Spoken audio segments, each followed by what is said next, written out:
Welcome to the ultimate collection of true scary stories that will haunt your dreams and keep you glued to your screen late into the night. If you've ever craved real horror experiences straight from the shadows of everyday life, chilling true tales of ghosts, unexplained encounters, and terrifying real events that defy explanation, this is your nightmare fuel. These aren't just stories. They're bone-chilling accounts pulled from the darkest corners of the world, guaranteed to send shivers down your spine and make you question every creak in your house. Dive into these terrifying true horror stories from around the globe, where ordinary people face the extraordinary terror of the unknown.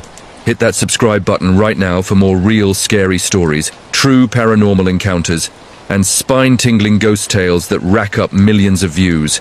Do not miss out on the fear that keeps subscribers coming back for more.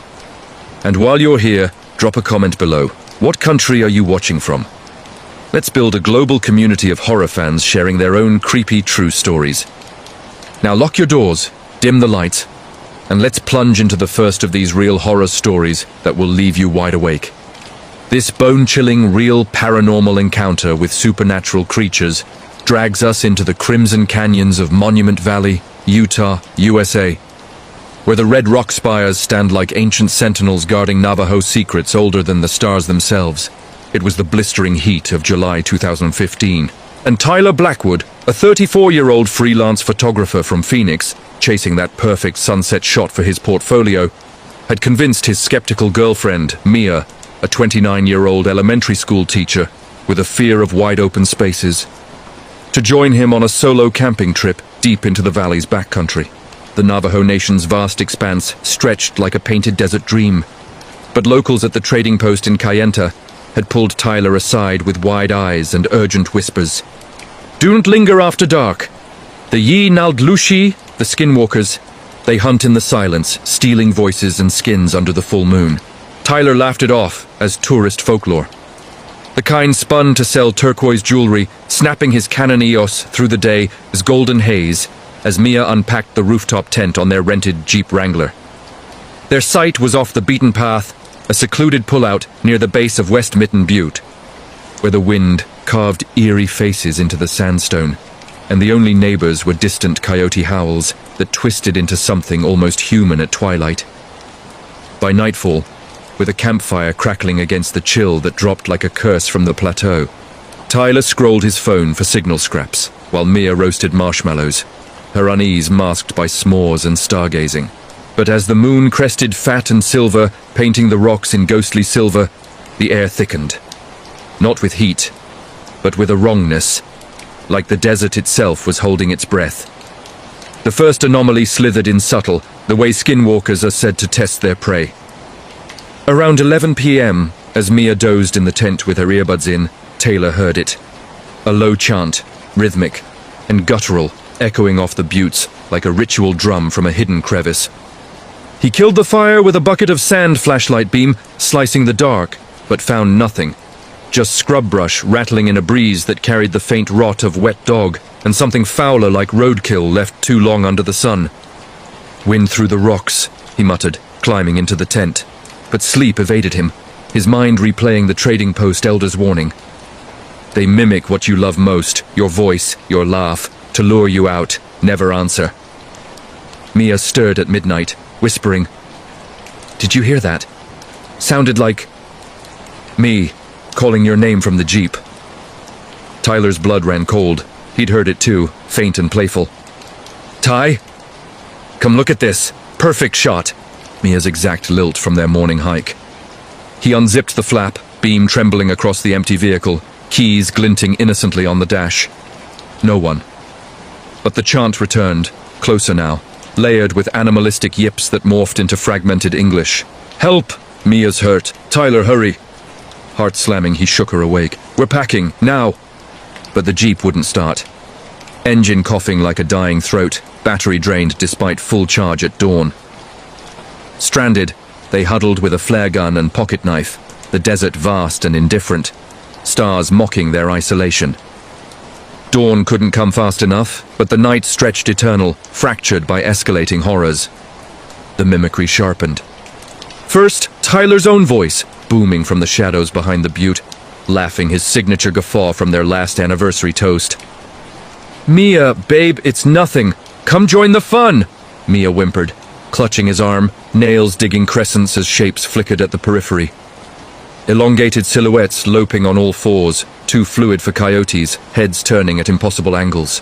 Tyler fired the flare skyward crimson bloom, illuminating the valley in hellish glow, revealing for a split second. A figure hunched and emaciated skin, stretched taut over bones like a wolf in man's clothes, eyes reflecting yellow like a predator's flash. It wasn't running, it was watching, head cocked as if listening to their terror. The chant swelled, a chorus now, voices overlapping in Navajo tongues Tyler didn't know, interspersed with their stolen phrases. Ty, remember our first date? The beach? Come back to me. Mia screamed as something brushed the tent fabric. Claws? Fingers? Ripping a gash inches from her face, the tear reeking of sulfur and decay. Inside the rip, no creature, just empty night, but the air hummed with presence, heavy as guilt. Tyler radioed for help on the satellite phone. Spotty signal, but a ranger's voice crackled through. Get to high ground. Skinwalkers hate fire and iron. Don't speak their names. Too late. The jeep rocked, suspension groaning as if lifted by invisible hands. And from the darkness, a guttural snarl morphed into Mia's plea. Ty, it's cold. Hold me. He fired blindly, the bang echoing like thunder, and silence fell. Blessed, terrifying silence. Ranger pickup came at first light. 2 Navajo officers in a dusty patrol truck, faces etched with the weariness of those who know the old ways too well. They wouldn't enter the site, motioning Tyler and Mia to the road with urgent gestures, sage bundles smoldering in their cab to ward off the stench that clung to their clothes like a curse. At the station in Tuba City, over bitter coffee and maps, the lead ranger, Joe Yazzie, pieced it together without judgment. You camped on a medicine ground, old burial site for witches who broke taboo. Skinwalkers are them, cursed medicine men who traded humanity for power. They shift skins, steal voices, feed on fear. Last year a hiker vanished there, found his camera weeks later, footage of himself waving from the rocks. Tyler showed his own clips, blurred shadows, audio anomalies of their voices pleading from empty air. Joe's eyes darkened. Burn it! Don't watch playback alone. Mia, shell-shocked, chain-smoked outside, whispering about the brush at the tent, how it felt like fur, warm and pulsing. They drove back to Phoenix, in silence, the valley shrinking in the rear view like a bad dream, but the nightmares followed. Tyler waking to his own laugh from the closet, Mia flinching at every desert wind. They sold the jeep, deleted the footage, but locals still talk. The couple who answered the call, their jeep found weeks later, empty, doors ajar, with claw marks like no animals. If a skinwalker encounter in Utah's Red Rocks ever called your name in the night, share below. Did you answer? Our next glitch in the Matrix reality distortion tale glitches us into the neon haze of downtown Seattle, Washington, USA, where the Space Needle pierces the clouds like a needle threading fate's frayed edge. It was a rain-slicked November 2019, and Jordan Reyes, a 26-year-old barista and amateur podcaster, grinding through night shifts at a Capitol Hill coffee shop, had always chased the weird, uploading episodes of echo glitches about Mandela effects and time slips that racked up a modest 5K listens. His tiny studio in Belltown overlooked Elliott Bay fog, rolling in like amnesia. And that fateful loop started ordinary. Jordan clocking out at 2 a.m. Hoodie zipped against the drizzle, scrolling Tinder for a late-night distraction as he jaywalked toward the monorail. But at the crosswalk by Pike Place, reality stuttered. A double-exposed frame in life's film reel. His phone buzzed, not with a match, but a notification from his own podcast app. New episode, The Loop That Ate Seattle, uploaded 3 hours ago. Impossible. He hadn't recorded since last week. Curiosity overrode caution. He tapped play, earbuds in, and froze as his voice emanated. Hoarse, frantic, not the polished intro he scripted. If you're hearing this, I'm trapped. Seattle's folding, same day, over and over. The needle's blinking Morse. Run. Don't trust the clocks, they're lying. The glitch starts at the market, fishmongers chanting your name backward. Static crackled, then silence. The file time-stamped November 15th. Today's date, but 11 p.m. hours before his shift ended. Jordan yanked the buds, pulse racing, chalking it to a hack or fever dream from too much caffeine. But the monorail arrived empty, eerie given the post-bar crowd, and as he boarded, the digital display flickered. Instead of Seattle Center, it read, Loop 7, exit now. He laughed nervously, filming a quick story for his Insta. Glitch in the Matrix? Y'all, this city's haunted by code. At his stop, the rain-intensified streets mirroring his walk home but off-kilter. A busker playing saxophone in the alley, where none ever did. Notes twisting into backward phrases, help Jordan the loop, and his reflection in puddle glass, not syncing lips moving seconds after his own. Home, he crashed, but 6 a.m. brought the warp. Alarm blaring not his indie playlist, but that podcast episode, volume maxed, his voice looping, day 3. The fish fly wrong, into the bay, not the crowd. Clocks melt at noon, the needle sees me. He deleted it, uninstalled the app, but his laptop auto-booted to the file, downloading anew. Work that day blurred. Customers ordering loop lattes, baristas he'd never seen mouthing his name in reverse, and the wall clock hands spinning counterclockwise at exactly 12:15 p.m., steam from the espresso machine hissing, run, run, run. Jordan bolted mid-shift, racing to Pike Place, where the famous fish toss halted mid-air, salmon suspended like holograms, vendors frozen mid-chant, eyes glassy, whispering his episode's script backward. Panic clawed deeper as the day reset, not metaphorically, but literally. The dusk fell at noon, streetlights blooming premature, and Jordan's phone calendar looped November 15th, emails timestamped in infinite regression. He messaged his best friend, Alex. Dude, reality's bugging. Meet at the Needle? Reply instant. Already there, man. Since 11 p.m. yesterday, hurry. The blink. The Space Needle loomed its red beacon, pulsing Morse code Jordan deciphered with a frantic app. RUN. At the observation deck, closed for maintenance, but doors ajar. He found Alex not waiting, but reliving. Same hoodie, same story upload timestamp, face gaunt from looped exhaustion. You're on day 4, Alex rasped, voice echoing Jordan's podcast plea. It started with a dare, deep web app, Echo Seattle. Promised viral glitches, now we're echoes, the needle's the anchor, climate, reset the code. They ascended the stairs in the dark, wind howling through service hatches, city below a smeared watercolor of repeating taxis and backward-walking pedestrians. At the summit, the beacon throbbed and visions assaulted, alternate Jordans, podcaster dead at 22 from a glitchy car crash, Mia, a girlfriend he'd never met, vanishing in the market toss, infinite loops of his voice begging escape. Alex, revealed as a future self, shoved him toward the light. Smash it, break the matrix. Jordan lunged, fist shattering the bulb in a spray of sparks, electricity arcing like vengeful veins. Reality convulsed. Below, the city rewound. Fish untossed, clocks snapping forward, rain falling upward then righting. He tumbled down the stairs, blacking out to sirens, waking in a hospital bed. November 16th, Alex's text. Wild night, you okay? No podcast episode, no deep web app history, just a bandaged hand and a viral Insta clip of the shattered beacon, captioned, glitch fixed. But scars lingered. Clocks in his apartment still stutter seconds slow, mirrors reflecting yesterday's clothes, and on stormy nights, the needle blinks Morse, not run, but his name, backward. Seattle's underbelly whispers of others, the echoers trapped in personal loops, baited by apps that glitch the veil. If a matrix distortion in Washington's rainy streets ever looped your day into dread, comment below. What code trapped you? Shifting to true crime abductions and kidnappings that scar the suburbs, this unsolved mystery story sinks us into the misty marshes of the Everglades near Miami, Florida, USA, where the mangroves swallow secrets deeper than gator jaws.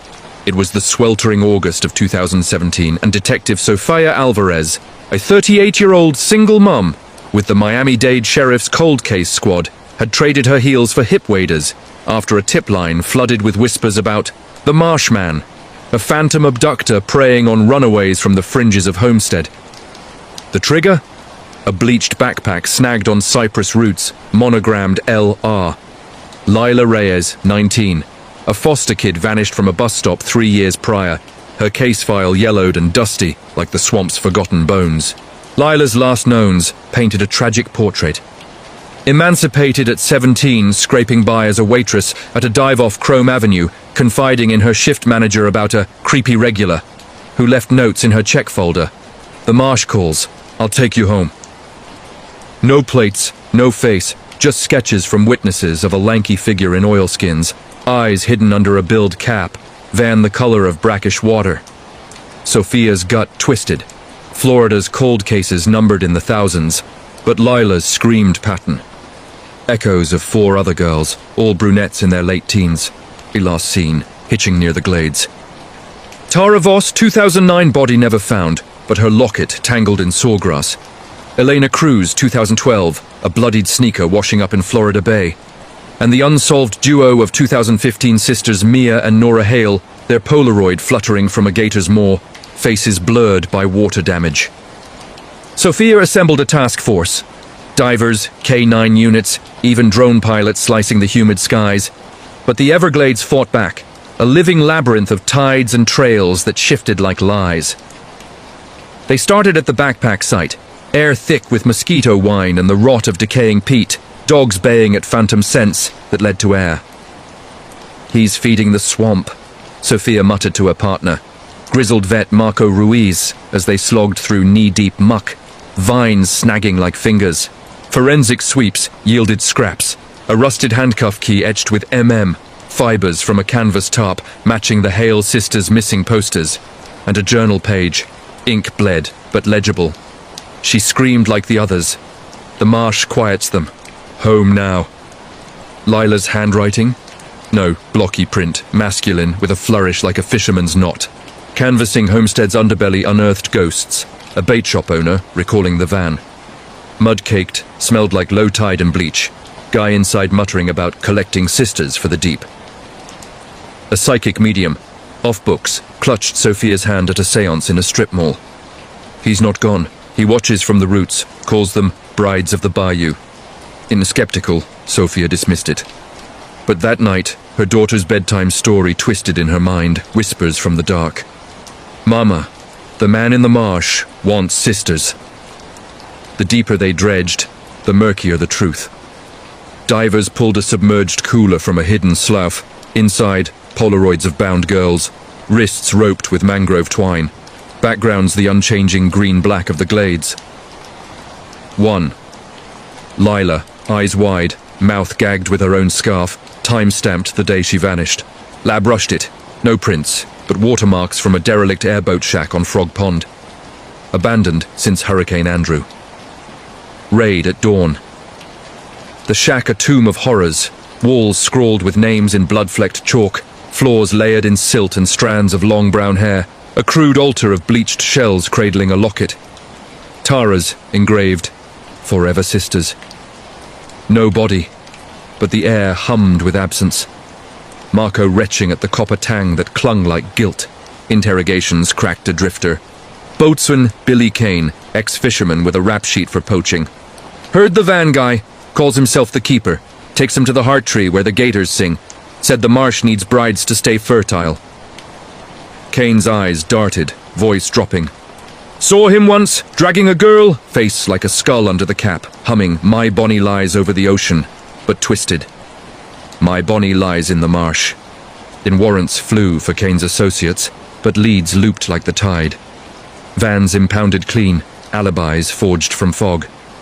Months bled into years, the task force fracturing under budget cuts and burnout. Sophia haunted the glades solo now. Airboat cutting wakes at midnight, spotlight carving phantoms from the reeds. One fog-choked night her radio crackled. Not static, but a girl's voice, faint and bubbling. Help! Sisters! The tree! Coordinates pinged, impossible, from the heart of the preserve. She gunned the engine, heart in throat, arriving at a colossal cypress, roots like rib cages cradling a sinkhole. Flashlight trembled on bones, small, female, braided wire from a friendship bracelet, Mia Hale's, per the engraving. Divers confirmed 4 skulls strangled, weighted with concrete from the shack. Lila's, DNA pending, but the journal page matched her backpack ink. No keeper, van torched in a canal, cap brimmed with synthetic hair fibers. The medium's words echoed, "He becomes the marsh." Sophia's podcast episode on it went viral posthumously after her accident, airboat capsizing in calm waters, body never recovered. Locals swear on humid nights, when the mangroves sigh, you hear the chant, "Brides, home," and a van's engine gurgles from the depths. If a Florida abduction cold case ever pulled you into the swamp's unsolved grip, drop your theory below. What lurks in the Everglades' heart? For personal encounters that burrow under your skin, this sleep paralysis nightmare experience traps us in the sleepy hollows of Sleepy Hollow, New York, USA. Yes, that cursed hamlet, where Ichabod Crane's headless legend lingers like fog on the Tappan Zee. It was the crisp October of 2022, and Lena Hargrove, a 31-year-old librarian archiving rare folklore at the Old Dutch Church's Historical Society, had dismissed the village's ghost tours as tourist bait, until her own nights turned to velvet black prisons. Lena's cottage, a 1790s salt box on the edge of Phillipsburg Manor, creaked with history. Beams hewn from Hessian hangings, floors worn by Puritan feet fleeing witch hunts. She'd moved from Manhattan for the quiet, trading subway screeches for cricket symphonies. But autumn's equinox brought the heaviness, a leaden fatigue that pinned her to the four-poster at dusk, dreams bleeding into wakefulness. The first episode hit subtle, 3:17 a.m., body leaden as if drowned in molasses, eyes cracked open to her ceiling fan spinning lazy circles. But the air wasn't hers. It pulsed with pressure, like fingers pressing her chest. And at the foot of the bed loomed a shadow, tall, cloaked in revolutionary drag. Tricorn hat casting voids where eyes should gleam. No face, just a hollow, exhaling frost that fogged her breath despite the radiator's hiss. "Lena!" it rasped, voice like wind through cracked gravestones, mimicking her late grandmother's lilt from childhood tales. She screamed internally, lungs burning, but silence reigned.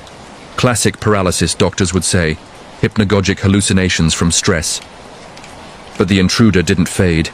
It leaned closer, gloved hand extending, fingers elongating like smoke, tracing her quilt with nails that scratched audible furrows. Nights compounded, the entity evolving from visitor to resident. Episode 2. Same hour, same vice on her limbs, but now the room warped, walls bowing inward like the manor's dungeon, candles flickering unlit on her dresser, casting shadows of galloping steeds sans riders. The figure straddled the bed's edge, weightless yet indenting the mattress, whispering secrets Lena buried. "The book you burned, the witch's grimoire from the attic. It calls me, child of the hollow." Sweat beaded. She thrashed mentally, reciting library catalogues to anchor. But it mounted her chest, knees pinning ribs, face descending. Featureless void swirling with stars, exhaling revolutionary rot. Gunpowder, wet wool, and the iron tang of beheaded regret. Claws raked her sternum, not breaking skin, but carving invisible brands that burned come morning. Faint welts like crop rows. Desperate, Lena scoured the church archives by day. Yellowed ledgers whispering of the rider's bride. A Hessian officer's lover, accused witch, pressed to death in 1779 for cursing the headless horseman. Her spirit bound to paralysis curses, feeding on descendants' fear in the Hollow's bloodline. Lena's great-great-aunt matched the dates. She smudged sage from a local mystic, iron horseshoes nailed above the door. But the third night amplified. Paralysis hit at sunset, golden hour twisting to midnight gloom. The entity not alone. Shadowy courtiers flanked it, powdered wigs askew, murmuring in guttural German. "Join the ride, Lena, the hollow hungers." It pressed full weight now, chest compressing to diamond hardness. Void face inches away, birthing hallucinations. Lena's body galloping riderless through the woods, head tucked under arm, villagers jeering as axes fell. Dawn's mercy came with screams, neighbors pounding, drawn by her thrashing convulsions.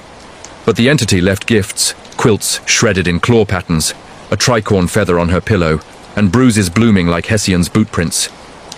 Therapy labeled it folklore-induced PTSD. Meds dulled the edges, but Lena fled to the city, subletting the cottage to ghost hunters who bailed after one night. EVP recordings hissing, "Bride, ride." She quit the archives, but the hollow claims her still, nights in her high-rise when elevators stall at 317, mirrors fogging with gloved prints, whispers in the AC vent. "Lena." The book waits. Locals nod knowingly. Sleepy Hollow's paralysis isn't sleep. It's the rider's leash, yanking the bloodline back to the grave. If a sleep paralysis demon from New York's haunted hollows ever rode your chest, tell me in the comments, what whispered your sins, venturing into locations and travel gone lethal. This urban exploration horror unfolds in the rusting ruins of the Waverly Hills Sanatorium in Louisville, Kentucky, USA, where the hill's shadow swallows sunlight and the echoes of tuberculosis screams linger in the air vents. It was the dead of winter, February 2023, and the Urban Decay crew, vlogger Kyle Rust Harlan, 28, a thrill-seeking videographer from Cincinnati with a channel boasting 200K subs on abandoned Americana. His girlfriend, Zoe, 25, a tattoo artist, moonlighting as camera op, a newbie tagalong Jax, 22, a college dropout chasing clout, had bribed their way past the no trespassing signs for an overnight in the infamous body chute, the 500-foot tunnel where thousands of consumptive corpses slid to unmarked graves in the 1920s epidemic. Waverly's rep was legend. Fifth-floor hauntings by room 502's nurse, who slit her wrists after losing her baby to the plague. Children's ghosts in the playground, ruins ball-bouncing disembodied. And the chute's slide of size, where shadows drag explorers downward. In Kyle-rigged GoPros on tripods, drone buzzing the arched windows like a mechanical raven, while Zoe etched protective sigils on their flashlights. Half joking, her ink needled with Waverly's history from EVP hunts gone wrong. Jax, wide-eyed and wired on energy drinks, filmed B-roll in the decay. Peeling lead paint like flayed skin. Graffiti prayers to the dead. The air thick with ash and dust that coated throats like regret. They breached at dusk, chain cutters snipping the gate's rusty heart, the hill's fog rolling in like a shroud as the sanatorium loomed. 5 stories of Gothic brick, windows, shattered eyes, weeping ivy. Content gold, Kyle grinned, static cam panning the lobby's marble ghosts, but Zoe shivered at the threshold. Feels like we're expected.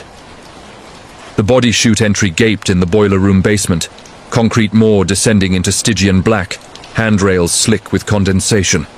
They repelled single file, beams carving cobwebbed voids, the incline steep as a coffin slide. 50 feet down, the first anomaly. A child's giggle, high and hollow, echoing up from the dark. Not Jax's phone ring, but pure, playful malice. Wind, Kyle dismissed, but his drone glitched mid-hover, feed fuzzing to static screams before plummeting into the abyss. Zoe's flashlight flickered, Morse, SOS batteries fresh, and Jax swore he saw motion. Small hands gripping the rails, knuckles white as bone. Deeper, 200 feet, the air turned frigid. Breath fogging despite summer swelter above, walls etched with faint scratches, names. Please. And the slide's curve, amplified whispers. Play with us. Slide down. Kyle's main cam caught it. Orbs dancing in frame, cold spots blooming blue on thermal. They hit bottom, a flooded chamber knee-deep in brackish pool, rusted gurneys like sunken ships, and there. Room 502's echo, 5th floor accessible via service stairs, but the chute's end door ajar, leading to the forbidden wing. Adrenaline surged. They ascended the creaking iron, flashlights punching shadows. The sanatorium's innards a maze of patient wards. Beds bolted to floors, graffiti of lungs coughing blood. On 5, the air choked, phlegm thick, metallic, and Zoe gagged, vision blurring to sepia flashbacks. Nurses in starched caps wheeling shrouded forms, a woman in 502 clawing her belly, crimson blooming. The room materialized, wallpaper shredded like flesh, window overlooking the hill's mass grave and the spectre. Translucent nurse, belly swollen, wrists weeping black ichor, eyes hollow as the chute. "My baby! Join us!" she wailed, voice multiplying in chorus, doors slamming autonomous, locking them in. Jax bolted, pounding a side exit, but the floor tilted, literally concrete groaning as if alive. Chutes incline reversing, pulling them toward the basement maw. Kyle's GoPro tumbled, capturing chaos, shadows swarming like TB bacilli, small forms, ghost children, tugging ankles with icy grips, chanting "Slide, slide." Zoe's sigils glowed faint, repelling a grasp, but Jax slipped, ankle twisting on rebar, scream cut short as the floor yawned. He vanished into the dark, body sliding chuteward. Echoes of his pleas fading to wet thuds. They repelled after him, hearts volcanic, beams finding Jax at the bottom. Unconscious, skin pallid, lungs rattling like the sanatorium's ghosts. Evac was hell. Fog thickening to blindness, the hills watchers, lanky figures in patient gowns, lurking at periphery, fingers beckoning. Medevac chopper thumped in at dawn, Jax intubated for pneumonia. Miraculous, Doc said, as if breathed in the dead. But his footage, corrupted to loops of the nurse's wail, children's bounces. Kyle's channel exploded. "Waverly overnight, we lost him!" Millions of views, but subs cursed. "Don't go back, it takes lungs." Zoe quit tattooing ghosts, inking wards full-time. Kyle burned the cams. Waverly stands, tours banned after incidents. But explorers whisper of the chute's pull. The nurse's swollen shadow waiting for the next slide. If an urban exploration in Kentucky's tubercular tomb ever dragged you downward, share below. What gripped your ankle? For professional horror that echoes through badges, this 911 operator call saga sirens us to the storm-lashed shores of Galveston, Texas, USA, where the Gulf's waves crash like unanswered pleas against the seawall. It was hurricane season's peak, September 2021, and dispatcher Riley Tate, a 29-year-old night shift veteran with the Galveston PD's comms center, had logged a decade of the unthinkable. Drownings in riptides, domestic blades flashing in beach bungalows, the opioid haze claiming spring breakers. The center was a bunker of blinking consoles, coffee stale as regret. Riley's headset, her confessional for the desperate. But Ida's remnants churned the Gulf to fury that night, lines lighting up with flooded roads and lost tourists, until the call at 2:43 Aileen 17, no caller ID, just static-laced breathing that synced with her own. 911, what's your emergency? Silence, then a child's voice, small and sodden. Help! The man. He's in the water. Pulling. Riley's pen froze. Protocol kicked in. Traced the ping. Dispatch units. But the address glitched. 00 Seawall Belvedere. Impossible. A void on maps. Sweetie, where are you? Tell me your name. The line crackled. Waves roaring closer. Sarah. The blue house. End of the pier. He has no face. Whispers my name from the foam. Riley's screen flickered. Old case file auto-opening. Sarah Klein, 8. Vanished 1998 from that pier during Alicia's flood. Body never recovered. Whispers of a drowned stalker who lured kids with shell necklaces. Riley patched Coastal Patrol, voice steady despite the chills snaking her spine. Possible active abduction. Child in distress. Seawall end. But the call held. Sarah's breaths quickening. He's climbing. Cold hands. Says, come play in the deep, Sarah. Forever. Background. Splashes, not rain. Wet drags like something amphibian hauling ashore. Riley coaxed. Hide, baby! Units en route! Sarah whimpered. Too late. He's here. Smells like salt and secrets. A gurgle. Then man's voice overlay. Guttural, bubbling. She's mine now. The Gulf gives back what it takes. Click. Dead air. Patrol hit the pier in 5. Empty. Waves gnawing pilings. A child's sandal bobbing in the surf. Sarah's, per the engraving. But Riley's console wouldn't clear the line. Ghost pings persisted. 00 address looping. Pulling archived calls. 1998, Sarah. Same please. 2005, twin drownings. Faceless man from the foam. 2014, a jogger's 911 mid-drag into the tide. Cut off at whispers my name. Pattern emerged. The drowned caller, urban legend of a 30s shipwreck salvager, face eroded by barnacles, haunting the seawall for playmates to sate his lonely deep. Riley dug off shift, archives yielding horrors. Yellowed logs of phantom calls during storms, voices of the long gone begging rescue, dispatchers burning out from the echoes. One vet retired after a 2010 call, her own daughter's voice, pre-drowning in a riptide. "Mama, he's pulling." Riley's hands shook, tracing the signal. Not landline, but submerged fiber optics from the pier's old telegraph, wired to wrecks a mile out. Next storm she baited, solo shift, recorder rolling, and it rang. Sarah again, but layered with others, chorus of drowned pleas, "Help, play, deep." Riley whispered back, "Protocol be damned, not tonight." Splash, then silence. Patrol found the Sandals twin washed up, clutched in skeletal fingers, a child's, unidentified, from the 30s wreck. Riley transferred inland, but Galveston's ghosts dial her dreams.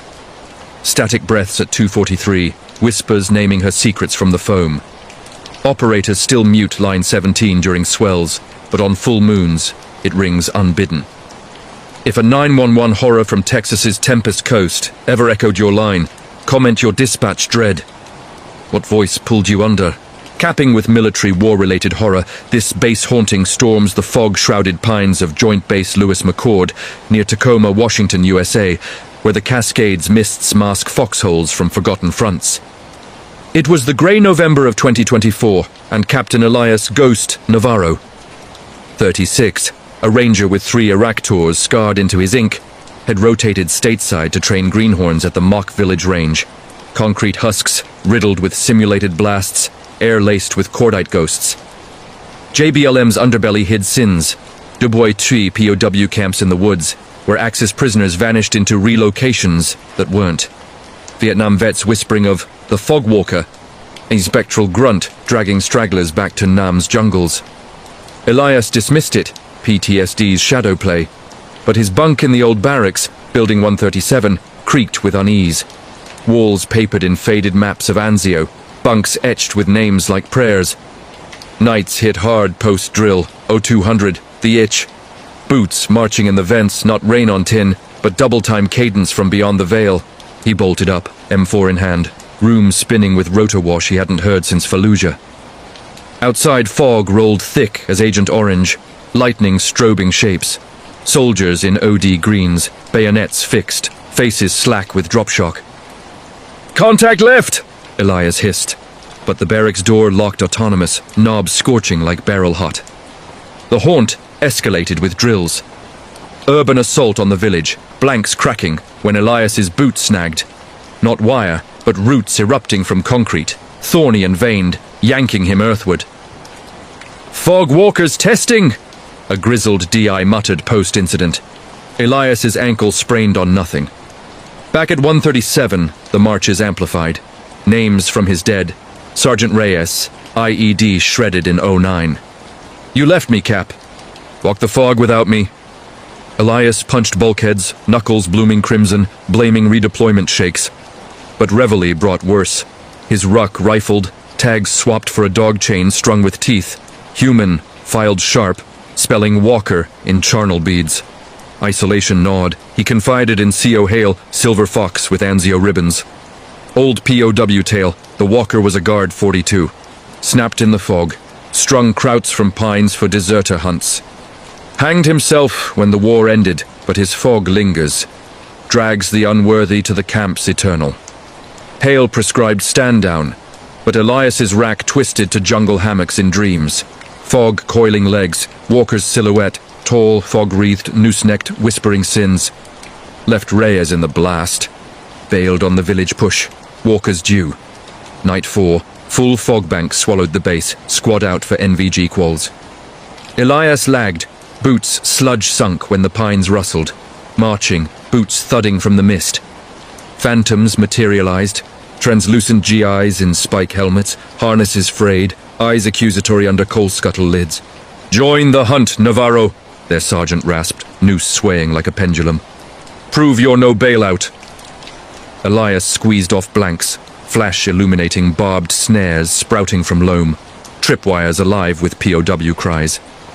He sprinted, lungs aflame, barracks a lighthouse. But the door sealed, whispers chanting his failures. Reyes bleeds, Village falls. Walk the fog.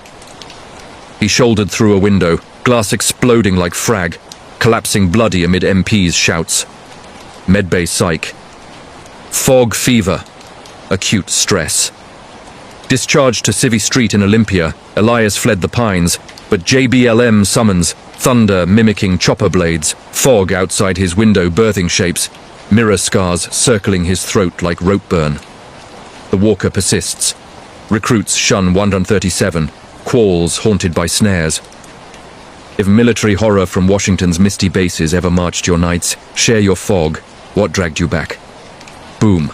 5 more American abyss dwellers to propel your channel into explore orbit with SEO sorcery on real skinwalker sightings, glitch in the Matrix distortions, Florida swamp abductions, New York sleep paralysis riders, Kentucky sanatorium slides, and Texas drown dispatches. Subscribe for endless eerie epics, like If the Chills Stuck, and comment, which tale trapped you deepest? This real ghost story and haunting encounter transports us to the rolling farmlands of rural Iowa, USA, where the cornfields whisper secrets older than the soil itself. It was the summer of 2012, and Sarah Jenkins, a 28-year-old graphic designer from Des Moines, had just inherited her great-aunt Eleanor's old Victorian farmhouse on the outskirts of Ames. The place had sat empty for decades, its wraparound porch sagging like weary shoulders, paint peeling in curls that caught the wind like forgotten prayers. Sarah saw it as a fresh start. A quiet escape from her crumbling city apartment and the divorce papers still warm in her mailbox. The real estate agent had called it a charming fixer-upper, glossing over the rumors that swirled through the local diner like smoke from a bad cigar. Whispers of Eleanor's fits in the 1940s, when she'd scream at shadows in the attic, claiming her long-dead husband Clarence was clawing his way back from the grave to drag her with him. Sarah dismissed it as small-town gossip, the kind that turns every creaky floorboard into a ghost story. But on the night she moved in, with boxes stacked like tombstones in the foyer, in the summer heat pressing against the windows like a fevered breath, she learned that some hauntings aren't stories, they're invitations. The first sign came subtle, the way evil often does. Sarah unpacked in the kitchen, the heart of the house with its chipped porcelain sink, and wallpaper faded to the yellow of old bruises. As she sliced open a box of dishes, the air grew thick, carrying a faint scent of pipe tobacco and wet earth, like someone had just tracked in from a rain-soaked field that hadn't seen water in weeks. She paused, knife hovering, and glanced at the back door. It was latched, double-bolted, the way she'd checked it 3 times before bed. Shaking it off as nerves, she finished unloading, the clink of plates echoing too loudly in the empty space. Upstairs, her bedroom was a sanctuary of lace curtains and a 4-poster bed that Eleanor had left behind, its canopy draped like a shroud. Sarah slipped under the sheets around midnight, the crickets outside a lullaby that masked the subtle groan of settling wood. But sleep didn't come easy. Around 2 a.m., she jolted awake to the sound of footsteps, heavy, deliberate, thudding across the ceiling above her like Clarence's work boots on the attic floorboards. Her heart hammered as she stared at the shadows dancing on the walls from the moon slicing through the blinds. "It's the house settling," she whispered to herself, curling tighter under the covers. But the steps didn't settle. They paced back and forth, pausing at the attic access panel in the hallway, then resuming with a rhythm that mimicked a man's impatient wait. By morning, Sarah convinced herself it was the wind rattling loose shingles, or maybe raccoons nesting in the eaves. She threw herself into renovations, hiring a local handyman named Tom to patch the roof and reinforce the creaky stairs. Tom, a burly guy in his 50s with calluses like tree bark and stories etched into his laugh lines, took one look at the attic stairs and whistled low. "This place has bones, Miss Jenkins. Old ones. Your aunt. She wasn't right in the head toward the end. Folks said she talked to Clarence like he was still here, fixing fences and all." Sarah laughed it off, but as Tom hammered away, she felt eyes on her back from the upper windows. That afternoon, while sorting Eleanor's trunk of yellowed letters in the parlor, she found a bundle tied with twine. Frantic scrawls from 1947, Eleanor's handwriting jagged as broken glass. "He's back. Clarence is back. scratching at the door with dirt under his nails. I locked him out, but he knows the loose board by the smokehouse. God help me, he smells of the grave. Sarah's stomach twisted. Buried deeper was a photo. Eleanor, young and radiant in a sundress, arm in arm with Clarence, a stern farmer with eyes like chipped flint. On the back, in faded ink, "Our forever home, until death do us part." She shoved it away, blaming the dust for the sudden tears stinging her eyes. Nights blurred into a pattern of dread. The footsteps returned, always after the grandfather clock in the hall struck 1, pacing the attic like a sentinel on guard. Sarah bought a white noise machine, cranked it to drown the thunder of boots. But it only amplified the whispers that followed. Faint at first, like wind through cracked panes, then clearer. "Eleanor, mine, come home." She bolted upright one night, sweat-soaked, convinced she'd heard a knock at the bedroom door. The knob didn't turn, but when she cracked it open, a chill slithered in, carrying that pipe smoke again, thicker now, mingled with something metallic, like blood, fresh from a slaughter. Downstairs, the kitchen light flickered on by itself, casting long shadows that twisted into shapes. A man's silhouette hunched over the sink, head bowed as if washing grave soil from his hands. Sarah fled to the living room couch, phone in hand, dialing her best friend back in Des Moines. "It's nothing," she lied into the receiver, voice trembling. "Just old house vibes." But her friend wasn't buying it. "Sarah, get out. Ames has ghost hunters for a reason. That farm's got a rep. Clarence didn't die natural. Hung himself in the attic after the war, they say. Guilt from the fields or something darker." Desperation clawed at her by week's end. Sarah scoured the local library, poring over microfiche under fluorescent hums that buzzed like angry spirits. Buried in the Ames Tribune archives from October 1947, local farmer's tragic end, Clarence Jenkins, 42, found suspended from rafter in family attic. Wife Eleanor discovers body, no note, but whispers of post-war torment. No mention of suicide, just tragic end. But the follow-up chilled her. Eleanor Jenkins committed to state hospital, raving of undead husband rising from the noose. Sarah's hands shook as she drove home, the cornstalks blurring into skeletal fingers, reaching for her truck. That night, the haunting escalated. As thunder rumbled outside, the footsteps thundered too, descending the attic stairs with a creak that split the silence. Sarah barricaded her door with a dresser, heart slamming like a trapped bird. But the knob rattled, slow, insistent, as if testing her resolve. "Eleanor!" The voice rasped from the hall, low and gravelly, like dirt sifting through coffin lids. "Let me in. I've come back for you." She screamed, fumbling for the lamp, flooding the room with yellow light that revealed nothing but her own terror reflected in the vanity mirror. Downstairs, crashes echoed, plates shattering in the kitchen, furniture scraping like claws on floorboards. The air grew frigid, breath fogging as shadows pooled in the corners, coalescing into a form. Tall, broad-shouldered, with hollow eyes and a neck bruised purple from a rope's kiss. Sarah didn't sleep. Dawn brought Tom back, his truck rumbling up the gravel drive like salvation. She spilled it all over coffee, voice cracking as she described the voice, the shadows, the unrelenting pull of the house like a magnet for the damned. Tom nodded grimly, setting down his mug. "Folks around here call it the rope haunt. Clarence didn't hang himself, Eleanor did it. War changed him, made him mean. Beat her black and blue, then one night she snapped. Noose from the barn rope, attic beam. But his spirit, stuck, waiting for her forgiveness or revenge. House won't let go till it's settled." He suggested a cleansing, sage from his truck, salt lines at the thresholds, a priest from St. Mary's if she wanted holy water. Sarah opted for the sage, watching flames lick the bundles as smoke curled up the chimney, carrying prayers she half believed.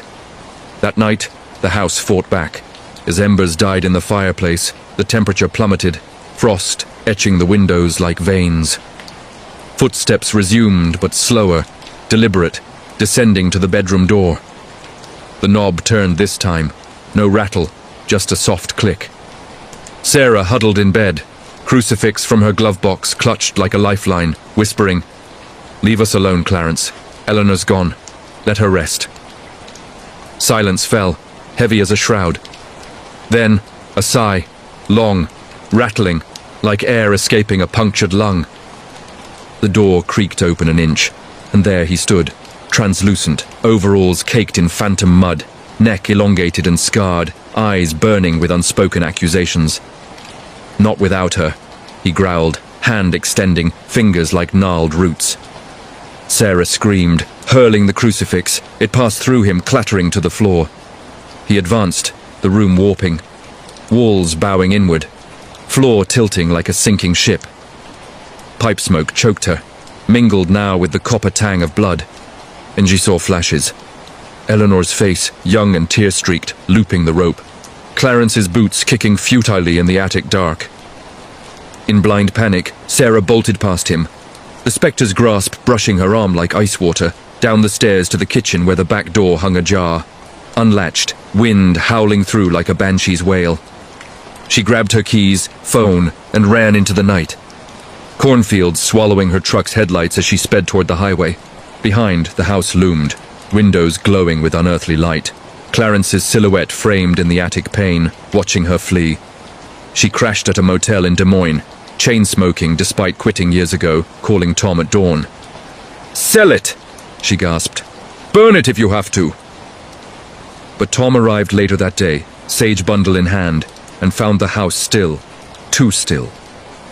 No footsteps, no smoke, just Eleanor's trunk open in the parlor, letters scattered like confetti from a funeral. On top, a new one, ink, fresh as yesterday. "Forgive me, Clarence. I couldn't bear the pain." Sarah never returned.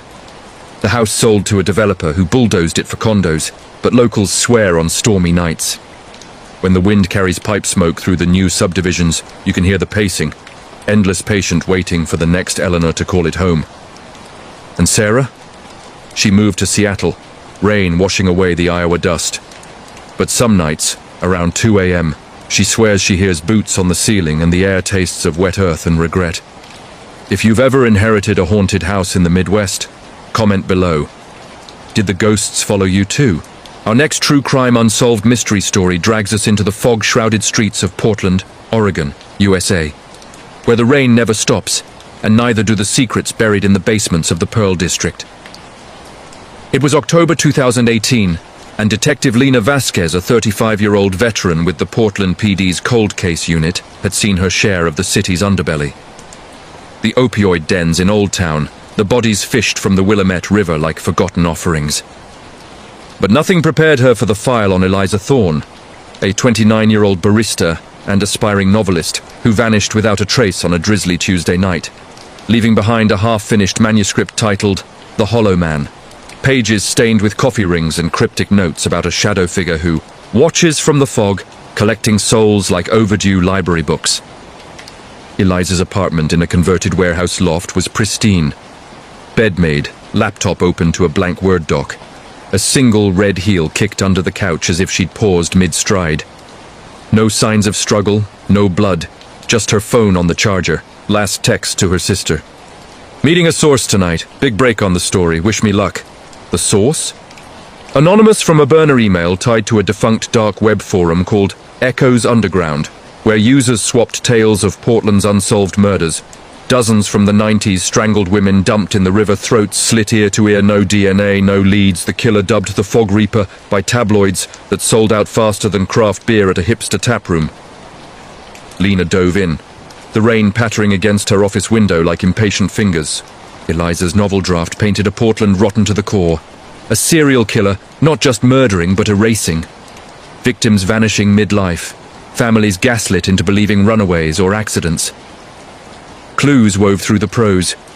A man in a hooded raincoat, always one step behind, whispering promises of fame to struggling artists before the silence. Lena cross-referenced. 6 cold cases matched. Vanessa Hale, 1995, poet found floating face down near the steel bridge. No foul play ruled, but bruises on her wrists like she'd been held down. Marcus Hale, no relation, 2002. Street musician last seen arguing with a ghostwriter in a Burnside dive bar. Backpack of lyrics recovered, but body never surfaced. Each victim had confided in friends about a mentor offering publication deals, only to ghost after the meetup. Lena's gut twisted. These weren't random. It was a pattern. A collector curating his kills like rare first editions. She canvassed Eliza's haunt, the Black Cat Cafe in the Pearl, where baristas remembered her scribbling furiously, eyes darting to a corner booth occupied by a gaunt man in his 40s, trench coat slick with rain, nursing black coffee and a notebook. "Creepy dude," one server said, wiping steam from a latte mug. Asked about her writing, like he knew her secrets. Left a tip with a note. "The hollow waits." The deeper Lena dug, the murkier the waters. She hacked into the dark web archive, off books with a tech whiz buddy from cybercrimes, finding Echo's threads buzzing pre-disappearance, Eliza posting as Ink Ghost, baiting the admin with, "I know who you are, Reaper. Meet me or I publish." Replies from Hollow Echo. Coordinates for a warehouse on the East Bank. Midnight. Lena staked it out on a hunch, rain sluicing her windshield like tears, but the place was empty. Barrels of forgotten shipping crates, graffiti screaming, "The fog remembers." Her flashlight caught something, a single page taped to a beam, Eliza's handwriting. "He's real, followed me from the cafe, smells like wet paper and regret. If I don't make it, the manuscript's in the cloud. Password, Hollowman 1995. Lena's pulse raced. She accessed it from her cruiser, downloading 200 pages of feverish prose, detailing the killer's modus, luring creatives with promises of exposure, binding them in soundproofed basements beneath abandoned lofts, forcing confessions of sins before the blade. Slow, ritualistic throats opened to let the stories bleed out. The final chapter, dated the night she vanished. "He has me now, the Hollow Man. Portland's fog hides his face, but I see him, eyes like ink blots, hands that steal breaths. Tell my sister, Lena. Wait, how did I know your name?" Lena slammed on the wipers, heart in her throat. How indeed, the detective's name hadn't leaked. She'd only caught the case that morning. Paranoia crept in as she drove back, shadows lengthening in her rear view like fingers. At the station, the file waited.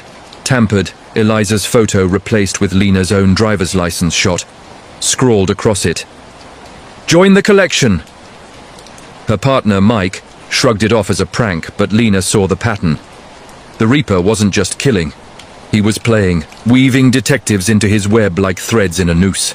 She tailed leads alone now, ignoring protocol, interviewing Vanessa's sister in a Milwaukee nursing home, who clutched a locket and whispered, "He came as a publisher, said her poems were gold. Next day gone. But I heard him once on the phone." One more for the Hollow. Marcus's ex-bandmate, holed up in a cellwood squat, chain-smoking blunts. Dude was obsessed with lyrics about loss. Met this editor type at the bar, all slick words. Woke up to his guitar smashed, note saying, "Your song ends here." Each thread led to a ghost. Empty offices posing as lit agencies, fake emails from dissolved imprints, all circling back to a ghost IP in the industrial district. Weeks bled into months, the rain a constant dirge. Lena's apartment felt watched, curtains twitching in still air, her laptop humming with unprompted searches for Hollow Man Portland. One night, post-shift, she found her door ajar, a single red heel on the mat, Eliza's, from the loft scene. Inside, her manuscript printed out, pages dog-eared at chapters mirroring Lena's life. Her failed novel from academy days, the unsolved hit-and-run that killed her partner 5 years back. Tucked in the last page, "You're next, detective. The fog hungers for your story." She called it in, forensics swarming, but prints, none. DNA, sterile as a crypt. The Reaper was a phantom, slipping through cracks like mist. Desperate, Lena baited him, posted on Echoes as Ink Ghost, promising the full truth on the 1995 killings. Bites came fast. "Meet at the Hollow, midnight. Bring your ending." The warehouse again, but this time she wired up, SWAT shadows in the fog. Midnight struck, footsteps echoed, slick on concrete. A figure emerged, tall, hooded notebook in gloved hand. "You write well, detective, but stories need closers." The takedown was chaos, flashbangs popping like fireworks, the man lunging with a scalpel glinting under sodium lights. He went down snarling, mask ripping to reveal not one face but a network. His apprentice, a disgraced editor from Seattle, waiting in the wings with a laptop full of victim dossiers. The basement below, a labyrinth of soundproof cells, walls papered in rejected manuscripts, floors stained with ink and something darker. Eliza's body wasn't there, nor the others, but a hard drive held videos, strangled gasps, pleas for publication twisted into final words. The killer, Elias Crow, 52, confessed in interrogation, voice like rustling pages. They were hollow, all of them, dreams without teeth. I filled them with endings. Portland breathed easier, headlines screaming, "Fog Reaper caught, serial killer's reign ends." But Eliza? Her manuscript hit bestseller lists posthumously, ghost-written from drafts, proceeds to her sister. Lena got a medal, but the rain still whispers her name some nights, and in her dreams, the hollow man lingers. Not Crow's face, but another, watching from the fog. Unsolved threads dangle. 6 bodies unrecovered, echoes rebooting under new admins. If a true crime cold case from the Pacific Northwest ever chilled you, share in the comments. What mystery haunts your city? Shifting to personal encounters that hit too close to home, this creepy stranger horror story unfolds in the neon-drenched suburbs of Las Vegas, Nevada, USA, where the Strip's glamour fades into cul-de-sacs of quiet desperation. It was late spring 2020, and Marcus Hale, a 32-year-old blackjack dealer at the Bellagio, had just pulled a double shift masking pandemic paranoia with forced smiles. The drive home to Henderson was a blur of taillights and tumbleweeds, skittering across I-15 like lost souls. His studio apartment in a faded complex off Boulder Highway was his bunker, AC humming against the desert heat, fridge stocked with cheap beer and takeout remnants. Marcus crashed around 3 a.m., phone on silent, blinds drawn against the relentless sun that rose too soon. But at 4:17, a buzz jolted him awake. Not his alarm, but the intercom, crackling like static from a bad connection. "Delivery for Hale," a voice rasped, muffled but urgent. Groggy, he hit the button. "Wrong guy, man. Nothing ordered." Silence then. "It's from her. Said you'd know." Her? Marcus's ex, Tara, hadn't spoken since their blowout 6 months back, when she'd accused him of hiding in cards instead of life, and stormed out with his favorite hoodie. Curiosity won. He buzzed the guy up, cracking the door with chain latched, expecting a pizza or spiteful flowers. The stranger was mid-40s, wiry frame swallowed by a threadbare trenchcoat, despite the 90-degree night. Face shadowed under a fedora pulled low, Vegas noir come to life. In his gloved hands, a manila envelope, sealed with red wax, dripping like blood. "She said this changes everything," he muttered, eyes gleaming white in the hall's fluorescent flicker, not meeting Marcus's gaze. Handing it over, his fingers brushed the doorframe, cold, clammy, leaving a smear that smelled faintly of ozone and old pennies. Marcus snatched it, slamming the door, heart thudding as he tore the seal. Inside, photos grainy 8x10s of him, Tara's hoodie draped over his couch arm from last laundry day, him mid-deal at the table. Cards fanned like accusations, a shot from his bedroom window taken at night capturing him asleep, mouth slack unaware. Tucked between, a note in Tara's looping script. "He's watching us both. The app told me, delete it now, or he comes for you next." The app? Marcus's mind reeled. 3 weeks prior, bored in quarantine, he'd downloaded Echo Link, a shady social hookup thing promising anonymous connections beyond the screen.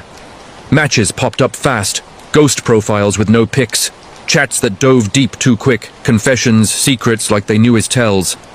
One Shadow 9 had pried about Tara.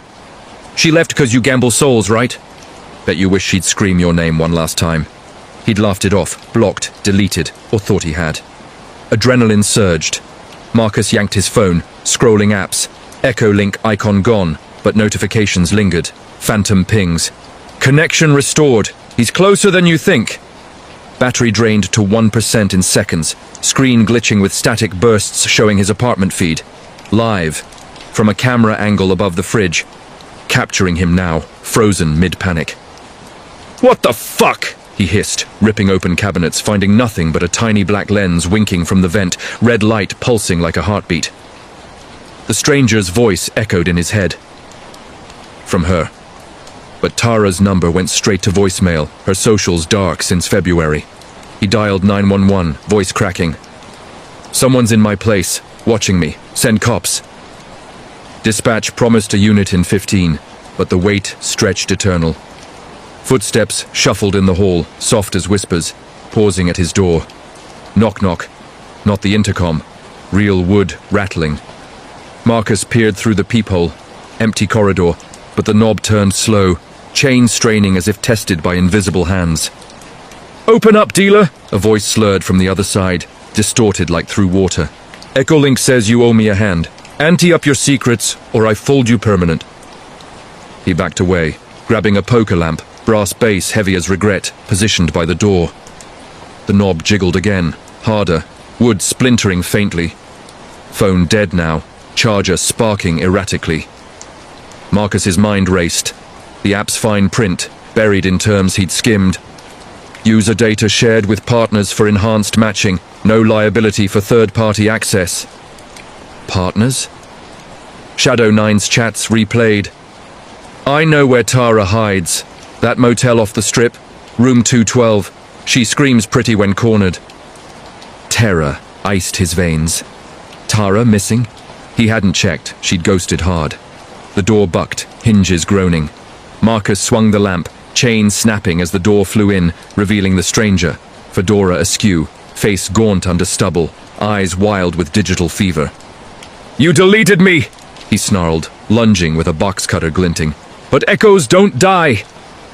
They grappled, Marcus's dealer reflexes kicking in, feint left, jab right, lamp cracking against the guy's wrist, blade skittering across tile. The intruder howled, coat flapping open to reveal a phone strapped to his chest, screen live-streaming the fight to Echolink's dark underbelly, comments scrolling. "Make him bleed." "Show the hollow!" Sirens wailed, distant, but close enough. Marcus pinned him, knee and throat roaring. "Who sent you, Tara?" The man laughed, gurgling. "App did. Collects the lonely. Turns them into content. She's next, streaming from 212. Cops burst in, tasers popping, cuffing the wiry psycho who babbled about the network and eternal connections. Forensics swept, microcams in vents, hacked router beaming feeds to a server in Eastern Europe. Tara, found bound in that motel, dehydrated but alive, lured by a fake profile promising reconciliation. Shadow 9's trap. The app. Shut down by FBI 2 weeks later, but not before 47 echoes surfaced. Abductions, assaults, lives unraveled by digital dares gone lethal. Marcus quit dealing, moved to Reno, but some nights, his new phone buzzes unbidden. Unknown number, message. "Wanna play again? Echolink 2.0. And in the quiet, he swears he hears footsteps in the hall, pausing at his door. If an online conversation ever turned into your worst internet horror, drop it in the comments. What app haunts your feed? Venturing into locations and travel horrors. This camping wilderness nightmare grips us in the mist-veiled depths of the Adirondack Mountains, upstate New York, USA, where the ancient pines guard secrets sharper than any axe. It was early fall 2019, and the Thompson brothers, Jake, 29, a rugged park ranger from Albany, and his younger sibling, Ethan, 25, a wide-eyed software coder, escaping his cubicle cage, pitched their tent at the edge of Fish Creek Ponds, a sprawling backcountry site in the Saranac Lake Wild Forest. The trip was Jake's idea. 3 days, no signal, just us and the woods. Reconnect like when we were kids building forts in Dad's backyard.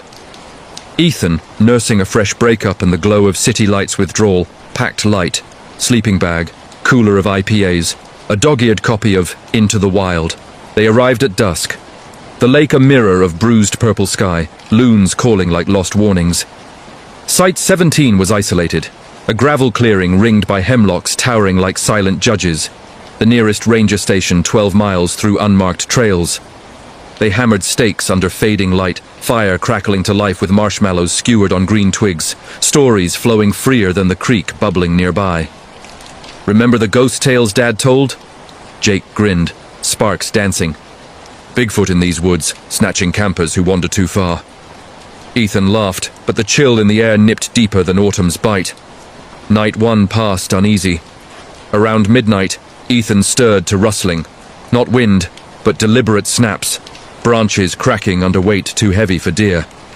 He unzipped the tent flap, flashlight beam slicing fog, illuminating eyeshine low in the brush. 2 points, amber and unblinking, retreating slow into shadow. "Coyote," he muttered, zipping up. But sleep evaded, the loon's cries twisting into something human. Mournful wails echoing off the water.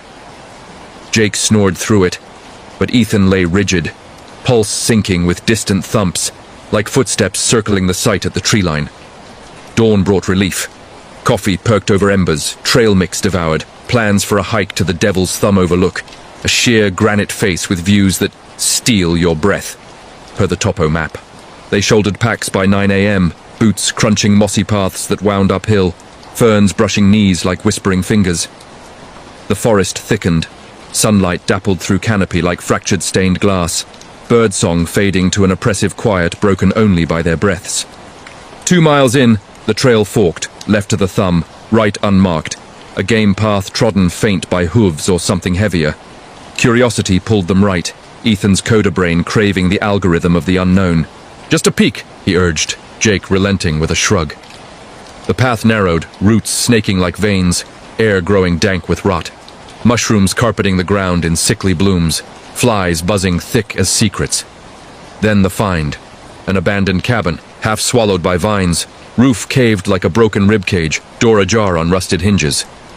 "Squatter's shack," Jake said, voice low, but his ranger eyes narrowed. No fresh tracks, but the air hummed wrong, charged like before a storm. They pushed inside, flashlights cutting gloom, dust motes swirling in beams, floorboards warped and stained dark. Coffee, or older spills. A table held relics, rusted lantern, journal splayed open to yellowed pages, ink faded but legible. Ethan's fingers traced the script. Day 14, the thing comes at night. Mimics voices, kids laughing, wife calling. Last group never left. Hear them still scratching from the walls. Below sketches, elongated shadows with too many limbs, eyes like coals. Jake snatched it, face paling. "We gotta go. This ain't right." But as they turned, a child's giggle echoed from the loft, impossible, high and playful, like their niece back home. "Uncle Jake? Play with me?" Ethan's blood froze. Jake's pack hit the floor. "That's not—" They bolted, hearts slamming, the giggle chasing them down the path, morphing to whispers. "Stay. Play forever." Branches whipped faces, roots snagged ankles, the forest closing in like a living trap. Bursting onto the main trail, gasping, they ran for camp, the overlook forgotten. Dusk fell fast, fire relit with trembling hands, journal burning in flames that spat blue sparks. "Hallucination," Jake insisted, passing a flask. "Echoes off rocks." But Ethan saw it in his brother's eyes, the ranger's code cracking. Night 2 hit harder. Tents zipped tight, they lay back to back, breath synced against the dark. Then the mimicry began. Ethan's phone, dead for hours, buzzed phantom, voicemail from Mom. "Boys, where are you? Come home, the woods are hungry." Jake's turn next. His radio crackling static, dispatch voice warped. "Thompson, report! Something's in the pond, pull it out!" They killed devices, but the sounds persisted. Splashes from the creek, wet slaps like bodies surfacing. Whispers weaving through pines. "Join the others! The cabin waits!" Ethan peeked out. Fog rolled thick off the water, shapes moving within. Hunched forms wading, arms too long, heads bobbing with grins that split the mist. One turned, face pale as bone, eyes hollow, mouthing, "Play." Dawn broke them. They packed frantic, tent stakes yanked like teeth, cooler abandoned to lighten the load. The hike out was hell. Trails that looped impossibly, landmarks shifting. The fork now left only, right overgrown in hours. Thirst clawed throats.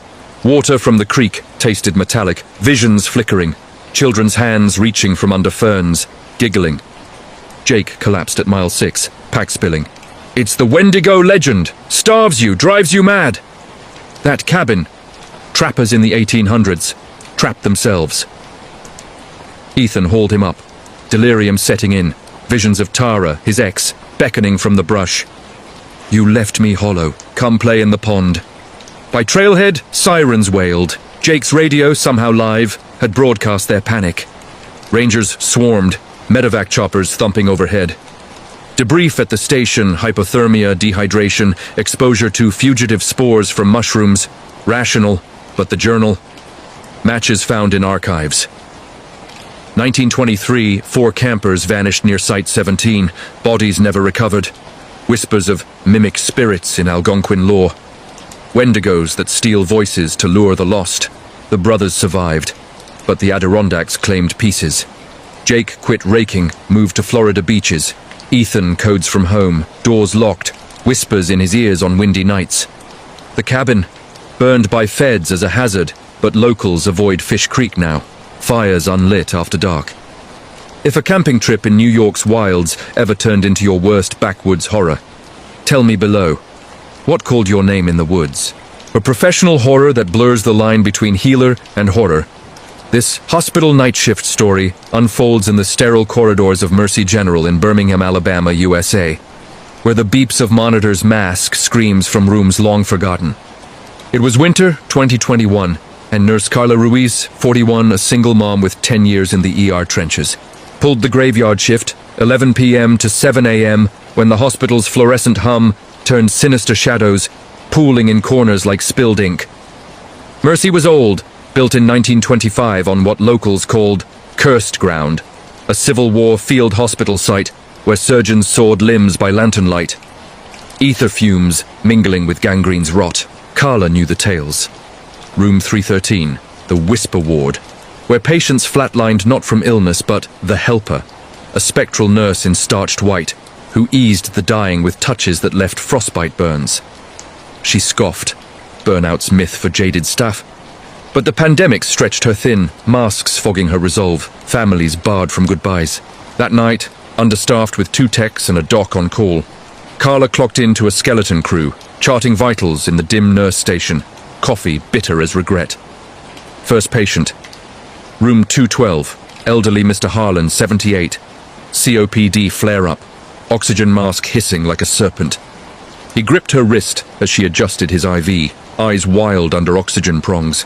Don't let her come, nurse. The helper. She promises peace but takes your breath instead. Carla patted his hand, murmuring platitudes, but his pulse spiked, monitors beeping erratic.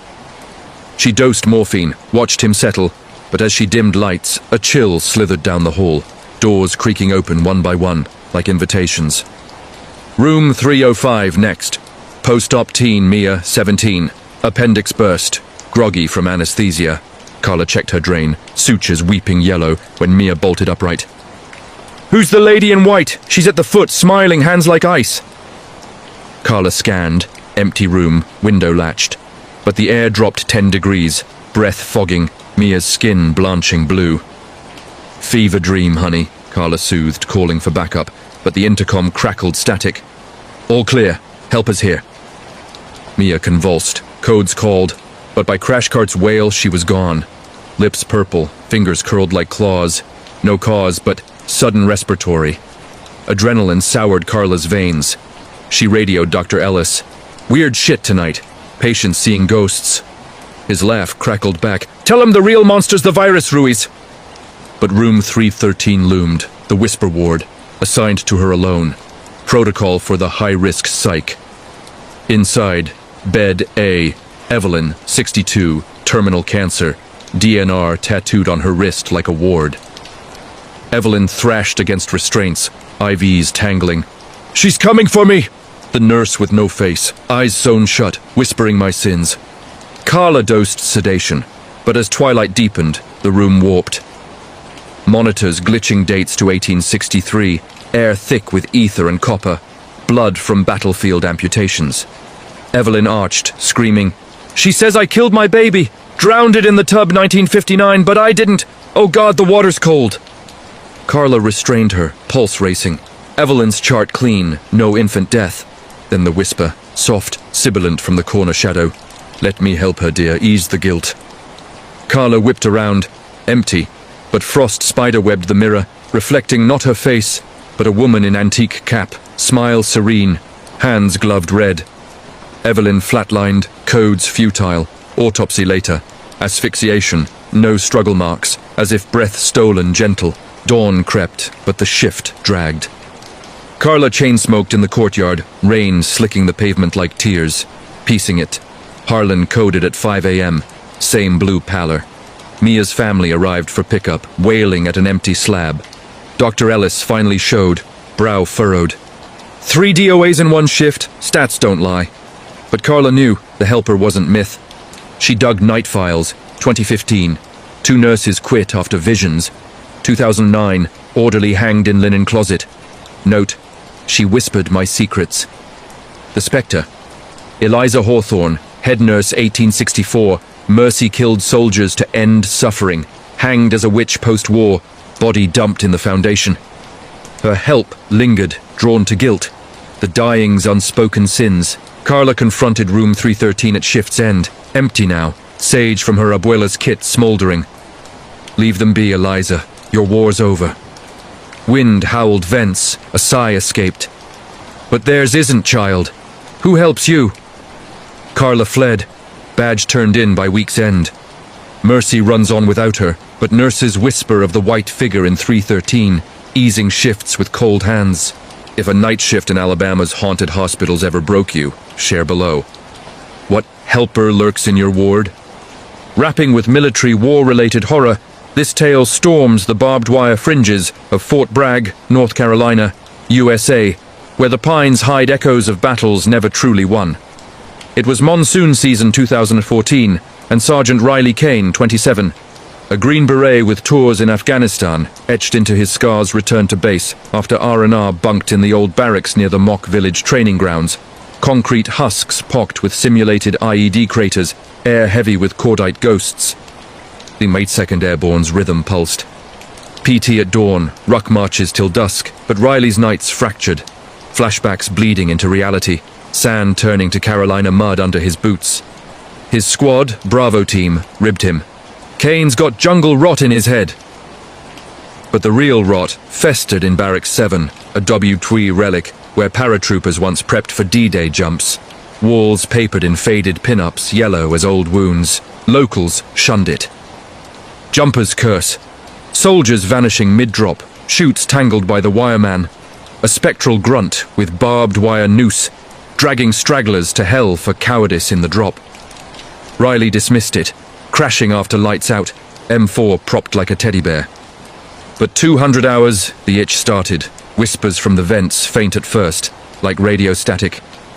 Bail out, coward.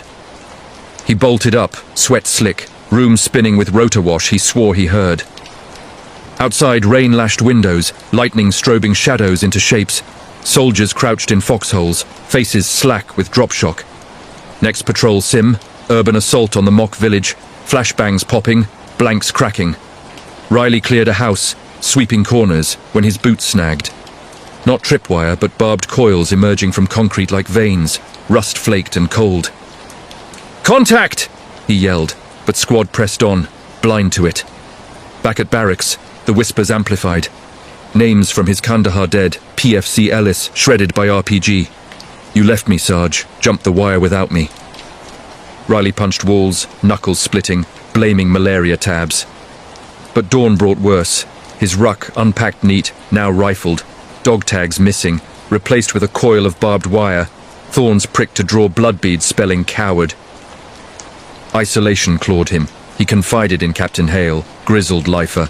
Old jumper's tale, wireman was a deserter 1944, snared by his own coils on a night drop hung from a pine. Now he tests the brave, drags the fearful to the drop zone eternal. Hale prescribed rest, but Riley's dreams drowned in it. Free-falling endless, wire whipping from clouds, coiling legs, yanking him into void screams. Night 3. Full moon pierced clouds, squad out for night op calls. Riley lagged, boots sludge heavy, when the pines rustled. Not wind, but marching, boots double timing from the dark. Shapes emerged, translucent GIs in jump boots, harnesses frayed, faces gaunt under tin helmets, eyes accusatory. "Join the drop, Kane!"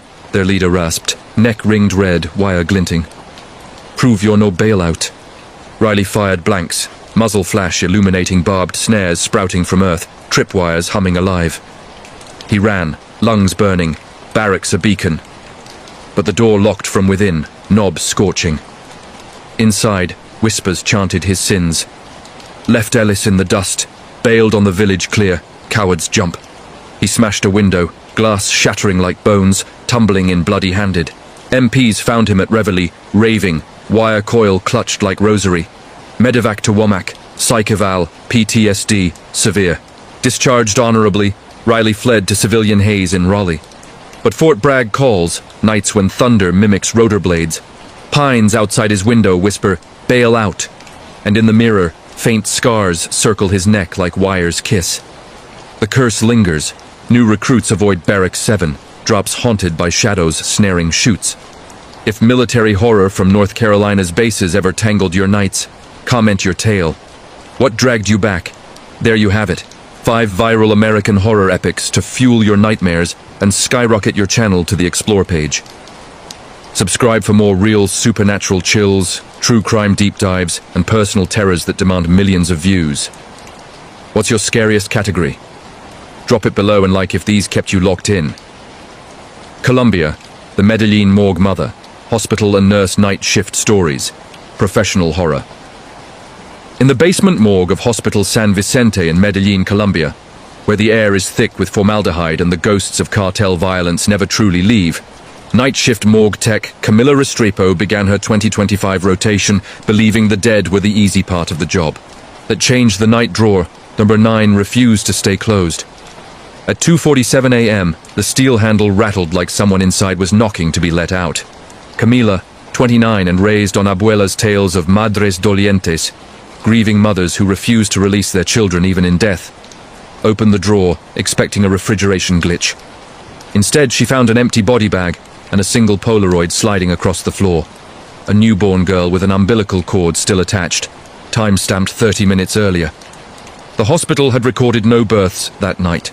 The madre appeared an hour later.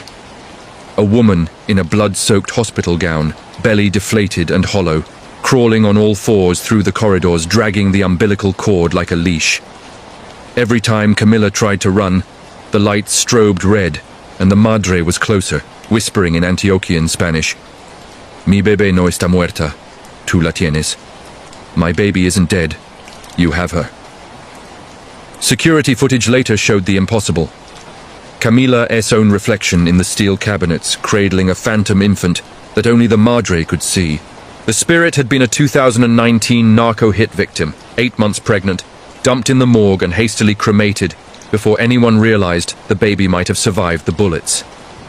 The madre wasn't looking for revenge. She was looking for someone to finish what the surgeons never started. Deliver the child she never got to hold. By 5 a.m., the morgue became a delivery room from hell. Drawers slammed open and shut like contractions. IV poles toppled in rhythm. Camilla, pinned against the autopsy table by invisible force, felt hands, cold, wet, desperate, guiding her own down between the madre's spectral thighs. She delivered a baby made of morgue mist and formaldehyde tears. The moment the infant cried, a sound like freezer doors screaming, the madre smiled, kissed the misty forehead, and both dissolved into the ventilation ducts. Drawer number 9 has stayed locked ever since. But every new moon, the morgue scale registers an extra 3.2 kilograms, the exact weight of a full-term newborn. Romania, the Hoia Baciu timefold, glitch in the matrix and reality distortions. Deep inside Romania's Hoia Baciu forest, the Bermuda Triangle of Transylvania, where trees grow in perfect spirals and compasses commit suicide, a 2025 group of 4 Bucharest students chasing viral ghost footage stepped into a clearing at 3:33 p.m. and stepped out in 1978. Mihai, Anna, Kodruts, and Elena set up ring lights and 360 cameras to film the dead zone, where nothing grows. The second they crossed the circle of twisted trunks, their phones died, the sky flickered like bad film, and the forest went silent. When sound returned, it was the crackle of a 1970s radio playing Nicolae Ceausescu's speech. Their clothes had changed to communist-era fabrics. Their modern GoPros were suddenly bulky Zenit cameras. They walked for what felt like 20 minutes and emerged on the old dirt road where a militia truck stopped them. Soldiers shouting that Ceausescu's visit to Brasov was tomorrow, and why are these kids dressed like Western spies? The students were detained, interrogated for 3 days in a Securitate basement, and released only when a captain noticed the impossible. Their 1978 ID cards had birth years in the 2000s. On the fourth morning, they woke up back in 2025, lying exactly where they'd entered the circle, cameras rolling, only 4 minutes of footage recorded. But their bodies told a different story. 3-day stubble, hunger cramps, bruises from 1978 handcuffs, and Polaroids in their pockets, showing them standing beside a grinning Ceausescu. The forest still has the 4 minutes they lost. Sometimes at night, hikers report seeing 4 terrified students in 70s clothing running in circles, screaming for help that will never arrive. Malaysia, the Genting Highlands, gambler's debt, ghosts and hauntings, haunted locations. At Resorts World Genting, high in the misty mountains of Pahang, Malaysia, the casino never closes, and neither do the debts. In June 2025, Singaporean high roller Daniel Lim checked into Sky Casino with RM3 million in credit and a Toyol spirit jar he'd bought from a Kelantan Bomo to guarantee luck. The Toyol, a pickled demon baby that steals money for its master, worked too well. Daniel won RM27 million in 6 hours. Security cameras caught nothing unusual, yet chips materialized in front of him like offerings. At 4:44 a.m., he tried to cash out. That S when the lights died, and every slot machine in the hall began singing the same Malay lullaby. Bangunlah anak, bayar hutangmu. Wake up, child. Pay your debt. The Toyol had grown. It was no longer in the jar. It was 8 feet tall, skin glistening like wet rubber, crawling across the ceiling on all fours, dragging a chain of casino chips fused into its ankles. It spoke with Daniel S. dead father, S. voice. You used me to rob the living. Now I collect from you. Security found Daniel at sunrise, sitting at a baccarat table with his throat slit ear to ear by a straight flush of cards that had fused into a razor-sharp fan. In his pocket, the empty Toyol jar and a single blood-written IOU for exactly RM27,000 addressed to the house. Japan. The Aokigahara app. Online conversations and internet horror, deep web. In the shadow of Mount Fuji, inside Aokigahara, sea of trees, suicide forest. A forbidden 2025 Japanese app called Jukai no Tomodachi, Friends of the Sea of Trees, went viral on the dark web. It promised to pair you with someone who understands your pain. Tokyo student Yumi Sato, 19 and battling depression, downloaded it at 11:11 p.m. The interface was simple, one chat bubble that always typed first. Friend, you came to the right place, want to end the pain together, Yumi, maybe. The GPS on her phone suddenly locked to the exact center of Aokigahara, 40 kilometers away. Her camera activated by itself, showing her room. But she was no longer in it. The live stream viewers, over 8,000 on a private Onion site, watched Yumi stand up, smile, and walk out the door wearing Yumi's face but moving like something wearing a skin suit. Real Yumi was still sitting on her bed, paralyzed, forced to watch her body leave the apartment, take the train to Kawaguchiko, and enter the forest at dawn. Chat messages poured in from the entity using her account. Friend. See, I kept my promise. We're together now. The body was found 3 days later, hanging from the exact tree the app had geotagged. The phone was still recording. The last frame. The corpse smiling directly into the lens and whispering, "Who's next?" Australia. The Nullarbor Skinwalker truck, road trip and truck driver horror. On the endless air highway across the Nullarbor plain, where the earth is so flat you can watch your dog run away for 3 days, truck driver Shane O'Connor picked up a hitchhiker in 2025 that no dashcam ever recorded. The man wore an Akubra hat pulled low, climbed into the Kenworth at Seduna Roadhouse and asked to be taken as far west as the red dirt goes. He never spoke again until the sun bled out over the Bunda cliffs. Then he turned, face stretching like roadkill hide, and said in Shane's dead brother's voice, "Remember when we skinned that roo alive, mate? Your turn." The hitchhiker began to change. Joints reversed, fingers elongated into claws that scraped the windshield like wiper blades made of bone. The CB radio exploded with voices of every accident victim who'd ever died on that stretch, all asking the same question. Why didn't you stop? Shane floored it to 140 km/h. The skinwalker kept pace on the roof, pounding in perfect rhythm with the engine, peeling strips of paint with each leap. At the Madura Pass lookout, Shane yanked the handbrake, jackknifing the trailer. The creature flew over the cliff and kept walking on thin air, upside down, smiling, until it vanished into the stars. When police arrived, they found the cabin drenched in blood that was an T-human and a single kangaroo pelt nailed to the driver's seat, with Shane's face still attached. Scotland. The Edinburgh Vault Viper, urban exploration and haunted places. Under the South Bridge, in Edinburgh's Old Town, lie the Blair Street Vaults, sealed since Victorian times. In 2025, a group of Scottish urbex YouTubers bribed a guide for illegal access. They wanted the most haunted room in Europe. They got room 13. The moment they crossed the threshold, every torch turned green, and the temperature plummeted to -4°C. Their thermal camera showed a heat signature slithering across the ceiling. A serpent made of plague bodies braided together, mouths sewn open in eternal screams. Locals call it the Viper of the Vaults, the combined fury of 17th century plague victims walled up alive during the Great Contagion. It didn't attack. It offered a bargain in the voice of each explorer's worst memory. To the leader who ghosted his pregnant girlfriend, "Give us your firstborn's name and we let you leave." Into the girl who'd driven drunk and killed a cyclist. "Trade us the years you stole." One by one they whispered the secrets they'd never told police. Each confession caused a brick to fall from the wall, revealing a tiny skeletal hand reaching out.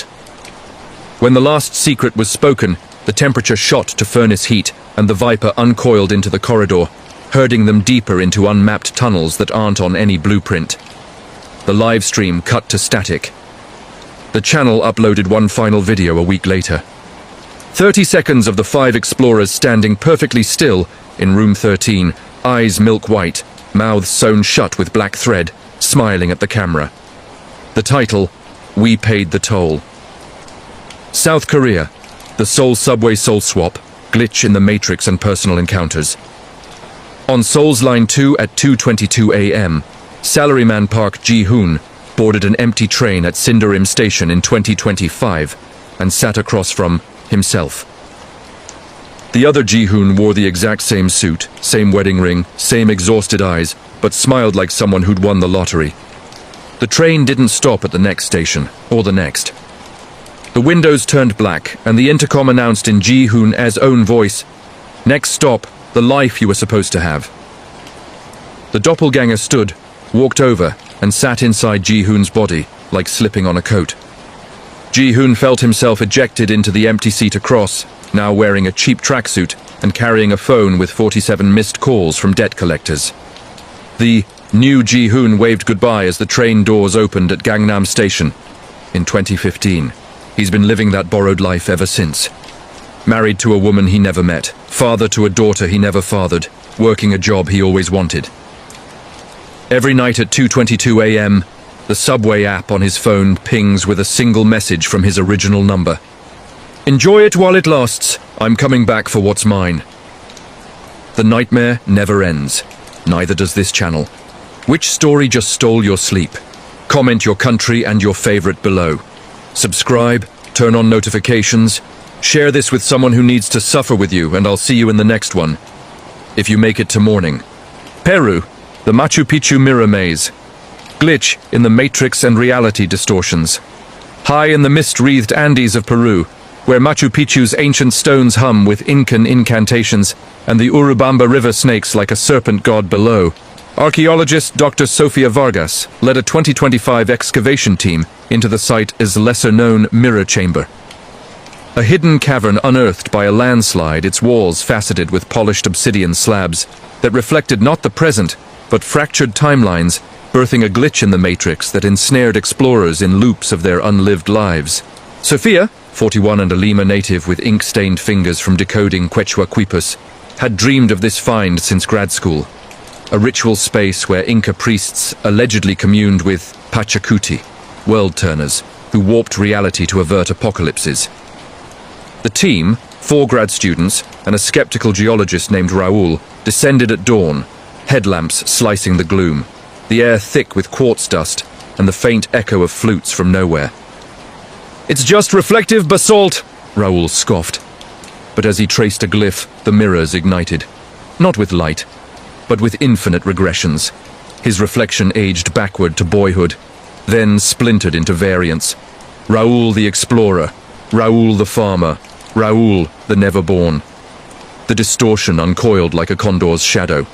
Sophia's first loop hit mid-sketch, her notebook filled with entries from futures she dodged. A 2019 affair that birthed a son she aborted, now toddling in the chamber's reflections, tugging her sleeve with pleas in unborn tongues. The team fractured. One student, young Mateo, vanished into a mirror, re-emerging hours later babbling of the Turner's bargain. Trade a regret for a redo, but each swap eroded the soul. Compasses whirled to point at hearts, timepieces cycling to solstice dates when Pachacuti shamans sacrificed mirrors to reset calamities, trapping echoes in the glass. Nights blurred, the cavern's entrance sealed by illusory avalanches, forcing huddles where whispers from the walls narrated alternate histories. Sophia's team succeeding in 24 digs, only to trigger quakes that swallowed Cusco. Raoul reliving his father's mine collapse, but as the rescuer who failed. Sleep brought no mercy. Dreams merged with wakes, bodies jerking as reflections stepped through, doppelgangers in feathered ponchos offering choices. Sophia could save her lost child by dooming the dig. Her hand guided to shatter a slab that bled mercury tears. Hunger gnawed reality's edges. Rations duplicated in mirrors, but crumbled to ash when grasped. The team's shadows detaching to mimic labors, shoveling phantom dirt that piled into grave mounds. Sophia pieced the curse from faded codices, smuggled in her pack. The chamber was not a temple, but a Pachacuti prison, where failed world-turners were exiled into reflections, hungering for vessels to escape. Escalation peaked under a blood moon filtering through cracks, the mirrors vortexing into a kaleidoscope storm. Mateo's double-clawed free skin rippling like water eyes swirling with stolen timelines, lunging to correct his original by overwriting memories with a life of poverty and scorn. Raoul swung his pickaxe, shattering a panel that unleashed a gale of glass shards, etching regrets into flesh. Sophia's arms blooming with quipu knots of what-ifs. In defiance, she invoked a shaman's reversal, grinding obsidian dust into a circle and chanting, "Kusi Kausai," good living, while hurling her locket, etched with her abortion date, into the heart mirror. The glitch imploded, reflections screaming as they sucked inward, the chamber rebooting to sterile stone, entrance yawning open to Andean dawn. The team emerged aged, scars glowing faintly under UV, Mateo's eyes forever flickering with borrowed gazes. Sophia sealed the sight, but Machu Picchu's mists still mirror glimpses of the sun she'll never hold. For glitch in the matrix reality distortions from Peru's timeless peaks, this mirror maze is your fractured fate. Comment if reflections have ever lied to you. Finland, the Lapland light lure, supernatural creatures, cryptids and wendigos, in the frozen fjords of Finland's Lapland, where the northern lights weave auroral veils over Sami reindeer herds, and the midnight sun yields to polar night's abyss. A 2025 Sami folklore expedition into the Urho Kekkonen National Park unleashed a cryptid lure, the Valohirvi, a light-antlered Wendigo hybrid from Norse Sami sagas, a stag beast that mimicked auroras to draw souls into eternal hunts across the tundra.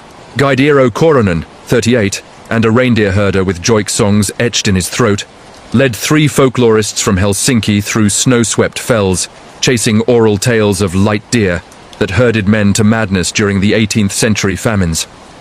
The air crackled with static as they pitched Lavu tents near the Cavo's strict nature reserve flames, dancing to stories of Noaidi shamans binding the creature with drum rhythms, until the first glow bloomed at dusk, not borealis, but antlers branching emerald from the tree line, pulsing like heartfire. The lure began as beauty. Eero's team followed the lights, compasses veering north into uncharted drifts, the glow whispering in wind. Joiks twisted to please. "Hunt with us! The herd never ends!" By midnight, the cryptid coalesced. A colossal elk silhouette, rack a lattice of plasma veins, hide translucent fur rippling with trapped souls' faces, eyes voids that swallowed stars. It didn't charge, it paraded, antlers sweeping auroral ribbons that lassoed regrets. One folklorist, Lisa, saw her miscarried twins galloping in the lights, luring her deeper into birch thickets, where snow melted to blood pools reflecting famine ghosts.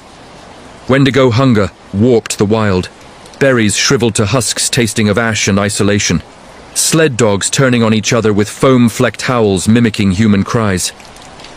Eero's drum, a family heirloom of reindeer hide, thrummed unbidden, rhythms inverting to summon rather than repel, his hands possessed to beat patterns that echoed the beast's pulse.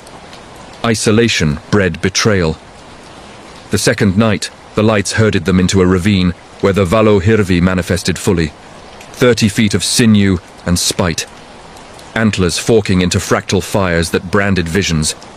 Eero reliving his father's 1990s herding collapse, blaming him for the herd's slaughter, now amplified into a chase where he bayed like a wolf.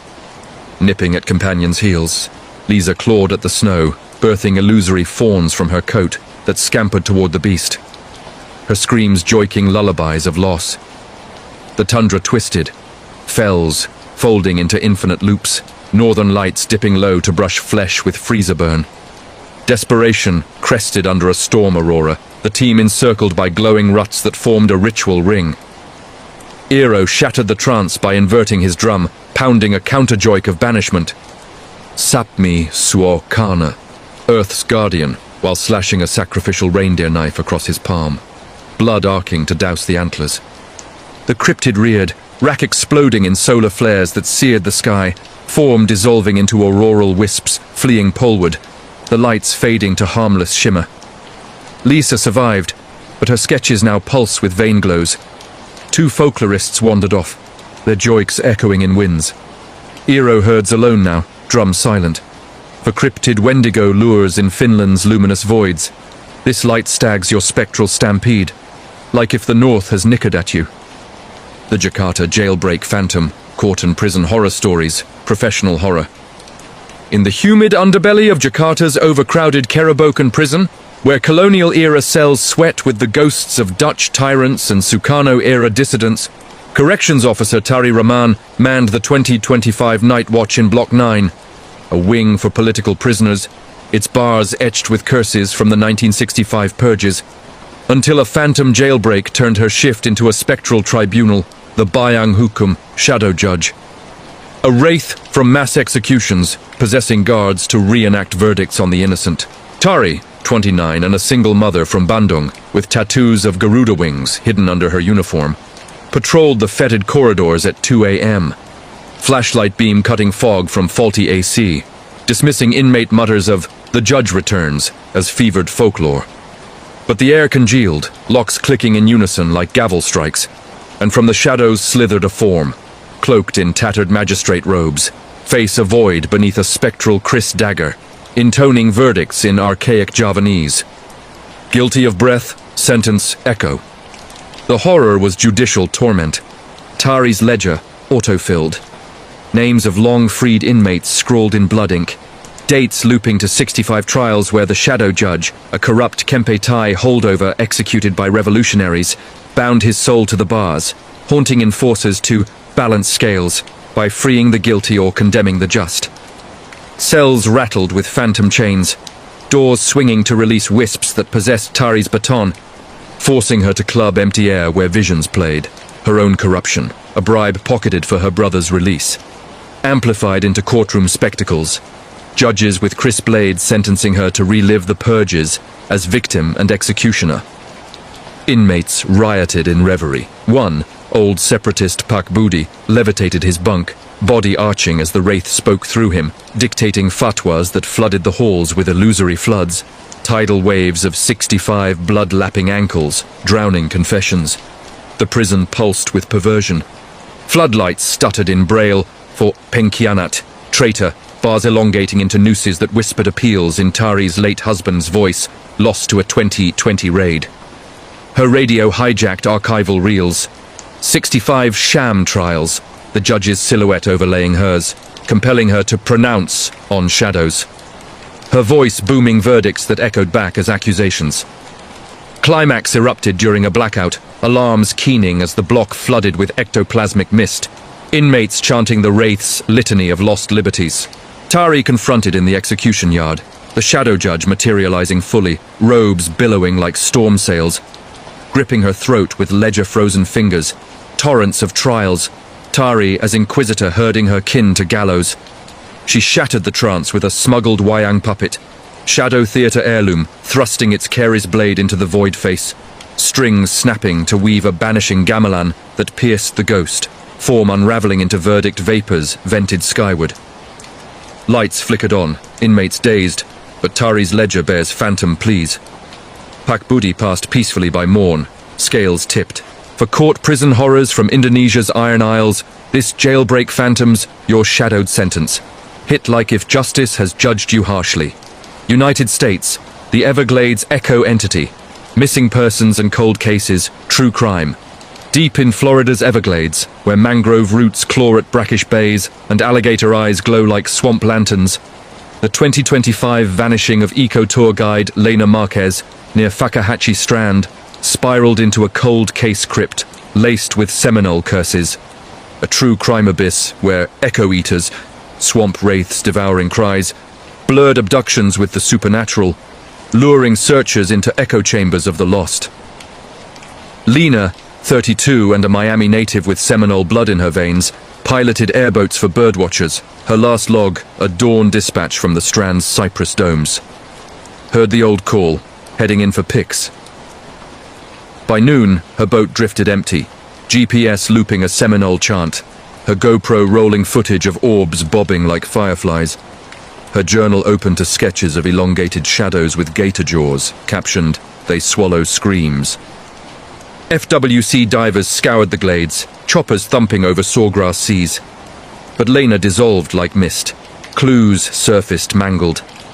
A tour guide spotting her bantering with a marshman, gaunt, mud-caked, eyes recessed like cypress knees, at a Tamiami trail outpost, his skiff vanishing into the 10,000 islands. Whispers from Mikosuke elders evoked the echo-eaters, famine-born spirits from the 1850s, Trail of Tears, feasting on Seminole voices to silence songs of resistance, now preying on echo-makers like Lena, whose chants disturbed the deep. Detective Carla Ortiz, hardened by the 2018 Pinecrest disappearances tied to poachers, unearthed digital ghosts. Lena's encrypted app, cracked post-fade, revealed DMs to a dark web swamp sage detailing voice anomalies, recordings mimicking her laughter, sourced from glade bunkers, once speakeasies. The supernatural snag, her braided lanyard tangled in orchid vines, fibers infused with pollen from extinct ghost orchids, as if kissed by the unseen. The case iced in 2026, when a gator harvest yielded Lena's bracelet, engraved with a Mikosuke echo symbol for return, and trail cams capturing the skiff hull scarred with claw rents, tracing to a rogue ex-ranger cult peddling swamp sacraments on black markets. Busts spilled the mire. The group, masquerading as eco-shamans, snatched sensitives like Lena for voice rights, psychedelics inducing hallucinations of wraiths, harvesting howls, taped for viral deep web drops, but her defiance flipped the script. A glade gambit in the bunker where they slit throats to feed the echoes, her body mulched into bayou fertilizer mimicking gator scat. A confessor raved of real orbs answering the blood calls, lights claiming the damned mid-rant. Lena's presumed Pete, her tours archived as anomalous, but Everglades dusks pulse with her bird calls. For missing persons, cold cases with swamp supernatural from America's watery wilds, This echo entity is your silenced scream. Share if the bayous beckon balefully. Vietnam, the Hanoi Hotel haunt. Haunted hotels and locations and travel.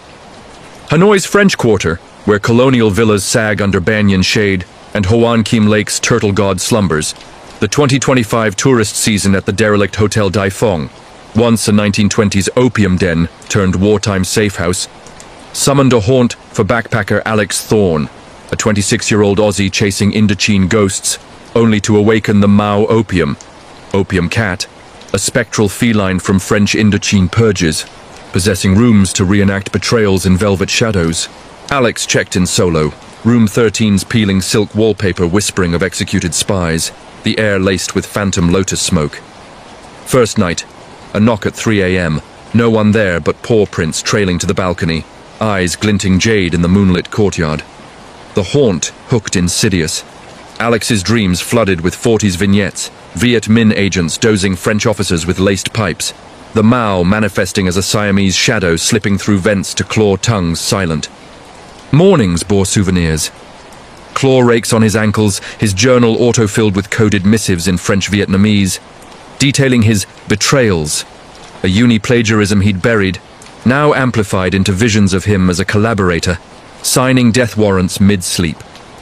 The hotel warped, chandeliers swaying to unseen strings, mirrors fogging with breathy mules, fanboy, traitor, guiding him to the basement speakeasy, walls oozing resin that hardened into cat effigies with ruby eyes. Fellow travelers fled after sessions, where the Mao possessed the lobby cat, its yowls morphing to agent screams, fur shedding spectral maps to hidden bunkers. Terror tabbied in a blackout typhoon, rain lashing like accusations, as Alex barricaded with salt circles from a street shaman.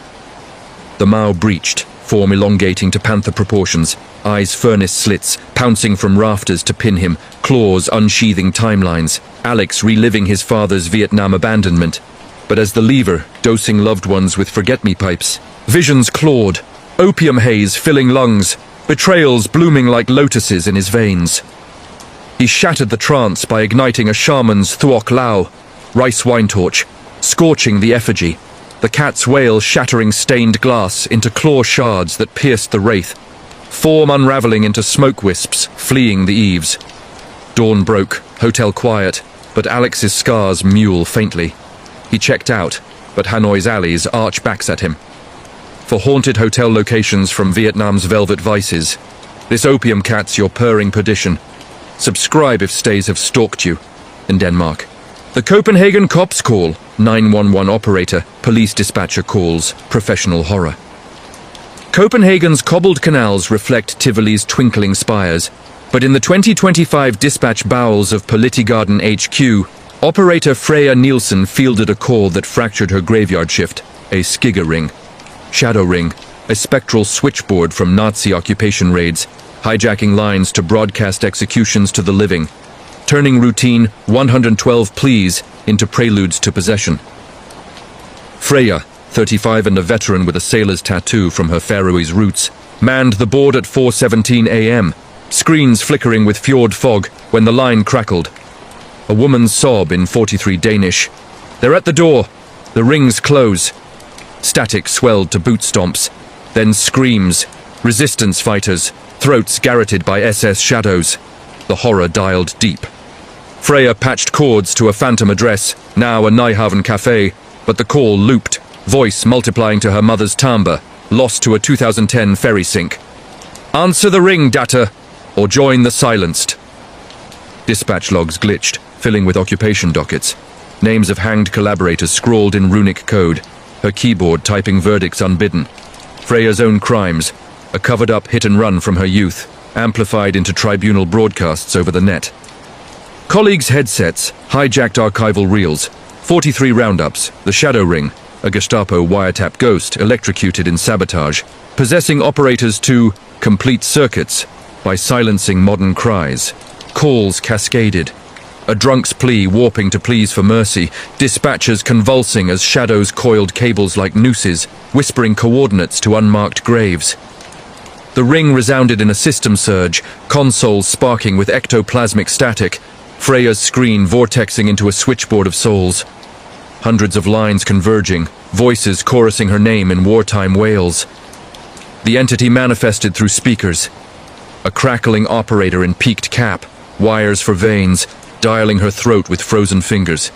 Deluges of raids, Freya as capo routing her kin to camps. She severed the surge by smashing the rune-etched keyboard, a Viking heirloom fused in repair, with a pharaoh's knife. Sparks forging a banishing sigil that shorted the ghost, form frying into feedback shrieks vented to the ether. Lights stabilized, calls normalizing, but Freya's lines hum faintly. She transferred to day shifts, but Copenhagen's bells toll her echoes. For police dispatcher calls from Denmark's wired woes, this shadow rings your crossed line, like if phones have phoned your fears. Iceland, the Reykjavik Road, Revenant, road trip and truck driver horror. Across Iceland's Ring Road, where rhyolite ridges frame geothermal geysers and the Arctic Circle mocks headlights. Trucker Bjorn Gudmundsson's 2025 cod convoy from Akureyri to Reykjavik became a revenant ride, the Veg Vidar. Road widow, a spectral hitcher from Viking shipwrecks, possessing drivers to plunge fjords in reenacted drownings, laced with climate curses. Bjorn, 44 and weathered as basalt from decades hauling against katabatic blasts, rumbled south in his Volvo, radio droning sagas, when the figure thumbed at a Valfjordur pullout. Veiled in sodden wool, face fogged by sea spray, murmuring Reykjavik, homeward, over CB ghosts. She boarded brine-dripping dash fogging with fjord frost, her touch on the stick shift icing the gears. "Drive me to the deep, Siglinger," she sighed in Old Norse, threaded with Bjorn's drowned brother's timbre, lost to a 90-mine trawler capsize. The road rippled, milestones melting to rune stelaes, glowing with bioluminescent script, the ring curving to sheer drops, where Draugr bridges once arched. Possession crept as krill fog, hands wrenching toward En Widow's Vic, a real 10th century wreck cove where a chieftain's bride, betrayed for gold, hexed sailors to eternal submerges. Visions flooded, Bjorn as her spouse, arguing mid-squall, the plunge in glacial slow-mo, hull crumpling like ice flow. The horror howled with the borealis, violets bleeding into the grill like ink spills. CB commandeered, airing crew wails from abyssal hulks. "The veil pulls true, feed her the catch." Crates defrosted feral, cod gasping with widow's whispers. "Merge with the current, forget the strand." Bjorn braked at a lava lay-by, but she swelled to fill the cab, skirts coiling the pedals, eyes like midnight seas devouring dusk. "Your anchor's my line," she purred, nails raking his chest to spill a droplet that lit the ley lines, cab reeking of brine and bereavement. He snapped the Mjolnir pendant, Odin's gift from his Sami kin, against the klaxon, peel pulverizing the mirage, her keen cracking the cab glass into wave fractals as she vaporized, the route rectifying under auroral hush. Mechanics found salt rime and a lone Nautilus in the bunk, untraceable. But Bjorn grounded his rig, fjords foaming in reveries. For road trip trucker horrors from Iceland's iced infinities, this road widows your watery wake. Comment your chilliest haul. Netherlands, the Amsterdam Asylum amble, urban exploration, abandoned places and hidden tunnels. Amsterdam's canal-laced labyrinth buries the Wolvenbos Asylum's overgrown ruins in Vondelpark fringes. A 2025 urbex foray by Dutch YouTuber Kai van der Meer into its labyrinthine tunnels. Once Nazi euthanasia labs turned 70s psych wards, unleashed an amble of the damned the Wolven Echo. Wolf Echo, a pack of shadowhounds from wartime experiments herding explorers into echo mazes of madness. Kai, 24 with a drone and graffiti scars, breached the chain link at twilight, chasing viral voids of the howls that heal, air dank with mold and morphine ghosts. First footage. Corridors crumbling to claw furrows, walls weeping with faded Rorschach blots that blinked, the amble ambushed with echoes. Footfalls quadrupled behind, not his, padded, panting, shadows peeling from corners to form lupine silhouettes with SS collars, eyes syringe glow. Tunnels twisted, graffiti morphing to runic pleas. Vlucht de Rudel, flee the pack, luring deeper to flooded basements where submerged gurneys held not bodies, but bones picked by phantom jaws. Kai's drone hacked, feed flipping to 44 reels, inmates dosed with lupine serums, mutating to beasts bayed down in hunts, their echoes unbound to chase cures through the curious. The wolves manifested. 6 shades of sinew and spite fur, matted with straitjacket shreds, Moore's foaming ectoplasm. Not mauling, but corralling howls, harmonizing his pulse to herd him into a central chamber walls, pulsing with bioluminescent veins, spelling therapies in blood script. Drowned ducts, forced crawls, currents tugging to tableau. Kai as test subject, strapped for injections that birthed his inner beast. Drone resurfacing solo with clips of the pack feasting on phantasms. Frenzy flared in the core vault, a tiled amphitheater echoing with yips. The Alpha lunging from grates, fangs glinting like lancets from a lost Mengele kit. Kai unspooled his drone tether, red yarn proxy, knotted to a pipe, retracing the rabid relay. The wolves' bays breaking to yelps as he surfaced to park lamps, tunnels tumbling in aftershocks. Voids voided, but his reels ripple with poor glitches. For urban exploration, abandoned tunnels from Netherlands' neural nightmares, this asylum ambles your howling hunt. Share your deepest delve. Kenya, the Masai Mara. Midnight march, camping and wilderness horror in national parks. The golden grasslands of Kenya's Masai Mara, where acacia silhouettes pierce savanna sunsets and lion prides prowl under Milky Way vaults. A 2025 glamping safari for wildlife photographer Nia Okello. And her crew in the Musiara swamp turned primal pilgrimage into a midnight march, the Twigalana. Forbidden giraffe, a cryptid colossus from Maasai lore, a elongated shadow beast, cursing interlopers to endless treks across cursed craters. Nia, 31 and Nairobi raised with a lens, scarred by rhino charges, set camp by the Talek River, fireside yarns of Enkang elders binding the creature with beaded curses, until the silhouette stretched at moonrise, neck forking like lightning, hide dappled voids that swallowed stars. The march menaced with mimicry. Nia's team trailed the giraffe's gait, GPS glitching to ancestral migration maps, the beast's bleat echoing laments. Walk the circle, the plane forgets no foot.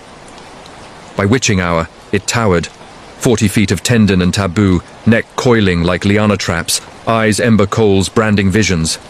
Naya's orphaned youth, her mother's AIDS vigil, now herded into stampede simulations where she led the lost. Wilderness wilted, termite mounds crumbling to sinkholes, hyenas hymning human hungers, tents twisting into Enkang rings that looped patrols. Nia's camera captured it, thermal blooms branching impossibly, but playback warped to 80s poacher hunts, her lens luring the forbidden to correct the captured. The plane perverted under meteor shower, craters, calderas of curse. The team ringed by giraffe grids, hoofprints forming labyrinths, the twiga manifesting manifold, necks lassoing regrets to yank skyward. Nia's partner, Juma, sleep-marched into more mirages, his form elongating as the beast narrated neglects, forcing him to crop-dust phantom plains barren. Desperation dawned in dawn patrol, Nia invoking a Laban rite, grinding ochre into a circle and chanting Olapaya, unbinding, while slashing a beaded amulet across the lead neck's illusion. The colossus convulsed, forms folding into dust devils devouring the grids, bleats breaking to brays as it bounded bushward, the Mara mending to morning mist. Juma woke whole, but Nia's photos stretched shadows. For camping national park horrors from Kenya's golden gulags, this giraffe's your elongated exile, like if the wild has wandered you weary. Strap in tighter, shadow seekers. This fresh frost of fears is the frostbite on our fear fest, but the crypt waits with colder cases. From serial slayer sagas to deep web dares that devour devices, babysitter blackouts to workplace wraiths, neighborly nightfalls to military mist memories, weave vaults vaulting virality. Which wormed worst? The Peruvian prism? Kenyan colossus? Comment your country and chill. Let's echo these enigmas explore wide. Subscribe, like, share to shadowstorm the scrolls, and I'll haunt you in the next nocturnal dispatch. Rest, if the revenants relent. Philippines, the Bicol bloodline curse, demons and possessions. In the typhoon-lashed rice terraces of Bicol, Philippines, where Mayan's perfect cone looms like a watchful ancestor's skull over emerald paddies, the summer of 2024 unleashed a demonic possession that ravaged the Agoncillo family farm. a curse traced to Spanish colonial inquisitors who drowned native shamans in 1621, their vengeful Aswang spirits now latching onto bloodlines tainted by forgotten pacts. Elena Agoncillo, a 34-year-old widowed rice farmer with calloused hands and eyes shadowed by loss, returned from Manila's concrete grind to tend her ailing father's plot near Legazpi City. The air hung heavy with petrichor and unspoken sins as she stepped onto the ancestral soil, the old nipa hut creaking under monsoon winds that carried faint chants. Tagalog pleas twisted into guttural snarls. Elena's father, Mang Tomas, 68, and bedridden with dengue fever, gripped her wrist that first night, whispering of the eater in the blood, a family heirloom rosary clutched like a noose. She laughed it off as fever dreams, brewing herbal salabat. But by midnight, Tomas convulsed, his veins bulging black as squid ink, voice booming not his but a chorus of drowned voices. The pact returns. Feed the volcano your firstborn. The possession rooted deep, insidious as termites in bamboo. Tomas's body temperature spiked to 108 degrees, sweat evaporating into steam that formed fleeting faces, Inquisition priests with iron collars, Aswang shamans with elongated tongues lapping at the air. Elena called the local albulario, Barangay Captain Reyes, a stooped healer with betel nut-stained teeth, who arrived at dawn with anting amulets and a live chicken for sacrifice. As he chanted Oracion over Thomas's thrashing form, the demon manifested physically. The old man's nails elongated into claws that gouged furrows in the dirt floor, drawing sigils that smoked like branding irons. Symbols from the 1621 auto da fe, when her ancestors bartered souls for land grants, cursing the line to host the drowned. Your rice drinks blood now. It hissed through Thomas's lips, eyes rolling to whites flecked with volcanic ash. The farm warped. Water buffaloes lowed in human tongues, paddies blooming with carnivorous pitcher plants overnight, snapping at Elena's ankles like hungry mouths.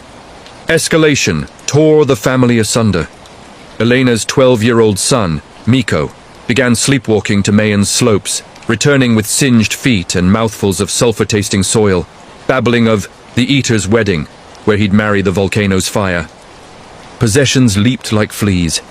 Elena woke one dawn, with her tongue swollen triple-sized tasting of copper, and regret forcing confessions from her mouth, admitting the Manila affair that shattered her marriage, the demon amplifying guilt into self-laceration, where she carved crucifixes into her palms with a bolo knife. Neighbors shunned the hut, whispering of the Agoncillo curse resurfacing every blood moon, when Inquisitor ghosts possessed the guilty to reenact drownings in rice floods.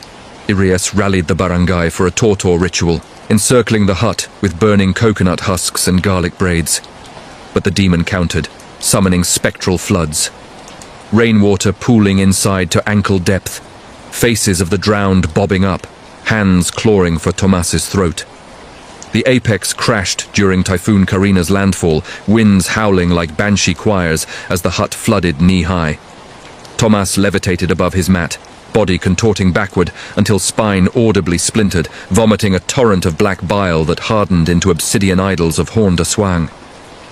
"Join the pact, or the mountain claims all," it roared, Miko seizing beside him, his small frame elongating with illusory wings. Elena, drenched and defiant, plunged the heirloom rosary, forged from drowned gold, into Thomas's chest, reciting the albulario's counterspell laced with her own pleas for ancestral forgiveness. The demon shrieked, form ejecting in a geyser of ash and water that shattered the Nipa roof, fleeing toward Mayon's crater as lightning etched the sky. Thomas collapsed, cleansed but frail, the farm's curse ebbing with the storm. Paddies greening anew, Miko's sleepwalks ceasing. Elena burned the idols at dawn, but Bicol's monsoons still whisper temptations. For demons and possessions, true stories from the Philippines' volcanic veins, this bloodline curse is your ancestral anchor. Drop a like if family secrets scare you straight. Norway, the fjord phantom fisher, road trip and truck driver horror.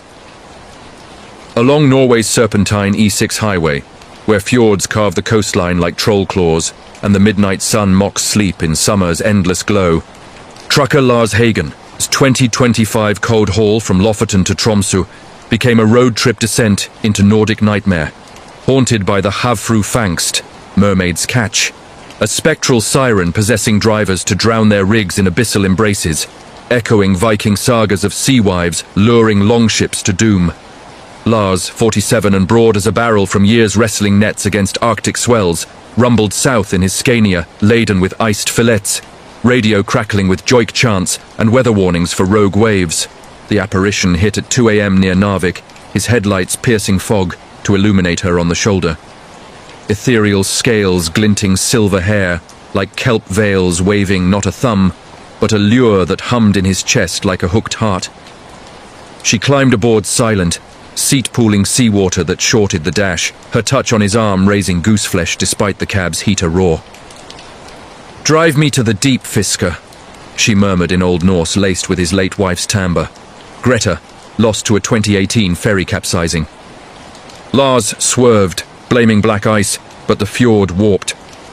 Milestones dissolved into runestones pulsing with bioluminescent script, the E6 curving unnaturally toward sheer drops where Troll's bridges once spanned. Possession seeped slow as brine. His hands steered unbidden toward Siren's Sving, a real 19th century wreck site where a whaler captain, obsessed with a mermaid vision, plunged his fleet for her eternal catch. Visions assaulted, Lars reliving Greta's final call, static turning to her pleas mixed with the siren's song, promising reunion in the troughs if he just let go of the wheel.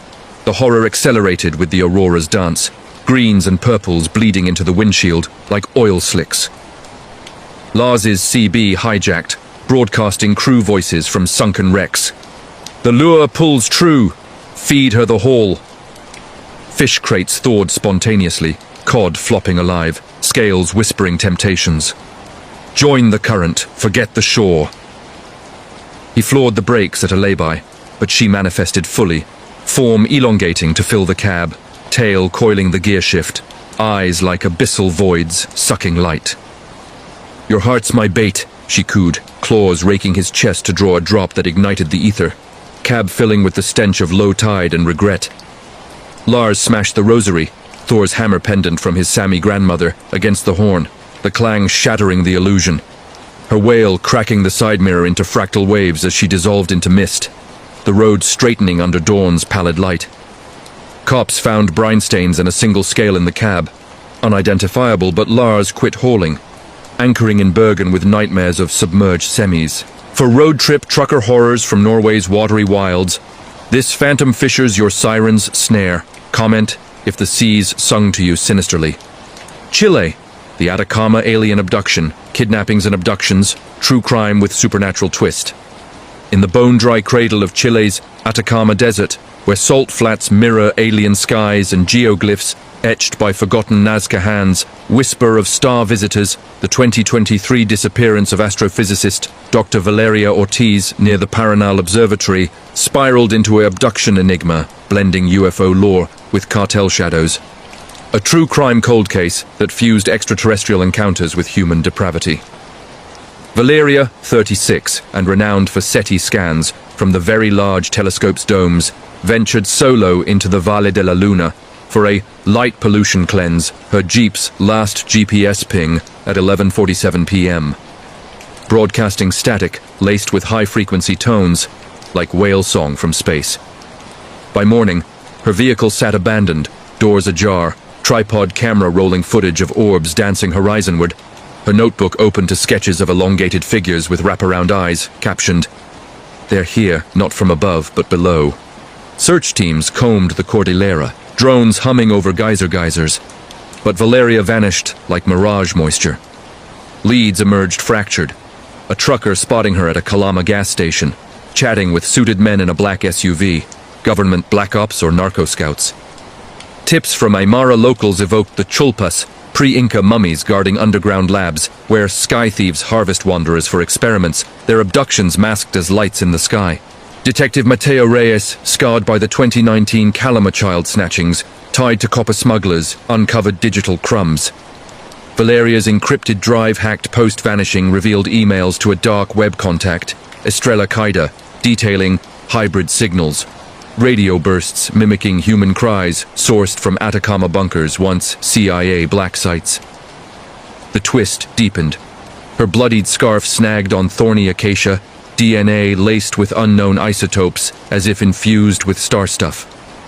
The case cracked in 2025 when a seismic tremor unearthed a derelict mine shaft near the hand of the desert sculpture, yielding Valeria's locket engraved with binary for return, and surveillance cams from Paranal capturing the SUV, plates tracing to a rogue ex-astronomer syndicate peddling alien artifacts on the black market. Interrogations spilled the horror. The group, posing as ufologists, abducted sensitives like Valeria for staged encounters, drugs inducing hallucinations of Greys probing mines, filmed for viral deep web sales. But her resistance turned ritualistic, a Stargate ceremony in the shaft where they slit throats to commune with the void. Her body dissolved in acid vats mimicking crop circle scorch. One confessor babbled of real orbs responding to the blood rites, lights claiming the guilty mid-confession. Valeria's presumed dead, her research archived as anomalous, but Atacama nights pulse with her SETI echoes. For kidnappings, abductions, true crime with extraterrestrial chills from Chile's starry wastes, this alien snatch is your cosmic cuff. Share if the skies stare back. Thailand, the Chiang Mai chatroom curse, online conversations and internet horror, personal encounters.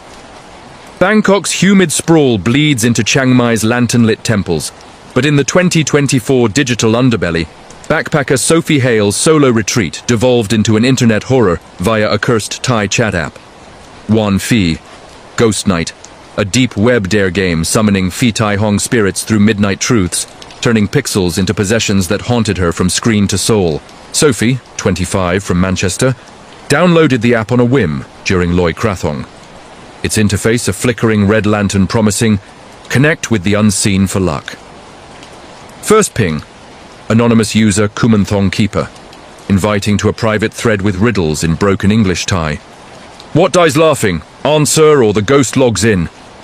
She replied, the Joker, earning a virtual coin stamped with a child's skeletal face. But by 3 a.m., her phone overheated, notifications blooming like bruises. Photos of her hotel room taken from inside, timestamps predating her check-in. The curse escalated viral. The chat mutated, pulling in ghosts, users with 0 followers posting in voices of drowned, typhoon victims from 2004, their pleas glitching to Sophie's regrets, like her aborted London pregnancy confessed only in journals. Keeper doxed her, IP traced to her exact balcony, where shadows pooled unnaturally, forming childlike imprints that giggled when photographed. Deep web dives revealed Wan Phi's origin, a 1990s occult app coded by a monk gone mad, embedding malware that hacked cams to feed user fears to Phi puppets. Rice effigies, animated by player sins now loose in the ether. Sophie's nights fractured, sleep paralysis where the screen hovered above, avatars crawling out as digital crawlers with needle teeth, whispering dares. Share your shame, or we share your face. One viral thread looped her video call, face morphing midstream to a grinning Kumanthong doll, eyes her own but black as beetle spit. Terror peaked during a full moon ritual gone rogue. Sophie joined a live exercise stream in a Chiang Mai Wat, but the app hijacked the broadcast, superimposing participants' fears. Her abortion as a spectral infant clawing from wombs. Keeper revealed, a possessed teen in the hills, body host to the app's creator's ghost, farming terror for ghost coins traded on dark nets. She smashed her phone in the temple fire pit, embers flaring with digital screams, the curse ebbing as the lantern icon shattered. Back in the UK, her devices glitch-free, but random pings echo, answer or log in forever. For online internet horror, deep web dares from Thailand's spectral servers, this chatroom curse is your pixel poltergeist. Like if apps have ever glitched ghostly. Spain, the Sierra Nevada Skinwalker siege. Supernatural creatures, skinwalkers and cryptids. The Sierra Nevadas jagged peaks in southern Spain, where Moorish ruins huddle against alpine blizzards and Iberian ibex echo like lost souls. A 2025 ski expedition near Pradolano unearthed a skinwalker siege. A Navajo-imported curse clashing with local duende folklore, twisting a cryptozoology hunt into a shape-shifting slaughter. Guide Mateo Ruiz, 39 and scarred from a 2019 avalanche that claimed his brother, led 4 crypto enthusiasts, American podcasters chasing European Wendigos into the Mulhacen Cirque for a week of thermal cams and trail lore. Camp pitched at 3,000 meters under a blood moon. Tales of Basque Basajaun, forest lords, faded as the first mimicry hit. A howl mimicking Mateo's brother's final scream, distant but inching closer through snowdrifts. The skinwalker, they pieced later, rode in via a cursed Navajo fetish, smuggled by the group's occultist, activating on Iberian soil, where Moorish gin amplified its hunger. It started subtle. Boot prints shifting from human to cloven mid-trail, gear rifled to leave offerings, hair clippings woven into fetishes that pulsed warm. One podcaster, Jenna, woke to her tent zipper unzipping from within. A figure crouching, her own face, but elongated jaw and backward knees, whispering podcast scripts in reverse. The hunt hunts you. Possession rippled. Mateo convulsed by firelight, voice dropping to gravel as the creature narrated his guilt, forcing confessions of the avalanche sabotage for insurance, his hands clawing snow into runes that burned blue. The siege peaked in a whiteout. The cirque, a coliseum of wind-whipped pines. Thermals caught it. Thermal blobs multiplying. Shapes peeling skins like molting serpents. Ibex to man. Man to duende with thorn crown heads, herding the group into a box canyon. Jenna's double lunged, skin sloughing to reveal grey hide and ember eyes, jaws unhinging to devour sound, muffling screams into echoes. Mateo baited it with the fetish, shattering it against a Moorish stone cross unearthed in drift. The crack summoning gin winds that flayed the skinwalker's form into tatters, howls dissolving to whimpers as it fled to the peaks. 2 podcasters lost, their doubles lingering in cams as glitches. Mateo burned the gear, but Sierra winds carry sibling cries. For skinwalker cryptid sieges in Spain's frozen fortresses. This shapeshifts your sloughing skin. Subscribe if folklore's followed you home.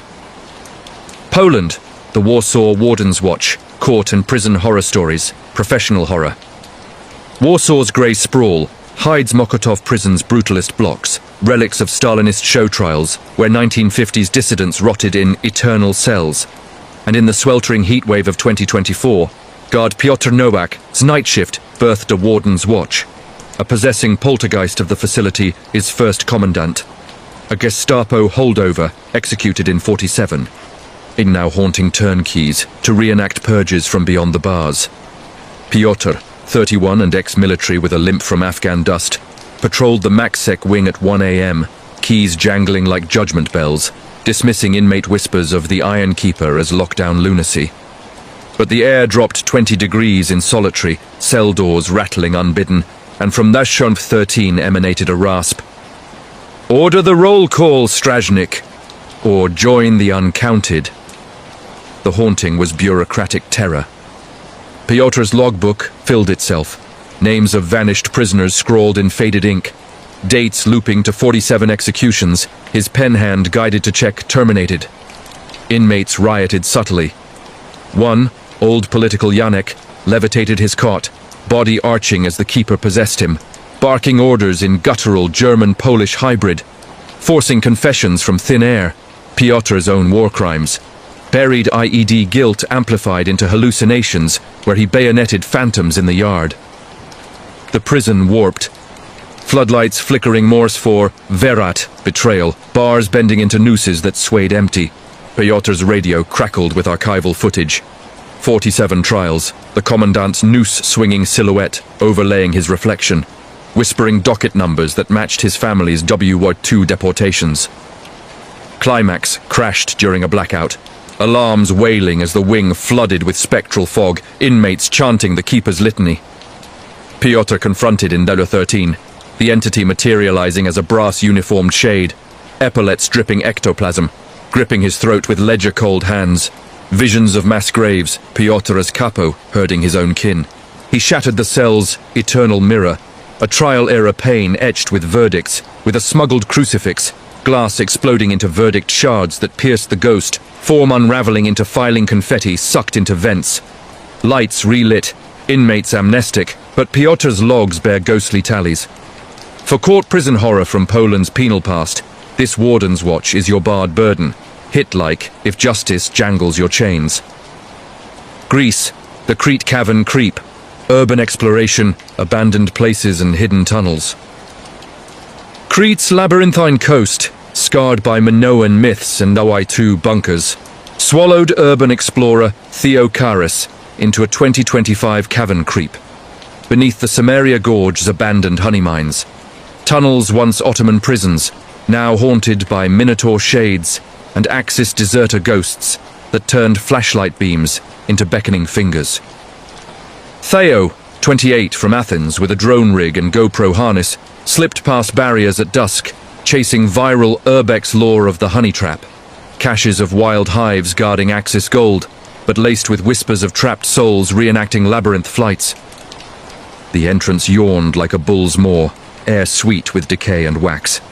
His first footage, capturing stalactites dripping amber that hardened mid-drop into skeletal hands. The creep deepened with echoes, footsteps paralleling his, not his own, cloven, scraping like horns on stone. Tunnels forked unnaturally, walls blooming with bioluminescent fungi spelling linear A please, escape the bull, guiding him downward to flooded chambers where submerged carts held not gold, but bones, picked clean by spectral swarms. Theo's drone glitched, feed hijacking to 43 reels. German soldiers fleeing Cretan resistance, pursued by shadows with bovine heads, their screams looping as his heart monitor spiked. The Minotaur manifest, half-deserter amalgam, uniform tattered to fur, horns curling like rebar, eyes furnace glow, didn't charge. It herded, bellowing in German Greek, "Run the maze, Theseus!" or become the thread. Drowned passages, forced swims, currents dragging to visions. Theo, as Daedalus, crafting wings from honeycomb that melted in the beast's breath, his drone surfacing unmanned with footage of the hybrid feasting on echoes. Desperation peaked in the heart chamber, a vast hive vault pulsing with resin-veined walls, the entity lunging from pillars, axe glinting from a lost Wehrmacht kit.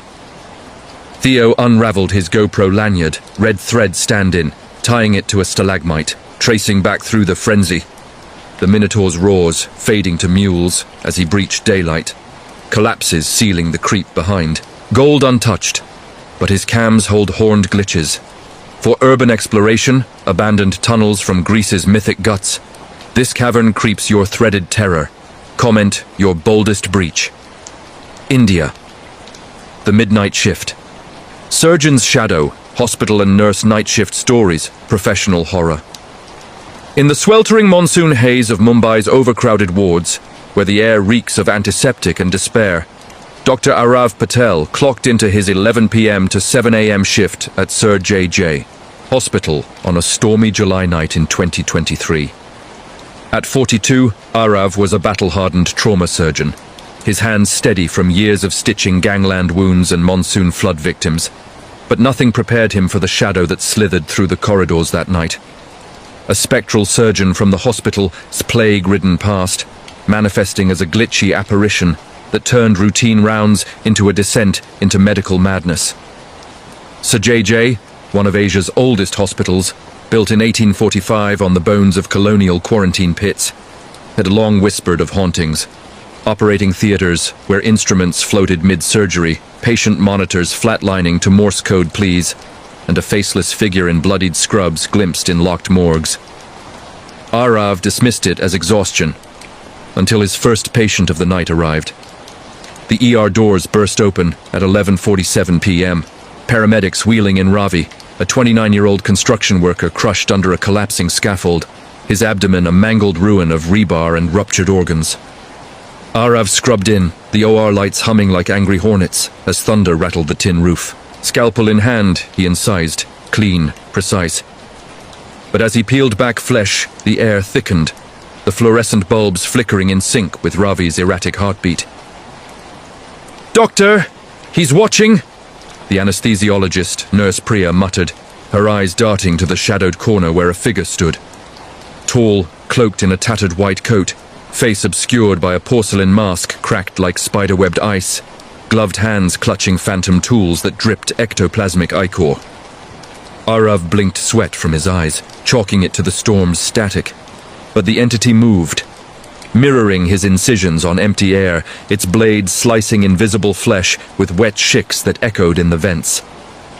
By 1:23 a.m., the surgery devolved into chaos.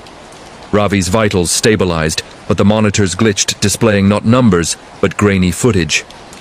1896, the bubonic plague ravaging Bombay, the shadow surgeon, a disgraced British doctor named Elias Hawthorne, experimenting on the dying, vivisecting the infected without anesthesia to harvest souls for science.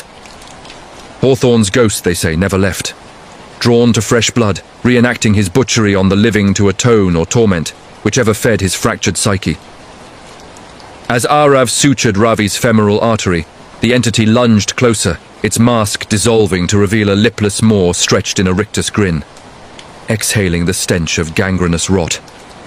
Priya screamed as her IV stand toppled unbidden, needles embedding in walls like shrapnel, while Arav's scalpel twisted in his grip, carving unbidden runes into Ravi's skin, symbols from Hawthorne's forbidden journals, unearthed in a 1920 scandal that buried him alive in the hospital catacombs. The haunt escalated through the shift.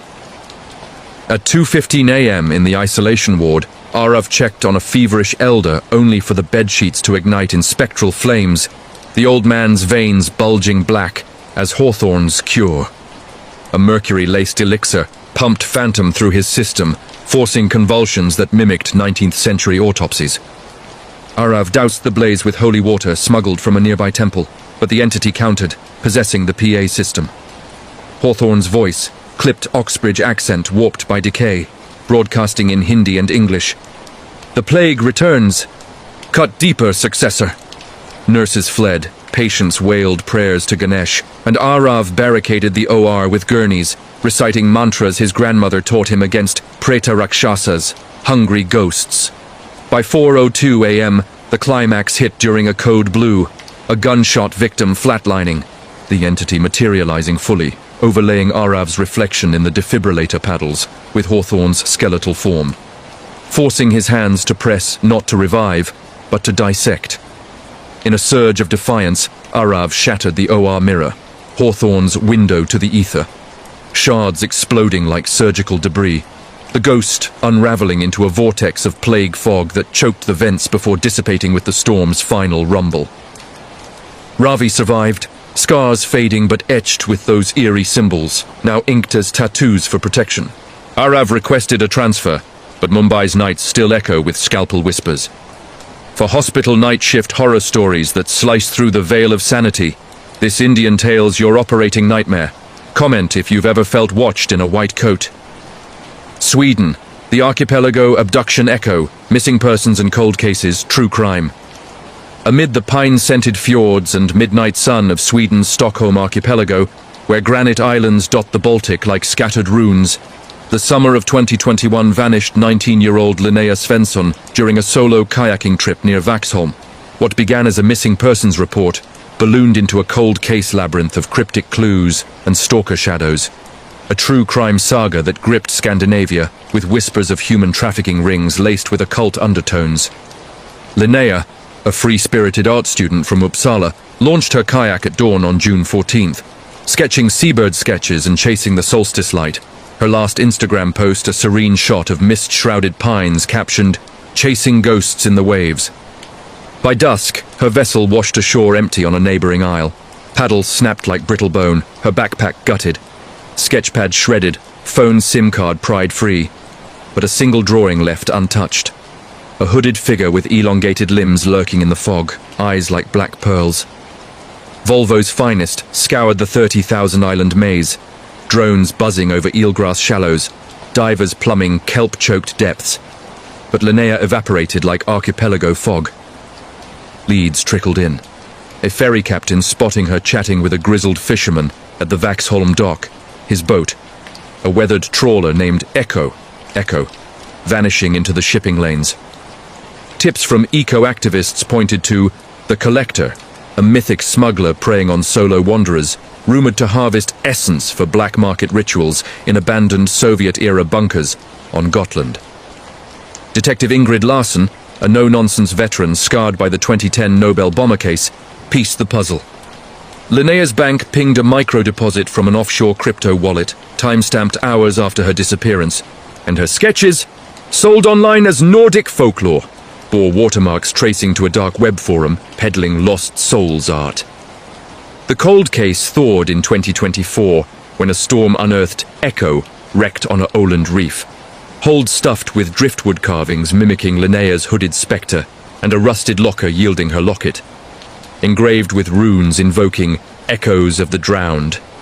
Forensics screamed trafficking, DNA traces of sedatives in the bilge, fibers from her kayak tangled in the propeller, but no body. Larsson's deep dive revealed the collector's web, a loose syndicate of ex-mercenaries posing as artists, abducting creatives to inspire under duress in hidden hotels, their works laundered through Baltic auctions. Interrogations cracked a painter accomplice, babbling of Linnea's final piece, a mural of archipelago sirens luring ships to doom painted in her blood-mingled inks before she slipped a guard and fled into the sea, her echo haunting the waves as vengeful cries luring new prey. By 2025, the case lingers unsolved, Linnea's sketches fetching black market fortunes, sightings of her kayak silhouette paddling phantom fog banks dismissed as grief hallucinations. Larsson retired haunted, her desk littered with rune rubbings. For missing persons cold cases that echo across icy waters, this Swedish enigma's your vanishing tide. Share if the seas called to you too darkly. South Africa, the Karoo Krampus crawl. Supernatural creatures, cryptids and demons' possessions. Beneath the star-pricked vault of South Africa's Karoo Desert, where succulents claw at ochre sands and jackals hymn the moon, a 2024 backpacking expedition into the Cederberg wilderness turned folkloric nightmare for geologist Thabo Nkosi and his team of 4. What they mistook for heat-stroke delirium was a cryptid possession by the Karoo Krampus, a horned abomination blending Dutch settler myths of punishing imps with sand bushman tales. Of Kagan, the trickster mantis god gone feral, twisting hikers into vessels for its desert wrath.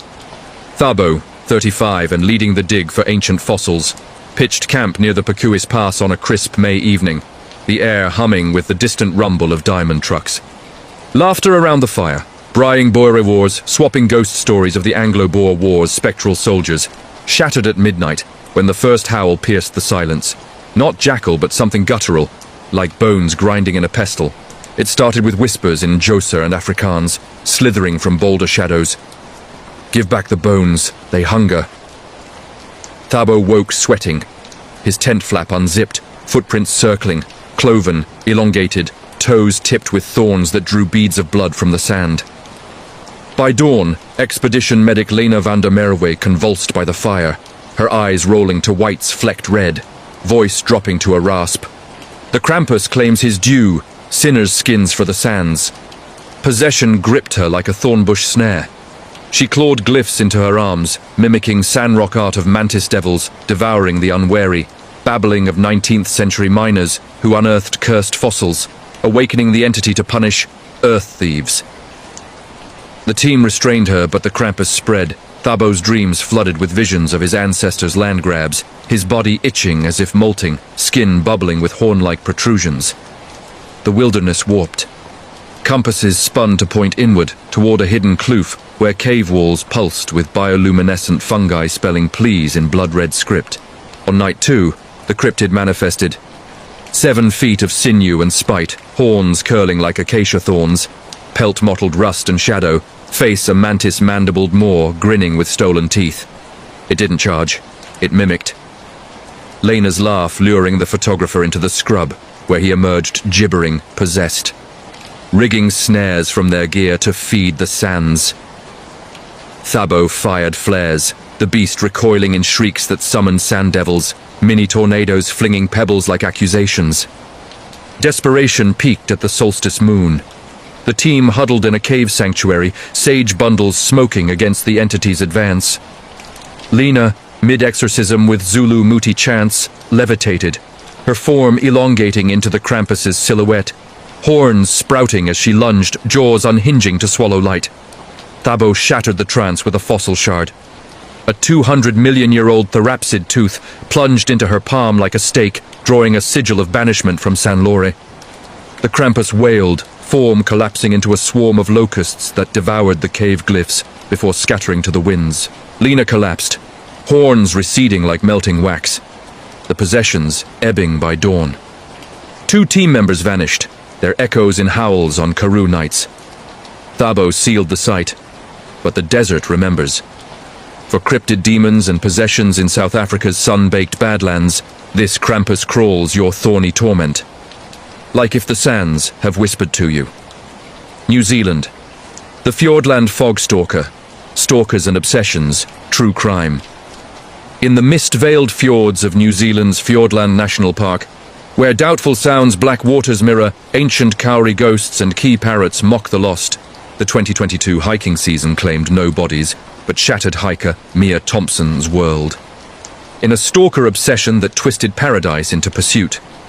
At 27, Mia, a Kiwi botanist from Wellington, trekked the Hollyford Track solo, cataloguing rare mosses for her PhD, her journal entries poetic odes to the podocarp groves, until the notes appeared, tucked into her pack like love letters from the fog. Your steps echo my heart, moss maiden. Follow the fern fronds. What unfolded was a true crime cat and mouse through Te Waipunamu's wild heart, a obsession born of digital breadcrumbs and bushman isolation. It ignited post a chance encounter at the Guns Camp trailhead. A lanky tramper named Kieran Hale, 41, ex-army with eyes like polished ponamu, sharing tea and tales of Maori Patupayarehe, fair folk who lure wanderers astray. Mia brushed off his lingering gaze, but by day 3, the stalking surfaced. Boot prints paralleling hers, too deliberate for coincidence. Wildflower crowns left on her bivvy, thorns pricking warnings. Hale's fixation festered from afar, hacking her Strava app, mapping her route via geotagged posts. His journals, seized later, a fevered scrapbook of her photos, annotated with runes invoking Taniwa, lake guardians twisted into possessive serpents. She's the frond I was born to curl around, he scrawled, delusions blending eco-zealotry with ancestral curses. The pursuit peaked in a 3-day deluge, Mia's sat phone glitching to texts from unknowns. The fog hides me, but I see your green-stained fingers. Join the wild. Mday.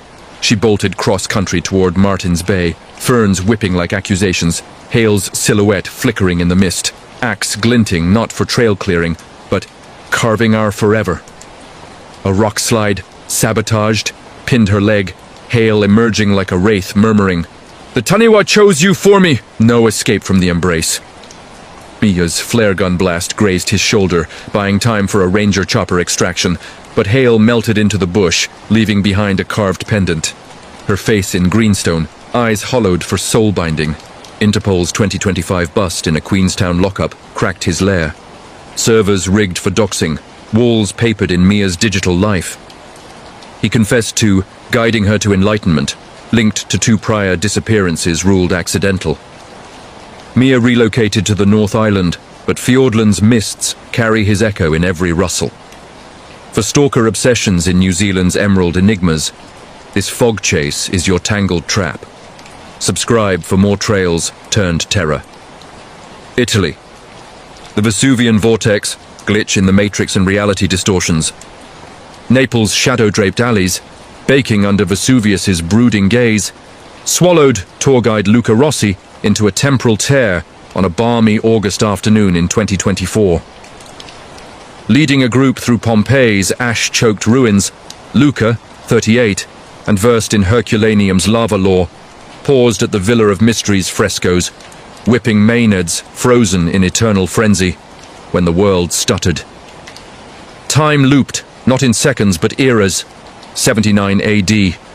Zeruption replaying in hyper-real vignettes, a glitch in the matrix birthed from the volcano's volcanic veins, trapping souls in Pompeii's petrified echo.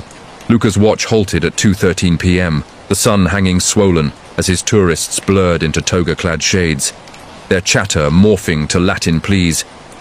Vesuvius furit, flee the fire. The distortion deepened. Luca blinked, and the forum dissolved into a bazaar of 18th century excavators, bourbon dynamite in hand, unearthing bodies that turned to gaze back, eyes molten glass pleading release. He ran, cobblestones shifting underfoot to molten pumice, air thickening with sulfur whispers. Join the cast. Eternal. Phones in his pocket vibrated with texts from 79 AD. Coordinates to safe, villas that collapsed into fresco prisons, walls blooming with bacchanal vines that snared ankles. Fellow guides radioed static laced with Pliny the Younger's eruption dispatches, read in real time as if scripted by the glitch. A Vesuvian algorithm replaying Cataclysm to ensnare modern interlopers, feeding on their terror to sustain the loop. By dusk, isolation fractured Luca. He relived his grandmother's 1944 eruption flight, Naples quaking anew, but inverted, civilians marching toward the blast, cheering the gifts of Vulcan. The Matrix mended in fits, tourists snapping selfies with phantom pyroclasts, their faces aging to ash masks mid-frame. Luca sought the Temple of Apollo, smashing a sundial with a loose tesserae, the crack propagating like fault lines, reality rebooting in a seismic shudder. Vesuvius belched smoke as punctuation. Tourists none the wiser, but Luca's photos bore glitches, his form superimposed over a Pompeian fresco, eternally fleeing. He quit guiding, but Naples' shadows stutter, clocks skipping, shadows lingering post-noon. For glitch in the matrix distortions from Italy's buried cities, this volcanic vortex is your ashen afterimage. Hit like if times tricked you too. Argentina. The Pampas phantom hitchhiker, road trip and truck driver horror. Across the endless grasslands of Argentina's Pampas, where gaucho winds whip dust devils and Route 3 stretches like a scar to Patagonia, long-haul trucker Diego Morales picked up his last fare on a fog-bound night in March 2023.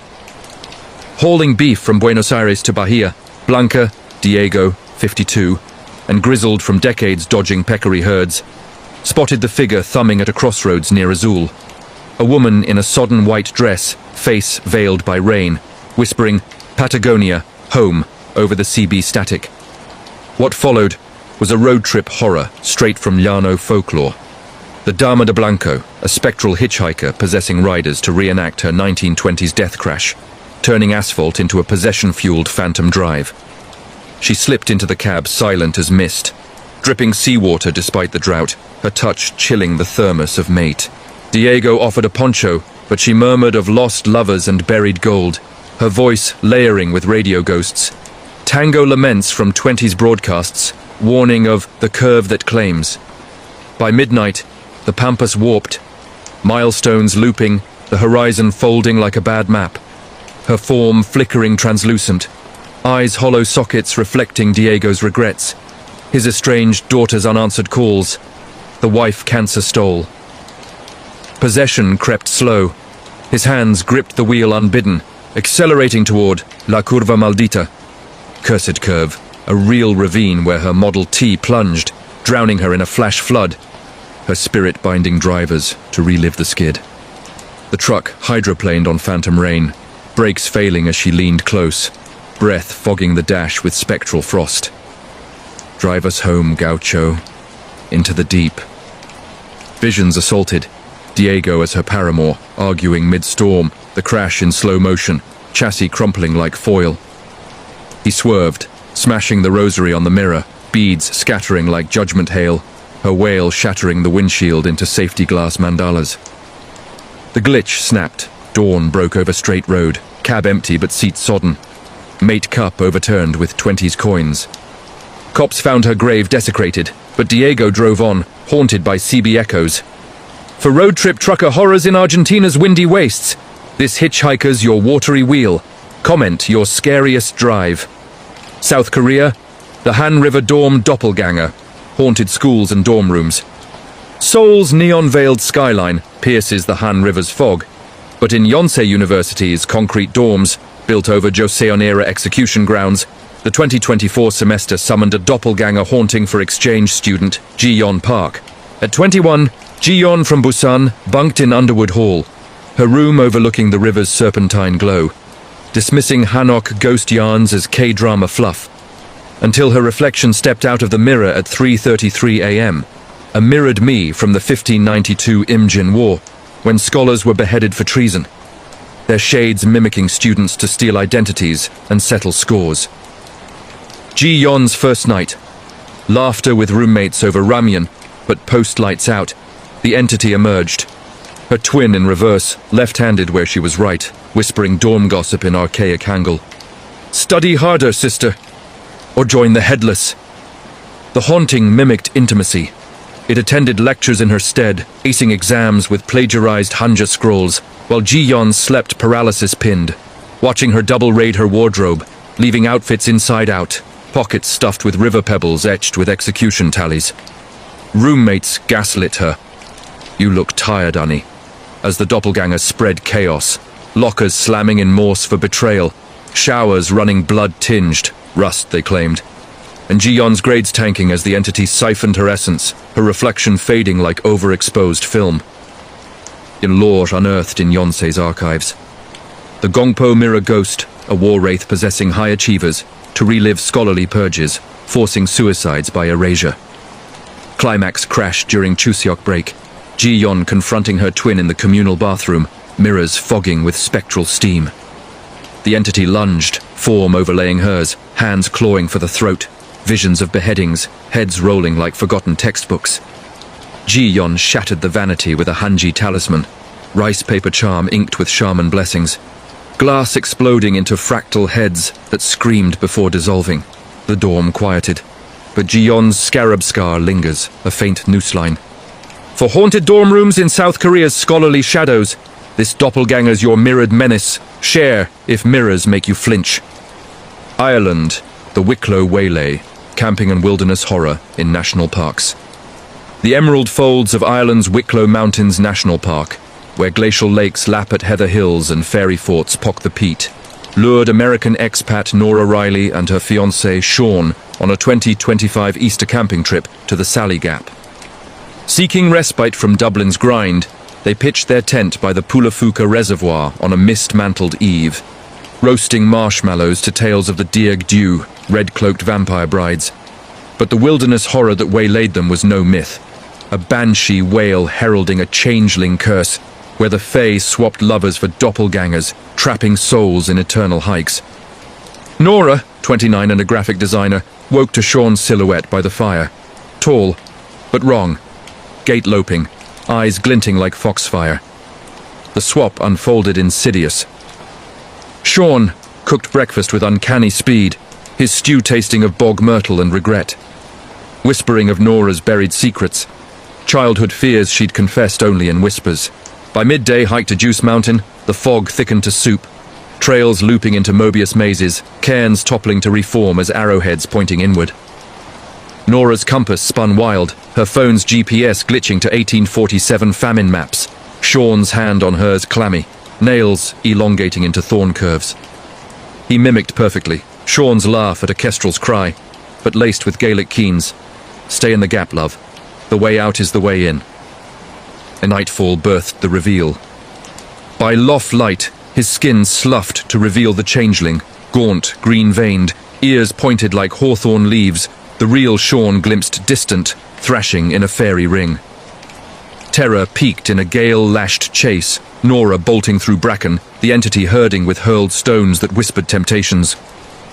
Join him in the wrath, eternal spring. She dove into the reservoir, iron-rich waters burning the Fae's touch, surfacing to find the changeling dissolved in foam, Sean collapsing from the ring, drained, aged a decade in hours. Rangers dismissed it as hypothermia, but Nora's sketches bear Fae fingerprints. For camping wilderness horrors in Ireland's enchanted parks, this waylays your fairy snare, like if the hills have hummed your name.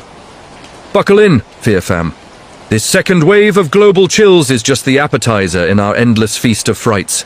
From serial killer cold cases to online deep web dares, neighborly nightmares to court prison poltergeists. We've got vaults more waiting to vault you into virality. Which gripped you gut deep? The Swedish sea vanish, Korean campus clone? Comment your country and pick. Let's haunt the explore together.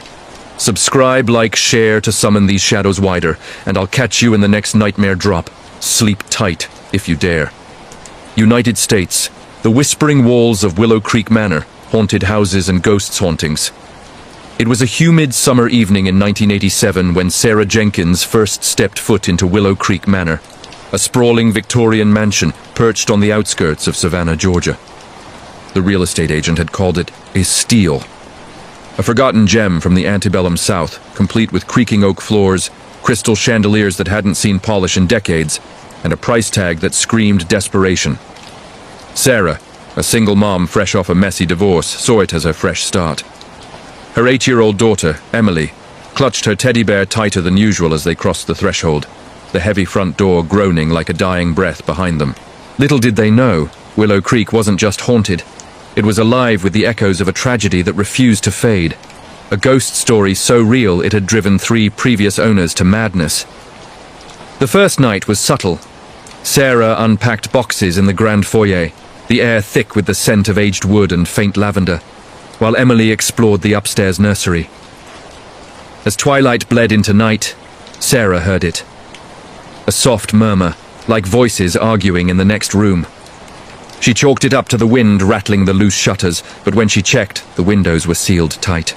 Upstairs, Emily burst into tears, babbling about a pretty lady in white, who sang lullabies but wouldn't stop staring. Sarah dismissed it as imagination. Kids and new houses, right?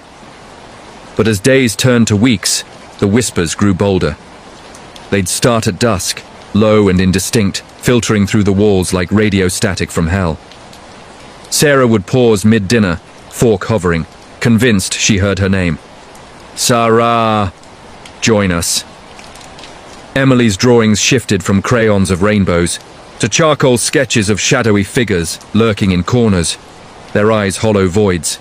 By the end of the first month, the hauntings escalated into something primal, a supernatural force that clawed at the fabric of their reality.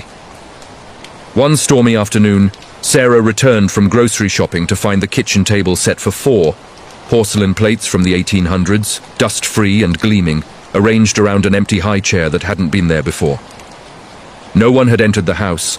The doors were locked, the alarm silent.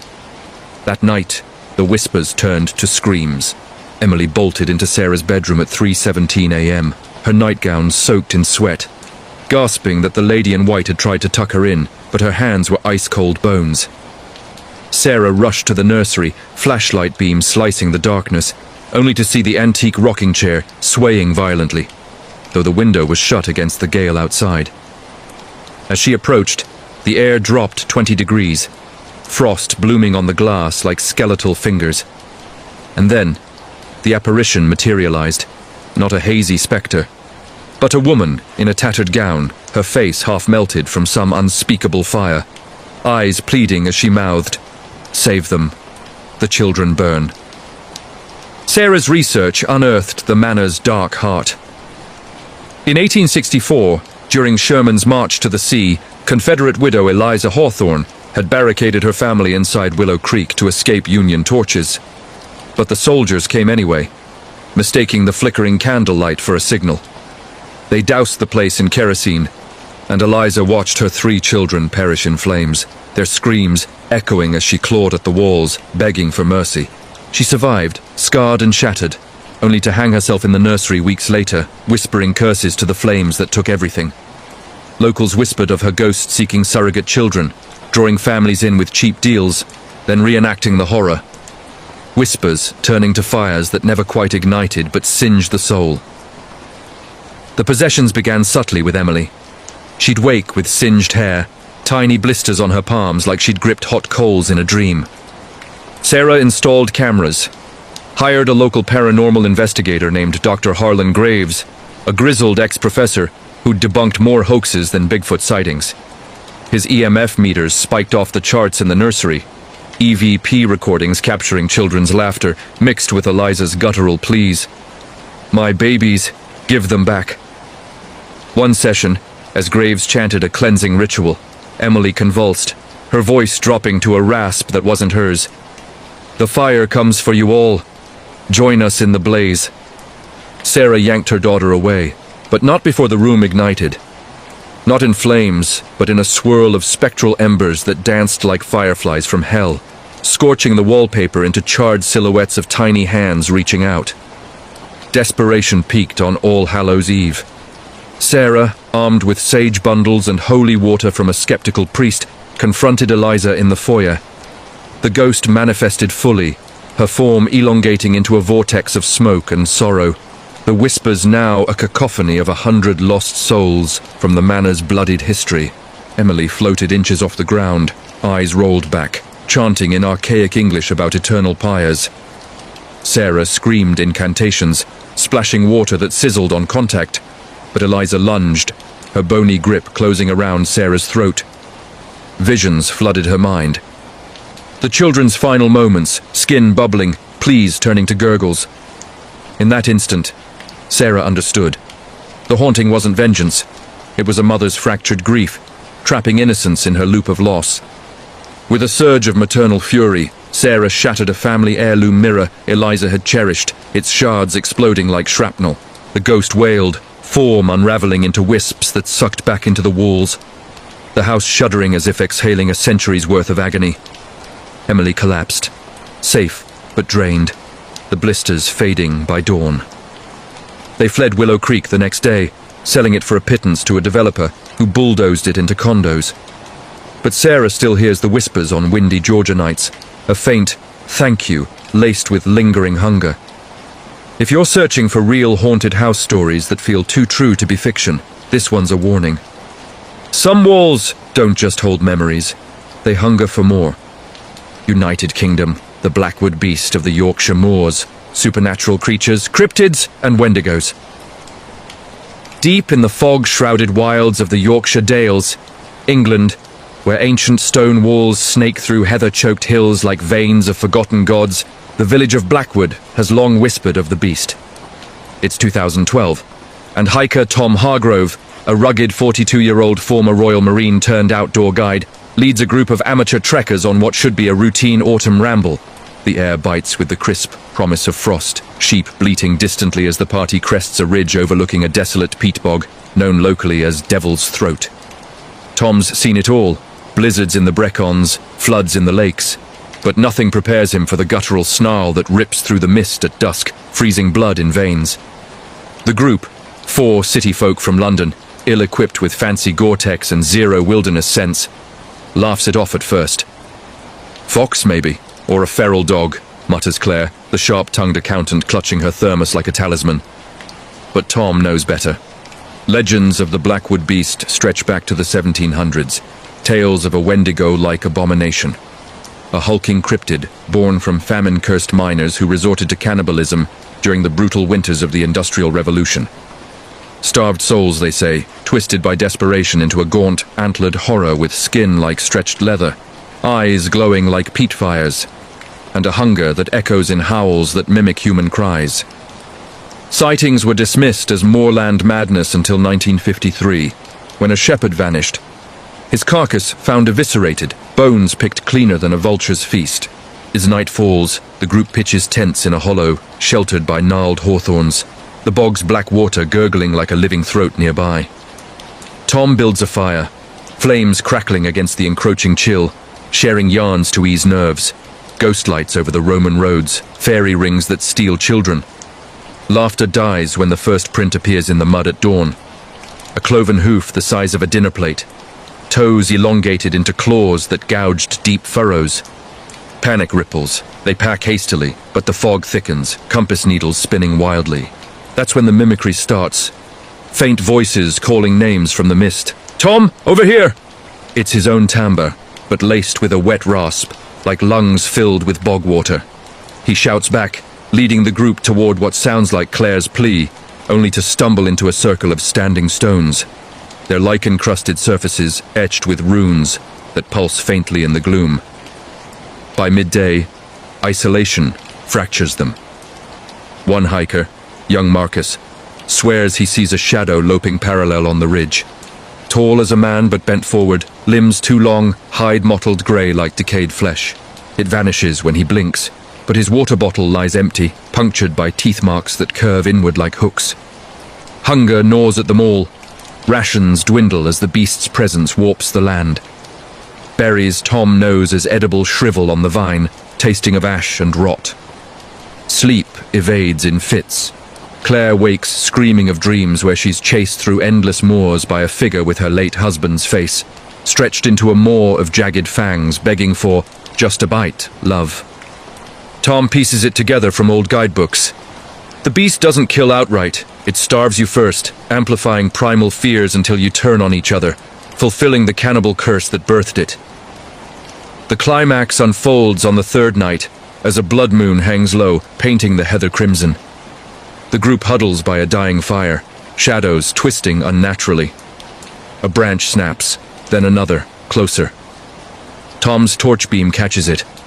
Eyes first, twin embers in the underbrush, then the form unfolding, 7 feet of sinew, and spite, antlers branching like drowned roots, breath steaming with the stench of wet earth and old meat.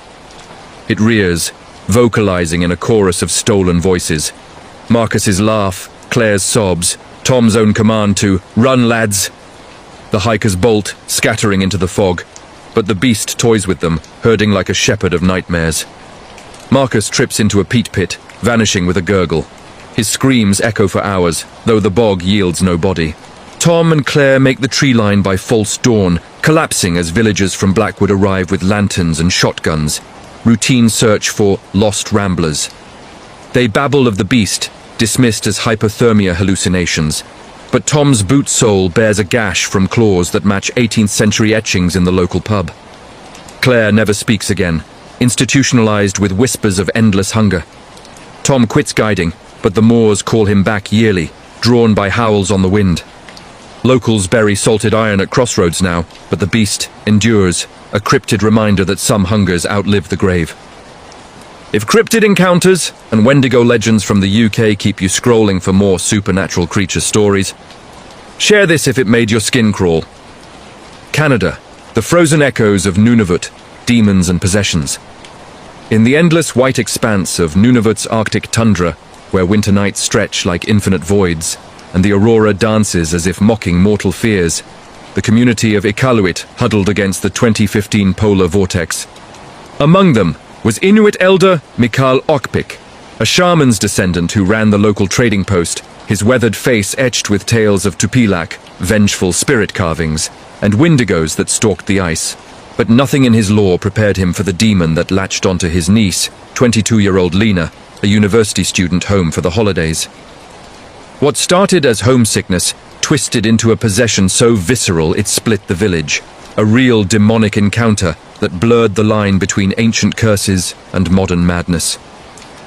Lena arrived on a snow-crusted flight from Ottawa, cheeks flushed from city lights she craved, but couldn't escape.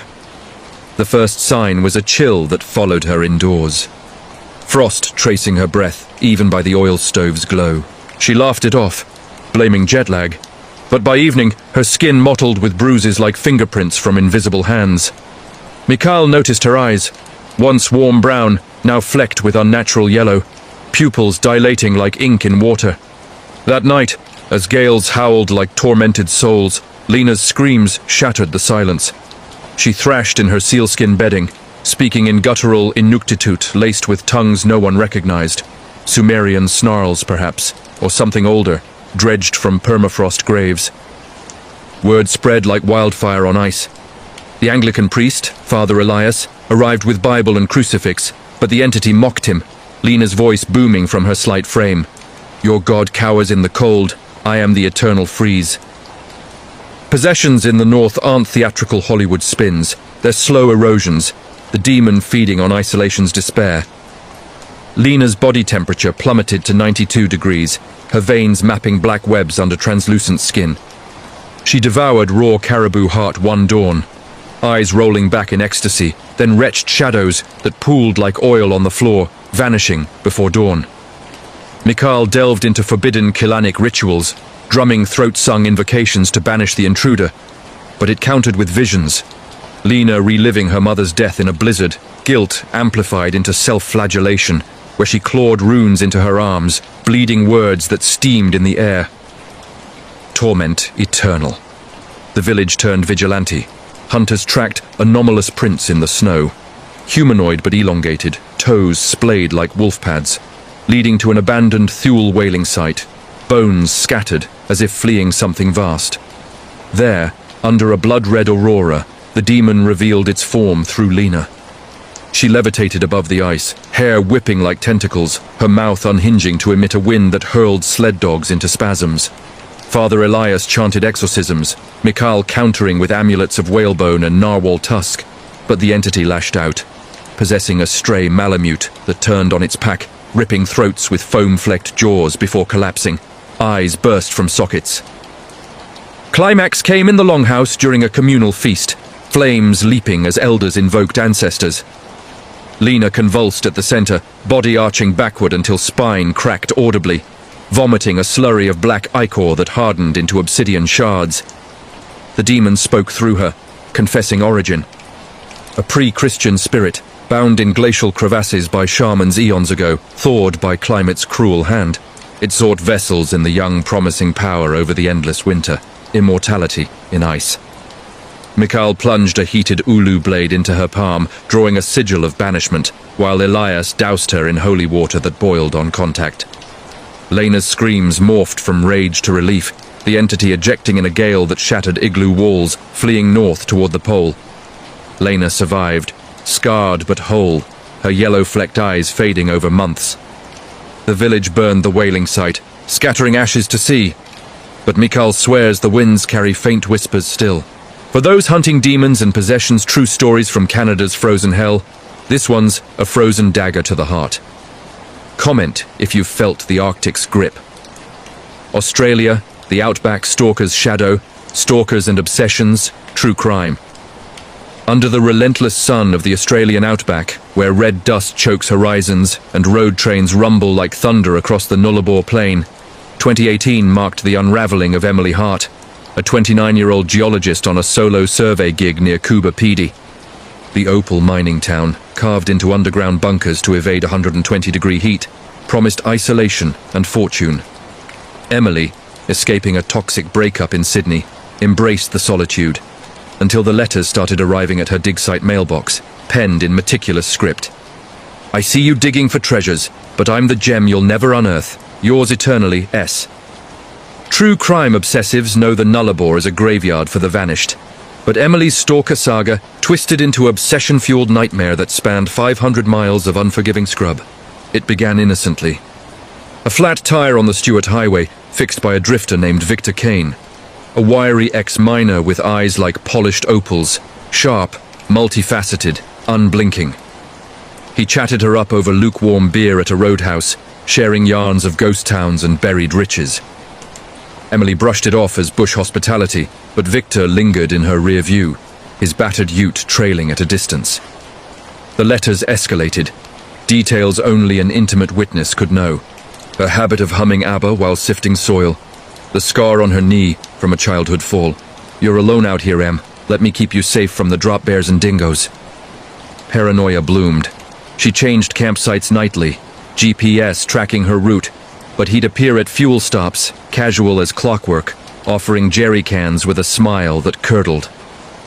True Crime Archives later revealed Victor's shadow, a serial fixation artist linked to 3 women in Queensland, each rescued from breakdowns, courted with gifts, then imprisoned in his desert lair until they broke or bolted. Emily's obsession peaked when her satellite phone glitched, calls to mates in Perth cutting to static laced with breathing. One dawn, she woke to her tent flap unzipped, a single wildflower tucked inside, wilted, thorns intact, note reading. Prickly on the outside, but I know your soft center. She fled to a ranger station, filing reports dismissed as outback jitters, but Victor's ute prints circled the outpost like a noose. The chase ignited on a moonless night, Emily barreling down the air highway toward Adelaide. Dust storm raging like biblical wrath. Headlights pierced the murk, his gaining. Radio crackled with his voice, hijacked somehow. Pull over, love, we're meant for the stars out here, no cities to hide us. She floored it, 4WD fishtailing over corrugations, heart slamming as bullets pinged fenders, not to kill, but to herd. At a ghost siding, she ditched the track, plunging into Spinifex thickets where the ute bogged. Victor emerged, silhouette against flares, axe glinting, not for timber, but for clearing the path to us. Emily's counterstrike was pure survival grit. She looped a winch cable around a boulder, yanking as he closed in, the rock tumbling to pin his leg in a spray of blood and screams. Rangers, alerted by her SOS flare, airlifted her out. Victor clawed free, vanishing into the mulga. But forensics tied him to her letters via opal dust on the envelopes. He turned up months later in a Darwin lockup, confessing to loving too hard, sketches of Emily adorning his cell walls. She relocated to the Gold Coast, but the Outback's red stain lingers in nightmares. For stalker obsession true crime stories that grip like desert thorns, this Australian tale's your poison. Subscribe for more unsolved chases. Japan. The silent subway screams, glitch in the matrix and reality distortions. Tokyo's labyrinthine subway system, a pulsing vein of neon and exhaustion. Swallowed salaryman Hiroshi Tanaka whole on a rainy March evening in 2020. Commuting from his Shinjuku office to a cramped Asakusa apartment, Hiroshi, 35 and frayed from endless overtime, boarded the Yamanote line at rush hour. The car was sardine-packed, faces blurred masks of fatigue when the lights flickered, not once, but into a stutter that peeled back reality like onion skin. What unfolded was a glitch in the matrix so profound it rewrote his world, a supernatural distortion echoing Japan's urban legends of Yurei trains and pocket dimensions. It hit mid-loop. The train jolted, brakes screeching as if plunging into void, but the platform outside dissolved into static snow. Passengers froze, mid-gesture, a woman mid-yawn, her mouth an O of eternity. A teen scrolling phantom phone, fingers twitching eternally. Hiroshi blinked, and the car emptied, leaving him alone with echoes of chatter that looped like a scratched record. Sumimasen, sumimasen. His watch read 7:42 p.m., but the digital display cycled backward, seconds unraveling. Panic clawed. He pounded the doors, but they sealed like flesh, the window glass rippling like water when touched. Outside, Tokyo warped. Skyscrapers folding origami style, cherry blossoms blooming in reverse, petals sucked back to barren branches. Hiroshi's mind fractured into loops. He relived the day backward, lunch with colleagues turning to arguments he'd never had, their faces morphing into accusatory snarls about his stolen life. The glitch deepened, shadows detached from owners, slithering across floors to whisper regrets. "You work too hard, hero. Why not live?" in voices of lost loves. A spectral conductor appeared, uniform crisp, but eyes hollow sockets, ticket punch clicking like teeth. "Your fare's overdue. Pay with memories." Hiroshi offered his wedding ring, divorced 5 years prior, and the figure recoiled, the car lurching forward, reality snapping elastic. But the distortions lingered. Exiting at Ueno, hours later, per clocks, he found his apartment untouched, yet photos on the wall showed a wife he'd never married, children with his eyes but her smile. Colleagues greeted him as if no glitch occurred, but their conversations echoed the loop, sentences repeating with subtle shifts. Warnings of the silent scream coming. Nights brought visitations, the subway car manifesting in dreams, passengers now decayed, clawing at windows with pleas to pull the cord before it pulls you. Hiroshi sought help from a Shibuya psychic who divined a Kage no Ana, shadow hole. A matrix tear from Tokyo's overbuilt soul, trapping souls in what-ifs. Resolution came in a fevered dawn ride, Hiroshi deliberately missing his stop, chasing the glitch. At Akihabara, lights stuttered again. He yanked the emergency cord, shattering glass into fractal voids. The conductor lunged, form dissolving into code-like rain, reality rebooting with a thunderclap. Waking in hospital, fainted on platform, doctors said. Hiroshi's life realigned. No phantom family, but a promotion notice and a blind date card. Yet glitches persist. Clock skipping, reflections lagging a beat. For Glitch in the Matrix, real stories from Japan's underbelly. This one's a digital haunt. Hit like if it's glitching your feed. Germany. The Berlin basement abduction. Kidnappings and abductions. True crime. In the shadow of the Berlin Wall's ghosts, where Kreuzberg's graffiti-scarred alleys pulse with immigrant rhythms and forgotten bunkers yawn underground, the summer of 2009 birthed a abduction saga that chilled Europe's true crime underbelly. Anna Vogel, a 24-year-old art student sketching Cold War relics, vanished from a late-night U-Bahn platform. her backpack found smeared with unfamiliar blood. What cops labeled a runaway was a meticulously planned snatch by Der Sammler, the collector. A reclusive ex-Stasi operative obsessed with preserving beauty in his labyrinthine basement vault beneath a derelict brewery. Anna's last hours were mundane, charcoal sketches of divided lovers, a falafel wrap from a Turkish stand, then the S-Bahn rattling toward home. Surveillance caught the glitch. A man in a wool coat, face obscured by fedora, slipping something into her coffee at the platform kiosk. She slumped, dragged into shadows by hands gloved in leather. Der Sammler's lair, uncovered months later, was a time capsule of terror. Concrete cells lined with porcelain dolls, walls papered in yellowed photos of acquisitions, dozens of women, posed eternally young, eyes glassy from sedatives. Anna awoke, chained to a cot, IV drip humming, her abductor's voice crackling over intercom. "You're safe now, mein Kunstwerk." The world above decays. Here we eternalize. The collector's modus was psychological artistry, no brute force but curated horrors. He'd monologue from hidden speakers, reciting Anna's bio, scraped from socials, university roles, interweaving it with Stasi dossiers on her grandparents, wartime resistors. Meals arrived via dumbwaiter, gourmet, laced with hallucinogens that blurred captivity into dreamscapes of Berlin's fall, walls crumbling to reveal her as a 49 revolutionary fighting phantoms with bare fists. Escape attempts triggered floods of icy water from ceiling vents, or gas that induced paralysis, forcing her to pose for hours under spotlights, body contorted into classical sculptures. Journals later found chronicled her descent. Day 14. He whispers of love through the vents, but it's the silence between that devours. True crime sleuths pieced the puzzle from crumbs. A pawned locket traced to a Neukölln fence, IP hits on Anna's profiles from a brewery router. A tip from a former collectee, escaped in '05, silenced by threats, led tactical teams underground. The raid was chaos. Strobe lights, blinding guards, hired muscle, amnesiac from payoffs. Anna's cell a fresco of scratched pleas. Der Sammler, cornered in his gallery, swallowed cyanide, gurgling, "She was my masterpiece." Anna emerged skeletal, eyes haunted, but her testimony cracked the ring. Linked to 17 abductions across East Germany, bodies dissolved in brewery vats. Rehab in the Bavarian Alps mended bones, but scars fester. Nightmares of posed eternity, distrust of crowds. Berlin honors her with a mural, her sketch of the wall, now captioned, Freiheit endet nicht. For kidnappings and abductions, true crime deep dives from Germany, this basement hells your wake-up. Comment your scariest city fear below. France, the Parisian sleep thief. Sleep paralysis and nightmare experiences, personal encounters.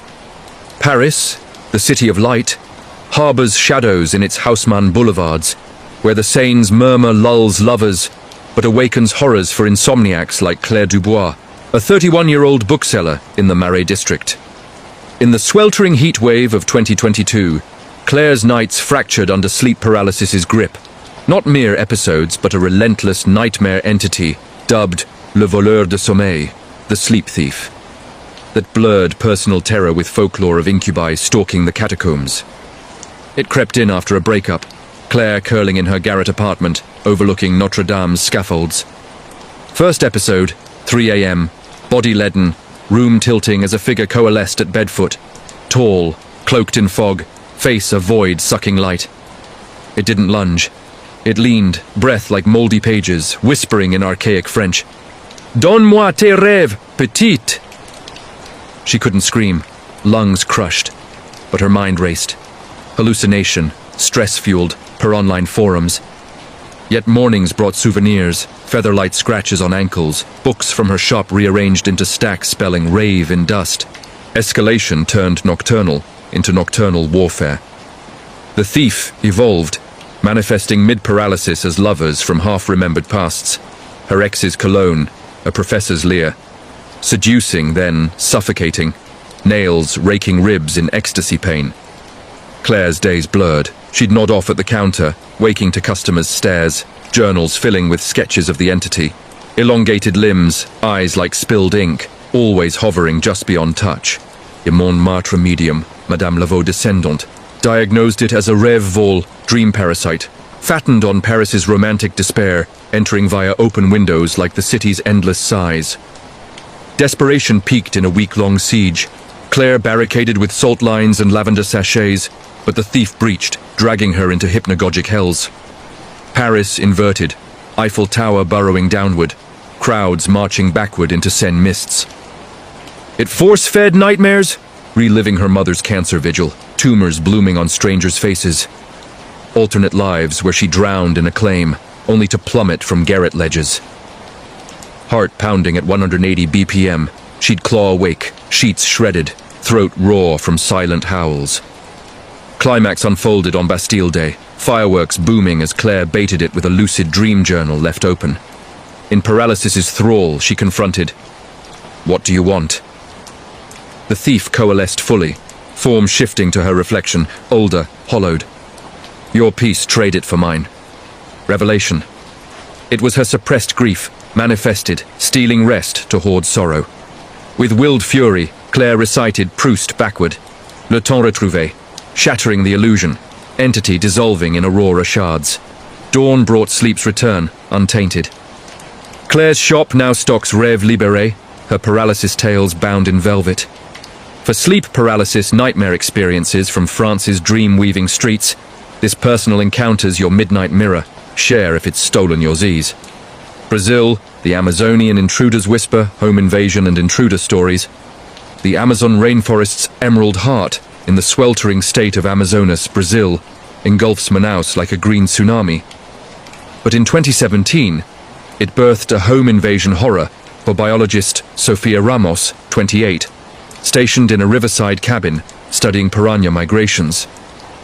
Isolated by blackwater igapos and howler monkey symphonies, Sofia's world was canopy-filtered sun and diesel generator hum, until the intruder slipped through mosquito netting, not with blade, but with whispers that invaded deeper than any lock.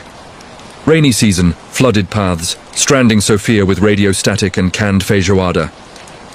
First breach, a footprint in mud outside, bare but webbed, toes splayed like river otters. She bolted doors with balsa bars, but night one, the netting tore soundlessly, a silhouette crouching by her hammock. No assault, just a murmur in halting Portuguese. "A agua chama! Join the flow!" She fired shotgun blanks, shadow fleeing into vines, but dawn revealed offerings. Piranha skulls arranged in mandalas, eye sockets filled with fire ants. The intruder's pattern was tidal. Absences during days, returns at waxing moons, each bolder. Sofia's logs chronicled the siege. Nights of pacing heard through walls, like pacing fish in a tank. Her reflection in the river warping to show him behind her, grin filed to points. Locals warned of O Susurrador, a river spirit's half-man thrall, cursed by Yanomami shamans for polluting streams, now haunting loners to return to the water's embrace. He didn't steal. He courted, leaving woven lianas with her hair, snipped in sleep, notes etched on bark. Sua pelle è rio, flua comigo. Terror crested in a deluge, generator failing, cabin a black womb. He breached fully, form slick as anaconda. Indigenous features twisted by jungle rot, eyes milky cataracts reflecting bioluminescent fungi. Pinned by weightless grip, he didn't violate. He sang submersion hymns, visions flooding, Sofia dissolving into Amazon tributaries, her research a lie, body merging with piranhas in ecstatic frenzy. She headbutted free, grabbing a machete slick with rain, slashing air as he melted into floorboards, blood blooming like bromeliads. His or hers. Rescue came via overflying chopper, Sofia airlifted raving of the Whisperer. Diversions found no body, but her cabin yielded relics. A locket with a faded photo, his precursor a logger lost to floods. Sofia quit fieldwork for urban lecturing, but rivers call in dreams, whispers urging, volte. For home invasion intruder stories from Brazil's watery wilds, this one's a submerged scream. Subscribe to drown in more. Russia. The Siberian dorm haunting, haunted schools and dorm rooms. Siberia's frozen veil cloaks Novosibirsk, Russia's third city, where Tomsk State University's concrete dorms hunker like bunkers against 50 Celsius gales. In the bitter winter of 2014, Exchange student Alexei Ivanov, 20, a physics major from Moscow, claimed a top bunk in Block 7, infamous for the dorm demon, a poltergeist born from Stalin-era purges, where students vanished into gulags, their echoes rattling pipes. What Alexei endured was no prank, a haunting so intimate it turned communal living into spectral siege. Fresh snow muffled his arrival, mates hazing him with vodka toasts to survive the whispers. First anomaly. His textbooks, rearranged at midnight, pages dog-eared to passages on quantum entanglement, mirroring his thesis. Laughter faded when levitating pencils sketched Cyrillic curses mid-air. Ti sledushi, you're next. Alexei's nights devolved into paralysis theater, bed vibrating like a seismic graph, shadows coalescing into uniforms, NKVD agents, faces blurred, rifling drawers for subversive texts. One materialized fully, breath vodka reeking, pressing icy Luger to temple. Confess your sins, comrade. The dorm's lore amplified. Block 7 built over a mass grave, 1937 executions leaving imprints. Furniture scooting to form firing squads, mirrors fogging with breathy interrogations. Alexei's girlfriend, visiting from Leningrad, fled after a session where the entity possessed the communal samovar, scalding tea bubbling with pleas. They took my notes. Hide them. Paranoia spread. Roommates bolted, leaving him isolated, walls bleeding rust stains like accusation maps. Vodka-fueled ritual with babushka, charms culminated in solstice storm. Pipes groaned anthems backward, entity manifesting as a chorus, dozens of students, translucent, marching in lockstep, chanting his name. Alexei shattered a window with a chair, howling defiance, cold blasting the forms into snowflakes. By spring thaw, the haunting ebbed, but his thesis bore unexplained annotations. Gulag blueprints, dated 37. He graduated, but Siberia's chill lingers in equations. For haunted schools and dorm rooms, true stories from Russia's icy academia, this poltergeist's your polar plunge, like if it's got you checking locks. Mexico, the midnight cartel call, 911 operator, police dispatcher calls, professional horror. Mexico City's sprawl, a neon-veined beast under Popocatépetl's watchful eye, chews dispatchers like gum.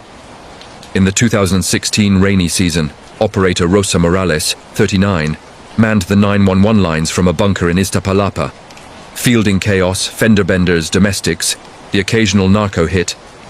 But the call that broke her came at 2:44 a.m., a garbled plea from Colonia Doctores, voicemail, mid-30s, choking on sobs. They're here, the shadows with the scythes, Dios, the blood. What unfolded was a dispatcher nightmare, a professional horror threading cartel vengeance with supernatural dread. Rosa patched coordinates, sirens wailing en route, but the line held, man's breaths ragged. Who's there? Federales are coming. His reply chilled. Not men, los segadores, reapers. They took my familia whispering deals in the dark. Background static swelled to mariachi dirge, distorted, then screams, women, children, cut short by wet thuds. Rosa's screen glitched, feed hacking to grainy cam. A tenement, candles guttering, figures in hooded serapes circling a family altar, machetes glinting. The caller, Javier, babbled of unpaid debts to El Fantasma, a cartel ghost, ex-enforcer, killed in 09, now spectral collector. Possessing sicarios to harvest souls via pacts sealed in crimson. Lines crossed. Javier's voice multiplied, chorus begging mercy. Rosa dispatched backup, but units radioed static. It's empty, Senora. Just echoes. Yet the feed showed slaughter unfolding. Throats slit in ritual arcs, blood pooling to form sigils that steamed. Javier's final gasp. They're at the door. Join the pact, Rosa. Your son's next. Her heart seized. Her boy, 12, asleep across town. The call severed, but her phone buzzed personal. Unknown number, Javier's timbre. See you at dawn. Dawn raid yielded the tenement. Bodies arranged in cartel, messages, but no reapers, just wind chimes tinkling dirges. El Fantasma's legend swelled, whispers of possessed hits rippling federales. Rosa quit, relocating to Guadalajara, but lines ring in dreams, voices offering deals. For 911 operator scary calls from Mexico's cartel shadows, this dispatcher's descent is your redial. Comment if it's dialing your fears. There you have it. 5 pulse-pounding entries into our global gallery of terror, but this is just the gateway. Stick around for more real paranormal encounters, true crime cold cases, creepy online horrors, urban exploration disasters, military war chills, and workplace scares that'll skyrocket your late-night scrolls. Which story hit hardest? Comment your country and fave, USA haunting, Brazilian breach. Let's build this community of thrill seekers. Subscribe, like, share to unleash these on the Explore page, and I'll see you in the shadows next time. Sweet dreams. Or not. The Whispering Walls of Waverly Hills, Louisville, Kentucky, USA. It was a sweltering summer in 1987 when Sarah Jenkins, a 28-year-old nurse fresh out of training, took her first night shift at Waverly Hills Sanatorium in Louisville, Kentucky. The massive, decaying tuberculosis hospital loomed like a forgotten giant on the hill, its 5-story brick facades scarred by decades of suffering. Built in 1910 to quarantine the White Plague that claimed thousands, Waverly had earned its reputation as one of America's most haunted houses long before Sarah arrived. Locals whispered about the Death Tunnel, a 500-foot underground chute where bodies were unceremoniously slid out to avoid scaring the living patients. But Sarah, pragmatic and debt-ridden, dismissed the ghost stories as urban legends. "It's just an old building," she told her roommate over the phone that evening, her voice echoing slightly off the empty corridors lined with rusted gurneys and peeling wallpaper. Little did she know, those walls had ears, and they hungered for fresh voices to join their chorus. Sarah's shift started at 11 p.m., the witching hour when the air grew thick with an unnatural chill, even in July. The sanatorium, now abandoned, but occasionally used for maintenance checks, creaked under the weight of its history. Over 6,000 souls had perished here, their lungs drowning in their own blood, leaving behind echoes of agony that no amount of demolition could silence. Armed with a flashlight, clipboard, and a thermos of black coffee, Sarah began her rounds on the 4th floor, the Breathe Easy wing, where the worst cases had been isolated. The beam of her light cut through the dust motes like a knife, illuminating faded murals of children playing in meadows. Ironic decorations for a place where kids as young as 5 had been torn from their families, only to cough up their last breaths in iron lungs. As she jotted notes on loose insulation, a faint scratching sound scratched at the edges of her hearing, like nails on porcelain. Sarah froze, her pen hovering mid-air. "Rats," she muttered, shaking it off as the building settled.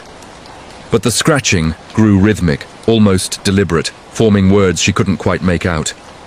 She pressed her ear to the wall, the cold plaster biting into her skin. There it was again. "Help me breathe." The voice was a child's, high-pitched and ragged, as if filtered through wet gauze. Sarah yanked her hand back, heart pounding. Imagination, she told herself. The isolation was getting to her already. Shaking it off, she moved to the next room, a former isolation chamber with bars on the windows to prevent desperate patients from leaping to their deaths. That's when the whispers multiplied. They seeped from the vents, the floorboards, even the shadows pooling in the corners. "Join us! Stay! Cough!" Sarah spun around, flashlight swinging wildly, but the beam caught only emptiness. Her coffee sloshed over the rim of the thermos as she backed toward the door, but it wouldn't budge. The knob turned freely, yet the heavy oak panel remained sealed, as if an invisible hand pressed against it from the other side. Panic clawed at her throat. She pounded on the wood, yelling for the day shift janitor she knew was downstairs, but her cries dissolved into the ether. Then the temperature plummeted, her breath fogged in the air, and frost spiderwebbed across the window panes, despite the humid night outside. In the dim light, shapes began to emerge from the gloom. At first, they were mere silhouettes, emaciated figures hunched over, clutching their chests, their hospital gowns translucent and tattered. One stepped forward, a little girl no older than 8, her eyes hollow sockets weeping black ichor that smelled of rust and regret. "Play with me!" she rasped, extending a hand skeletal and blue-veined. Sarah screamed, slamming her back against the opposite wall, but the figure glided closer, her form flickering like a faulty film reel. Behind her, a procession of ghosts materialized, nurses in starched uniforms stained with blood, doctors with surgical masks askew, patients clawing at invisible restraints around their throats. The air filled with the wet, gurgling symphony of tuberculosis-ravaged lungs, a cacophony that drowned out Sarah's pleas. She doesn't remember how she escaped the room. One moment she was cornered, the spirits closing in with fingers like icicles. The next, she was tumbling down the grand staircase, flashlight shattered, knees bruised and bloodied. The janitor found her at dawn, curled in the lobby amid shattered glass from a long broken chandelier, babbling about the breathing dead. He chalked it up to a breakdown. New hires often cracked under the sanatorium's oppressive aura. But Sarah knew better. She quit that week, vowing never to return, yet the whispers followed her. In her tiny apartment across town, she'd wake to the same scratching, the same plea. Help. Me. Breathe. Doctors prescribed sedatives. Therapists suggested stress-induced hallucinations. But Sarah installed crosses on every wall and burned sage until the smoke choked her. Years later, in 1995, during a botched renovation, workers unearthed a hidden closet on the 4th floor stuffed with patient records. Thousands of names. Yellowed and brittle, detailing experiments with experimental drugs that induced paralysis and visions. One file stood out. Emily Hargrove, age 7, died in isolation after begging to play with her spectral friends. Her last entry read, "Patient reports walls whispering, delirium from fever." Sarah, now a shell of her former self, saw the news clipping and wept.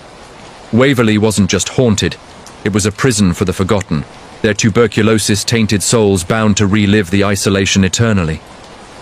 To this day, urban explorers who sneak into the sanatorium report hearing a woman's voice joining the chorus. "I'm sorry. I couldn't breathe." Sarah's voice, forever trapped in the walls she once patrolled. And if you're feeling that chill right now, just wait. It only gets darker. On to the next tale of terror. The Skinwalker's shadow in the Navajo Nation, Shiprock, New Mexico, USA, deep in the crimson deserts of Shiprock, New Mexico, where the volcanic monolith pierces the sky like a jagged fang. The year was 2012, and Marcus Hale, a 35-year-old oil rig worker from Texas, thought he was chasing the American dream. Shiprock Pinnacle, a sacred site to the Navajo people, cast long shadows over the barren land, but Marcus saw only opportunity in the black gold bubbling beneath. He'd heard the legends from the local Diné workers, tales of skinwalkers, the Yi Naldlushi, shape-shifting witches who wore the hides of animals to stalk the night, cursing those who disrespected the old ways. "Bullshit folklore!" Marcus laughed over beers at the dive bar on the reservation's edge, his drawl thick with skepticism. "Ain't no boogeyman out here, just coyotes and tumbleweeds." But as the full moon rose that October night, Marcus would learn that some shadows don't belong to the living, and the desert hides hungers that no rig can drill deep enough to satisfy. Marcus's crew had been fracking near the base of the pinnacle, their machines roaring like mechanical beasts against the sacred silence. The Navajo elders had warned them, "The land remembers. Don't wake what sleeps."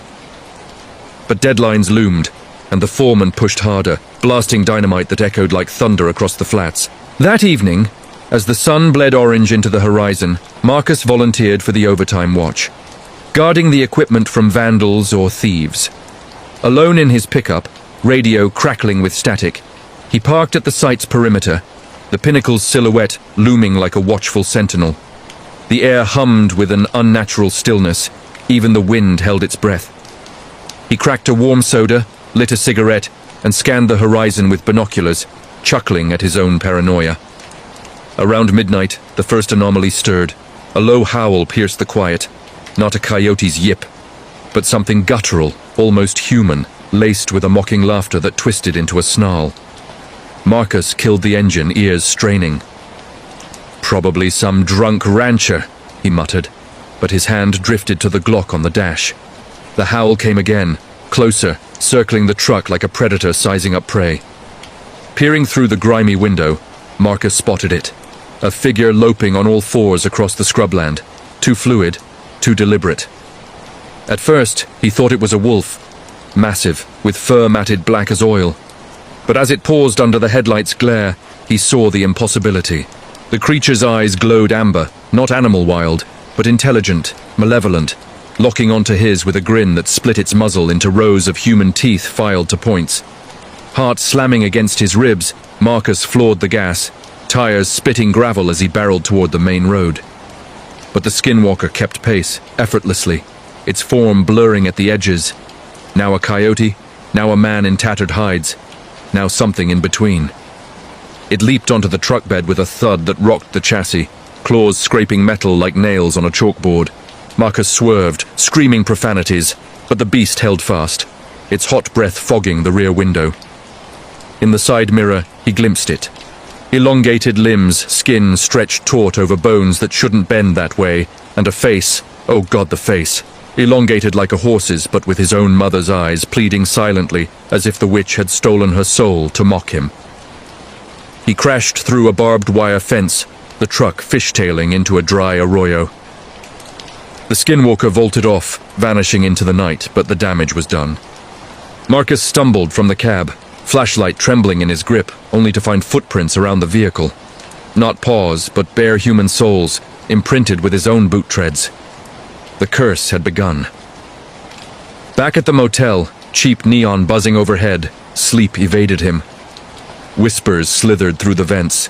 His name hissed in Navajo tongues he didn't understand, promising, "You desecrate, we take." The next night, his dreams fractured. Visions of the pinnacle crumbling under rig drills, unleashing skeletal hands that clawed at his skin, peeling it back like a shed hide. By week's end, the crew noticed Marcus unraveling. He'd muttered to shadows, carved protective symbols, borrowed from a Navajo co-worker's hurried sketch, into his arms with a pocket knife. The foreman sent him home early, but the desert followed. In Amarillo, Texas, his wife greeted him at the door, but her smile faltered. "Who are you?" she whispered, recoiling as if scenting something foul. That night, as they lay in bed, Marcus felt it again, the weight on his chest, the amber eyes at the footboard. His wife bolted upright, screaming, "It's wearing your face!" She fled to the neighbors, leaving him to confront the imposter in the mirror, his reflection, but wrong, skin sallow, eyes glowing, teeth sharpening. Desperate, Marcus drove back to Shiprock under a blood moon, seeking the elder who'd warned them.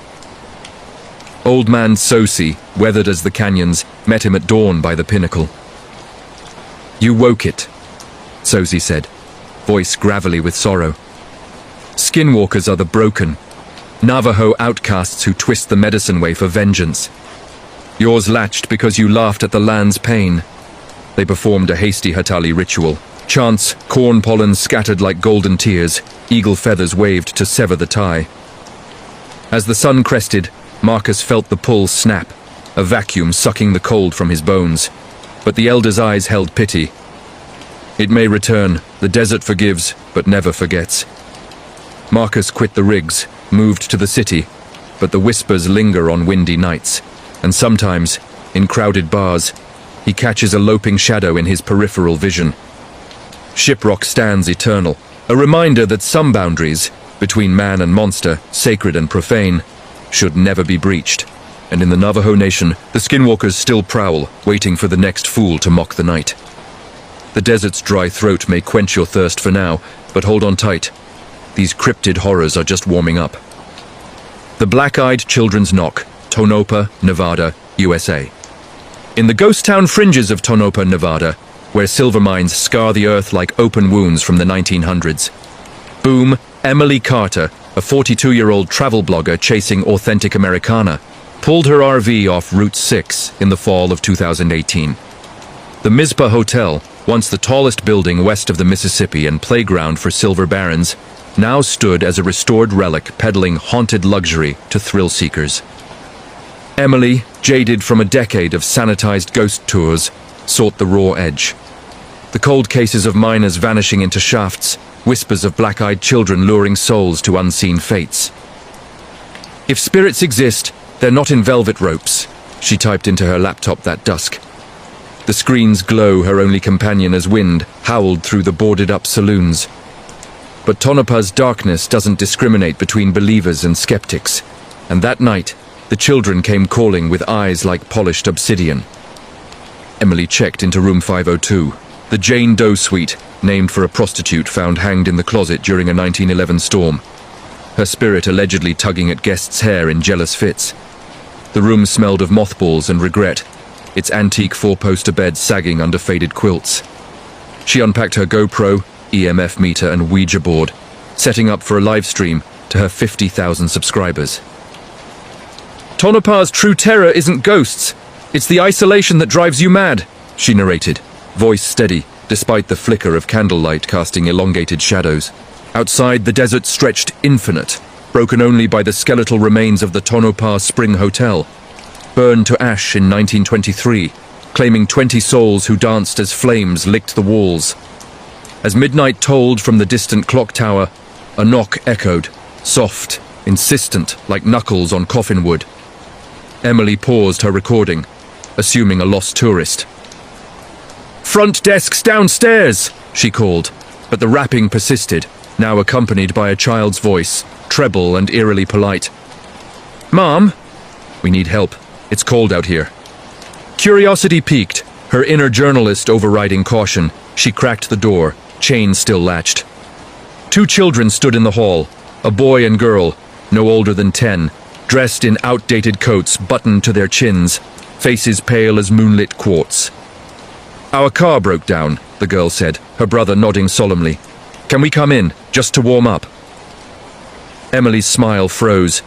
Their eyes, dear God, their eyes were voids, black as the deepest mine shaft, swallowing the light without reflection. No irises, no whites, just endless night staring back, unblinking, hungry. A wave of nausea hit her, the air turning viscous, pressing on her chest like the weight of buried silver. "Sorry, kids. No room service up here. Head to the lobby." She moved to close the door, but the boy's hand shot out, impossibly fast, gripping the frame with fingers like iron. "Please," he intoned, voice dropping to a guttural whisper that echoed in her skull. "We see you've been alone too long. Let us in, and we'll show you where the lost ones go." Terror rooted her. Legends flooded her mind. Black-eyed children, cryptids or demons, nomadic entities that begged entry to homes or vehicles, draining life with a touch. Sightings spanned the globe, from the UK's rain-slicked moors to Japan's fog-shrouded forests. But Tonopah's isolation made it a nexus, the children's playground amid the graves of 300 unmarked miners. Emily slammed the door, deadbolting it, but the pounding resumed, rhythmic as a heartbeat, the children's pleas morphing. "We know your secrets, Emily. The husband you left in Reno, the child you never had. Open, or we'll take their places." How did they know? Her blog was public, but those details, buried in deleted drafts, were ghosts of her past. She barricaded the door with the dresser, phone clutched like a talisman, dialing the front desk. No signal. The landline hissed static, then a child's giggle. Backing into the bathroom, Emily clutched her crucifix necklace, a relic from her Catholic upbringing she'd long abandoned. The mirror fogged without steam, and in the condensation, words etched themselves. "Let us play." Scratching clawed at the walls as if tiny nails burrowed through plaster. She huddled in the tub, rocking, whispering prayers she half remembered, until dawn's grey light seeped under the door. Silence fell, heavy as fresh-dug earth. The manager found her at checkout, pale and rambling, insisting the children were still outside. He checked the security feed, empty halls all night, no records of kids registered. Emily fled Tonopah, deleting her blog, but the black eyes haunted her feeds. Faceless accounts liking old posts, comments reading, "We miss you." In 2020, during lockdown in her Seattle apartment, the knock returned, not at the door, but in her dreams, where the children waited at the mine's mouth, hands extended, promising reunion with her unborn child if she'd just step into the dark. Tonopah's black-eyed children don't knock to enter. They knock to remind you that some doors, once cracked, can never fully close. The desert devours secrets, but it spits back echoes that follow you home. If your skin's crawling already from these cryptid knocks, brace yourself. The true crime shadows are lengthening. The Highway of Lost Girls, Interstate 40, Oklahoma, USA. Along the endless ribbon of Interstate 40 slicing through Oklahoma's panhandle, where prairies blur into oblivion under star-pricked skies, the year 2003 marked the unraveling of Robert Lee Yates Jr.'s double life. But for 22-year-old drifter Lisa Monroe, hitchhiking from Tulsa to Albuquerque with dreams of Hollywood stardom, it began as a ride from hell on a rain-lashed night in June. Yates, a 41-year-old Army National Guard veteran and decorated cop from Spokane, Washington, seemed the perfect Samaritan. Clean-shaven, khaki-clad, his Ford van humming with the reliability of a man who'd seen war's underbelly, but kept it buried. "Hop in, miss. Storm's biblical out there," he said, voice warm as fresh coffee, eyes crinkling with what Lisa mistook for kindness. She slid into the passenger seat, oblivious to the killing kit hidden under the floorboards. Duct tape, garbage bags, a .40 caliber pistol, and the ghosts of 16 women who'd trusted strangers just like him. This was the tale of America's deadliest serial killer on the prowl, a true crime saga of murders and abductions that chilled the heartland, turning I-40 into the highway of lost girls. Lisa's journey had started innocently enough. A fallout with her boyfriend, a backpack stuffed with tube tops and headshots, $47 in her pocket for gas money that never came. Tulsa's neon lights faded in the rear view as thunder cracked overhead, sheets of rain turning the asphalt to a black mirror, reflecting her regrets. Yates picked her up near El Reno, his van's wipers slapping a metronome to small talk. Her acting aspirations, his security consulting gigs. He offered a dry towel from the glove box, a thermos of spiked hot chocolate, to take the edge off the road. Lisa sipped, the bourbon burning away her wariness as they merged onto the empty stretch toward Clinton. Billboards for Lucille's Roadhouse Diner blurred past, the last bastion of civilization before the void. An hour in, the van's engine coughed, a feigned sputter Yates had perfected over years of luring prey. "Damn carburetor," he grumbled, pulling onto a gravel turnout shadowed by cottonwoods. Lisa offered to walk to the next exit, but he waved it off.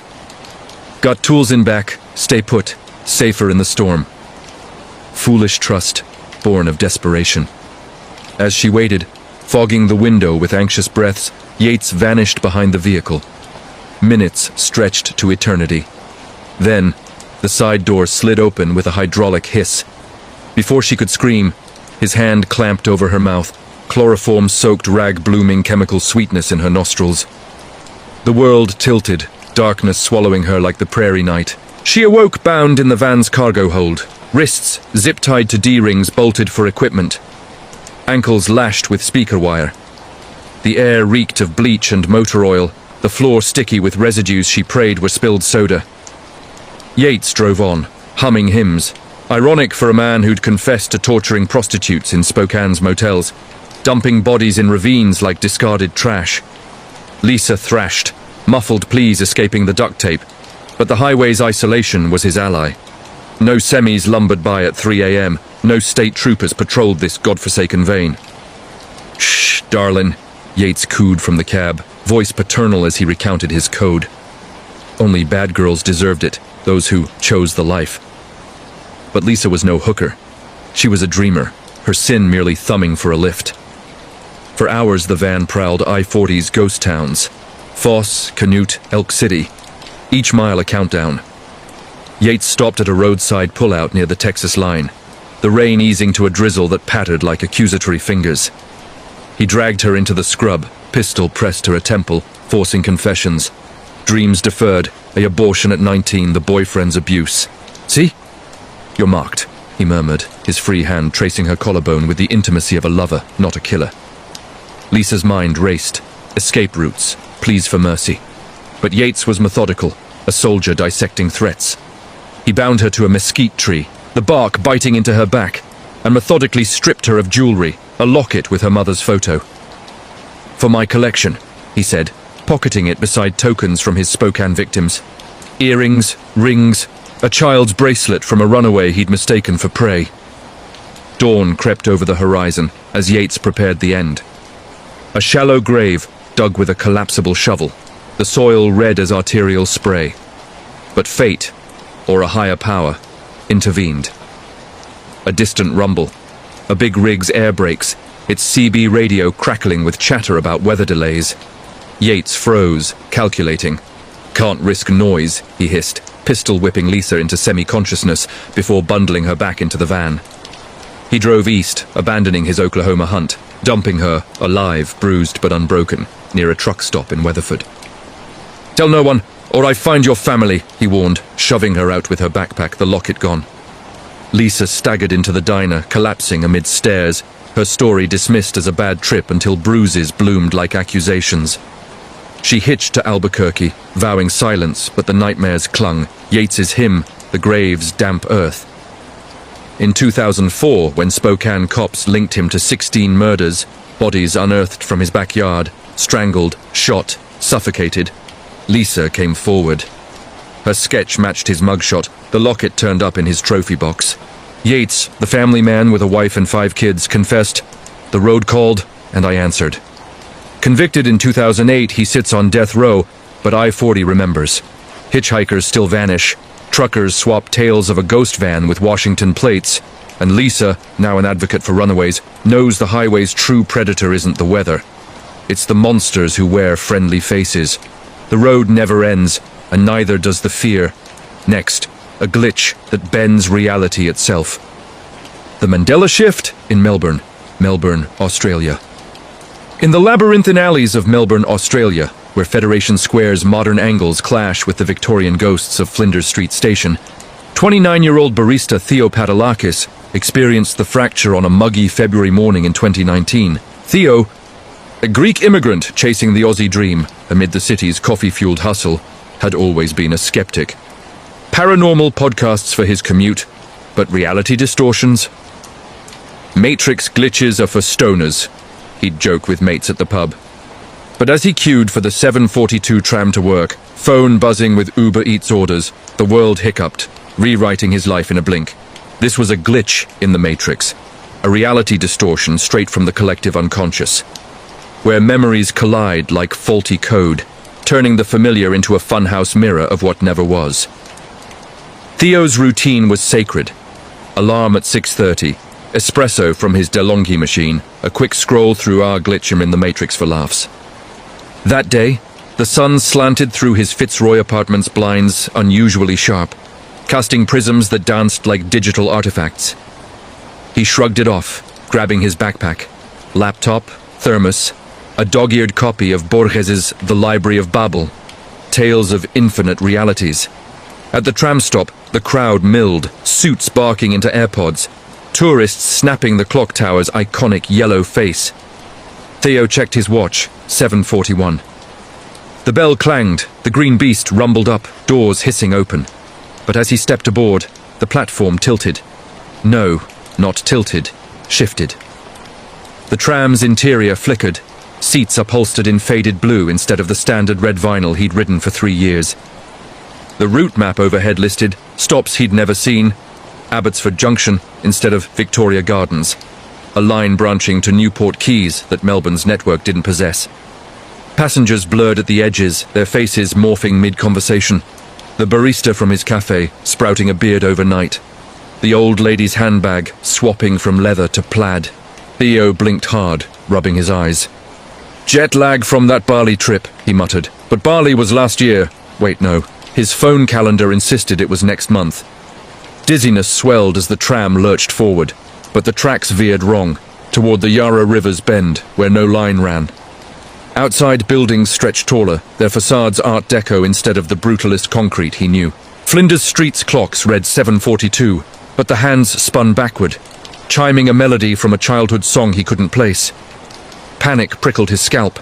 He jabbed the stop request, stumbling off at what should be Parliament Station, but the sign read, Imperial Terminus. Commuters flowed around him like water, oblivious, their accents laced with a British lilt absent in modern Mel. A newsstand headline screamed, PM Turnbull resigns amid Federation centenary protests. Turnbull? He was PM, but the date was wrong. The paper claimed 2001, not 2019. Theo's phone, once a lifeline, betrayed him. Contacts listed exes he'd never dated. Anna from high school, a ghost in his Athens youth. Texts from Mum referenced a sister he'd lost to leukemia at 12. but she was alive, thriving in Sydney.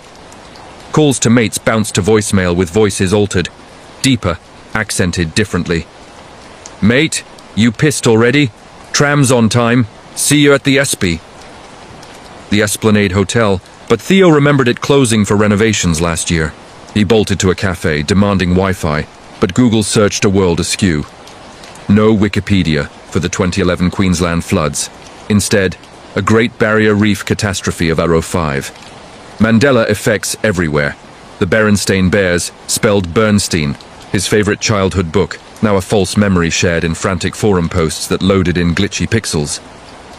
Hours blurred into a fever dream. Theo wandered Hosier Lane, the street art alive, murals shifting colors, figures stepping from walls to whisper, "You're not from here." A busker played Waltzing Matilda on a didgeridoo carved with symbols that burned his retinas. By noon, the shift reversed, buildings snapped back, clocks righted, his phone's calendar flipping to February 2019. But scars remained, a faded tattoo on his wrist reading "Eternal Loop," inked in a memory-void night. A voicemail from an unknown number. "Theo, you fell through. Climb back." He confided in his therapist, who prescribed anxiety meds, but Theo dove deeper, joining online glitch communities. Thousands reported the Melbourne Mandela of 19, trams rerouted, PMs unresigned, bears respelled. Was it a stroke? Collective hysteria? Or the Matrix glitching, a simulation error exposing the code? Theo quit his job, chronicling distortions in a blog that exploded, views in the millions, comments from Tokyo to Toronto echoing his terror. "I saw my dead dad on the platform," one wrote. "The Yara ran backward." In 2022, during a solar storm, it happened again. Theo on the tram, world fracturing, but this time he didn't fight. He stepped off into the Imperial Terminus, chasing the thread to whatever layer lay beyond. Melbourne's alleys still echo with his footsteps, a reminder that reality's seams can split. And once you glimpse the void, the stitch never holds. Reality's fragile, isn't it? But nothing shatters it like a stranger's gaze. Next, the online abyss. The deep web, dare in London. London, United Kingdom. In the fog-draped underbelly of London's East End, where Shoreditch's graffiti-splashed warehouses pulse with the city's digital heartbeat, 24-year-old hacker wannabe Alex Rivera logged into the dark web on a stormy November night in 2021. A freelance coder by day, Alex chased thrills by night, onion routers peeling back the net's skin to forums where the forbidden festered. "Creepy apps and dares. Piece of piss," he texted his Discord crew, screen-sharing his tour setup from a cluttered flat above a kebab shop. The rain lashed the window like accusatory fingers, thunder rumbling like the approach of something vast and unseen. What started as a viral challenge, 48 hours in the deep web, survived the dares, spiraled into internet horror, a stalker obsession born from pixels, pulling Alex into a web stickier than any he'd ever spun.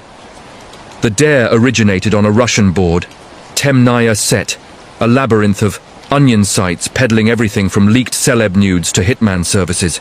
The rules: enter at midnight, complete escalating tasks, broadcast live for clout. Task 1. Post your live location on a public thread. Alex geolocked to his postcode, E28DS, laughing as bots swarmed with spam. "Easy views," he crowed to his 2K followers, webcam rolling. Task 2. Download and run an unknown exe labeled Ghost Exe. The file unpacked a chat app, innocuous at first, random users pinging hellos. But as the clock ticked past 1 a.m., the messages shifted. "Nice flat, Alex. Love the Bowie poster." His stomach dropped. The camera panned to his wall, Ziggy Stardust, unmentioned in his intro. "Glitch," he typed, but the replies poured. "No glitch. We're watching." Paranoia prickled, but clout called. Task 3. Answer a call from an unsaved number. The burner phone he'd bought for the stream buzzed instantly. +44 prefix local. "Pick up or forfeit," the forum mod warned. Alex swiped, static crackling before a voice slithered through, female, accented with a Cockney lilt. "Hiya, love. Saw your pin. Be there in 10. The line died. He killed the stream, heart hammering, but the forum exploded, clips going viral. Deep Web Stalker Challenge, trending on TikTok. Laughing it off as a setup, Alex double-locked the door, brewed tea, and monitored the chat. Users flooded in, IPs tracing to Manchester, Berlin, but one persistent. ShadowLad13, geolock jammed but posting pics. His street, his door, time-stamped now. By 3 a.m. the dares darkened. Task 4. Open your window and wave. Rain-soaked alley below, empty, until a figure waved back from the fire escape opposite. Hood up, face obscured. Alex slammed the sash, breath fogging glass. Prank, he gasped, but the chat disagreed. That's no actor. Shadow Lad's real. The app's camera activated without permission, feed hijacked to a POV from across the street, his flat illuminated like a stage. Panic clawed. He unplugged the router, but the laptop screen flickered on, battery full. Messages etched in red. We know your searches, Alex. The escorts last month. The crypto scams. Let us in, or we share. The stalker wasn't one. It was Legion. Shadow Lad doxed him live. Bank details, ex's address in Camden, a 2017 arrest for shoplifting buried in juvenile records. The voice called again. Come on, pet. We're just like you. Lonely in the glow. Alex barricaded with his futon, dialing 999, but dispatch laughed. Dark web hoax, mate. Change your passwords. Outside, footsteps splashed. Multiple, circling the building like wolves. The kebab shop's neon buzzed erratically, casting shadows that stretched unnaturally tall. Through the peephole, figures loomed. 3, hooded, one holding a phone, streaming his fear back to the forum. Dawn broke grey, the rain easing, but the siege held. Alex's stream had hit 500k views, comments a mix of awe and warnings. Log off forever! They own you now! He smashed the laptop, but his phone lit up, new app installed remotely. Dare complete. Next challenge, meet us at the Thames. Obsession gripped. Shadow Lad promised dirt on a rival coder who'd ghosted him a gig. Against sanity, Alex ventured out at noon, tube to Tower Bridge, the river churning like oily code. No one waited, but his reflection in the water wore the hood, eyes pleading upward. Back home, the flat reeked of wet earth, drawers rifled, Bowie poster slashed. Police finally took it seriously after a neighbor's CCTV caught the trio. Blurred faces, but one tattoo visible, a matrix barcode. Alex vanished from socials, resurfacing months later in a Bristol halfway house, whispering of the network. A deep web cult recruiting via dares, turning users into nodes, their lives collateral for the hive. London's fog hides many, but the dark web's deeper. It's dares not games, but hooks, reeling in souls to the collective dark. And sometimes, in quiet cafes, Alex swears he hears that Cockney lilt. Fancy another go, love? The net's threads tangle tight. Now for something closer to home, a paralysis that binds body and soul. The hag's grip in Edinburgh, Scotland, United Kingdom. In the shadowed eaves of Edinburgh's Old Town, where the Royal Mile's cobbled stones whisper of witch hunts and plague pits, 31-year-old librarian Fiona MacLeod first felt the hag's touch in the winter of 2017. A lifelong resident of the city's Undercroft apartments, former vaults sealed after the 1700s hauntings, Fiona dismissed sleep paralysis as bookworm burnout.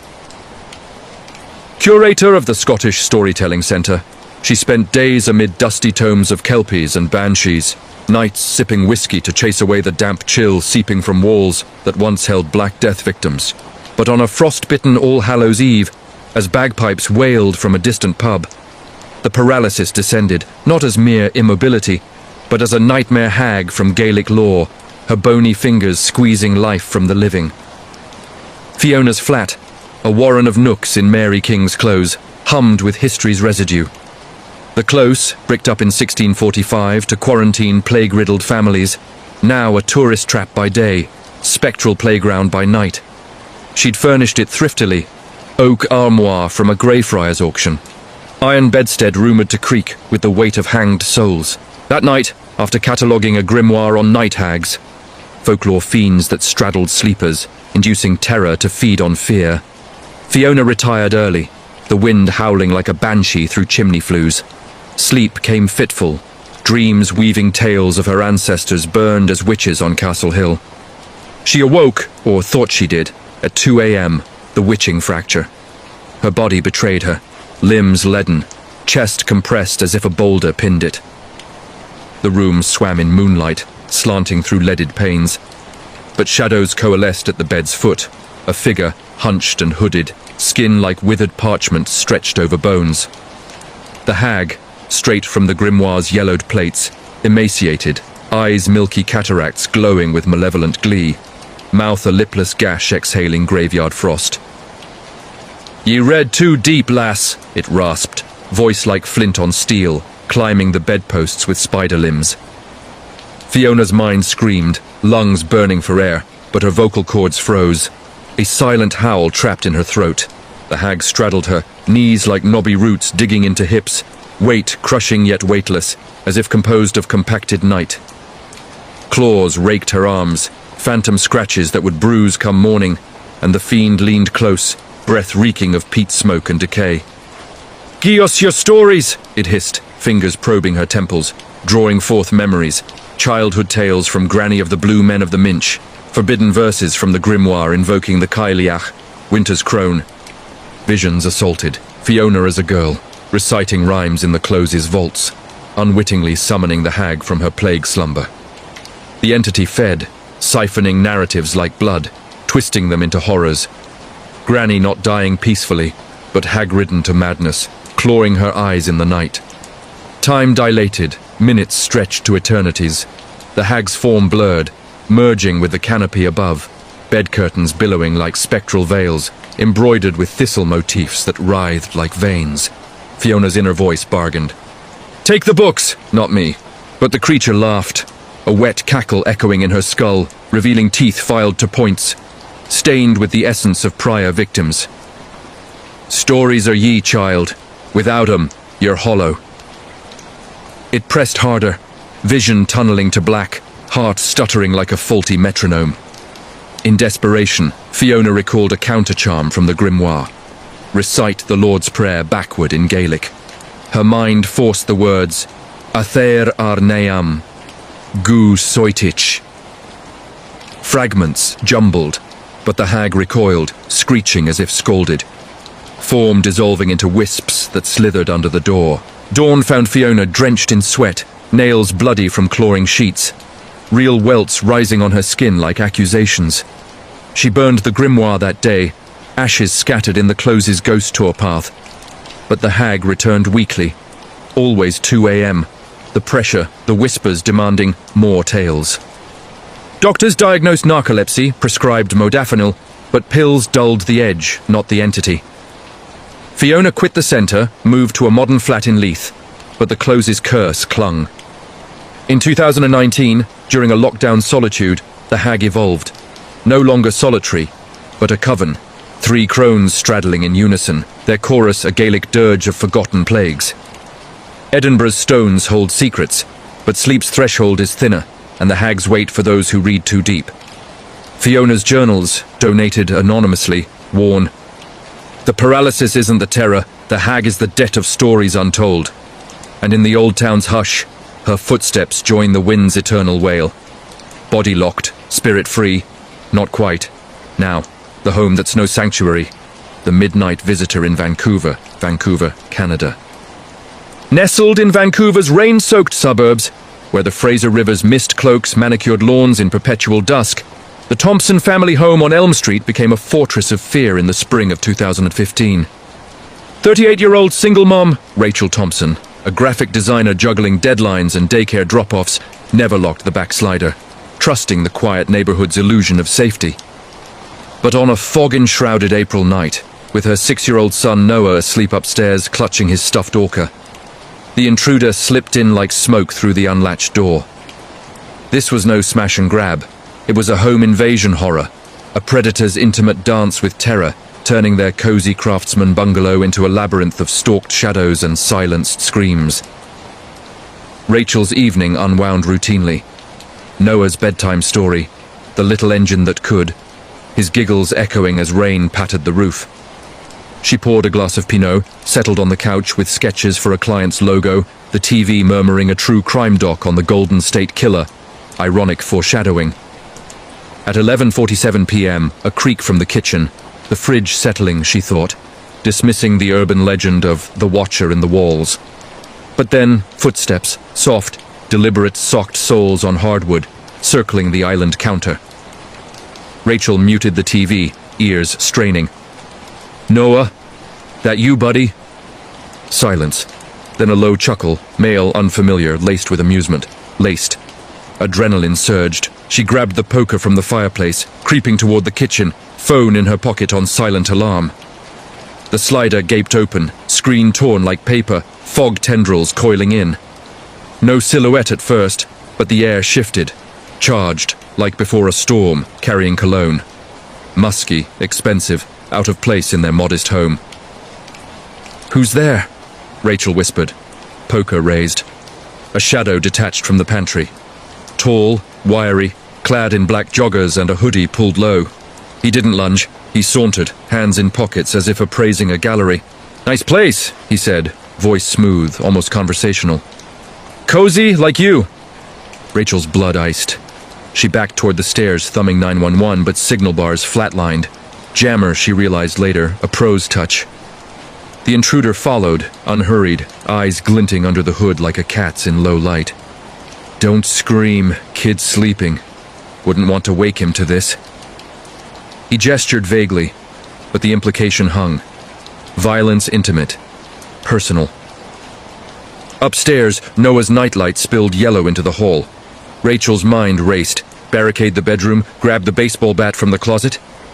But he anticipated, blocking the landing with casual grace.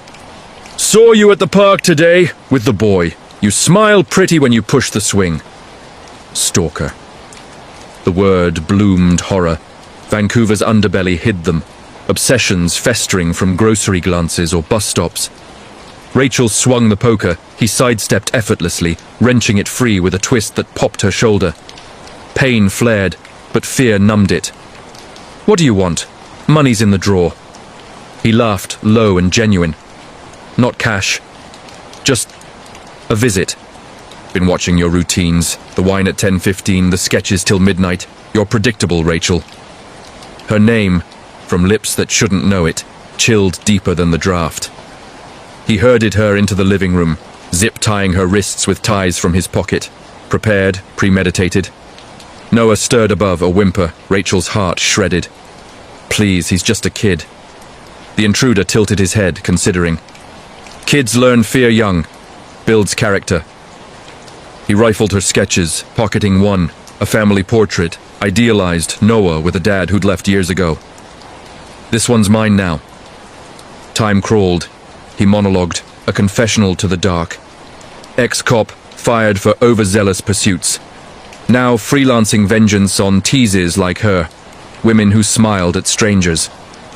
Vancouver PD had 3 similar invasions that year, unsolved. Victims too ashamed to press. As clock hands crept to 1 a.m., Noah's cry pierced, full-throated wail. The intruder froze, mask slipping. Vulnerability. A crack. Rachel lunged, headbutting his nose, cartilage crunched, blood spraying. He staggered. She bolted upstairs, slamming Noah's door, shoving the dresser against it. "Mommy's game!" she gasped, clutching him, dialing from the landline as sirens wailed distant. Neighbor alerted by the boy's screams. The stalker fled through the front, leaving boot prints in the mud, the stolen sketch on the coffee table like a taunt. Cops ID'd him from prints. Derek Hale, 45, watch list for priors in Calgary. Extradited, convicted on stalking and B&E, but the terror lingered.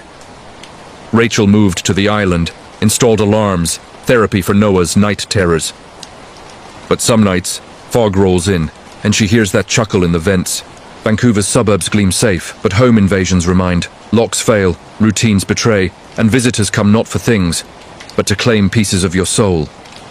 Home's breach cuts deepest. Now, the babysitter's solitary vigil. The dollhouse deception in Sydney, Australia. In the harbourside hush of Sydney's neutral bay, where the harbour bridge's arc winks like a distant sentinel across the water, 19-year-old uni student Mia Hargrove arrived for her Friday night gig, in March 2020. Babysitting for the elite was her side hustle. $30 an hour to watch trust fund tots in harbourside mansions while parents jetted to the Gold Coast. The Ellis home, a modernist glass box perched on cliffs overlooking the bay, screamed old money. Infinity pool glowing azure, wine cellar stocked with 82 penfolds.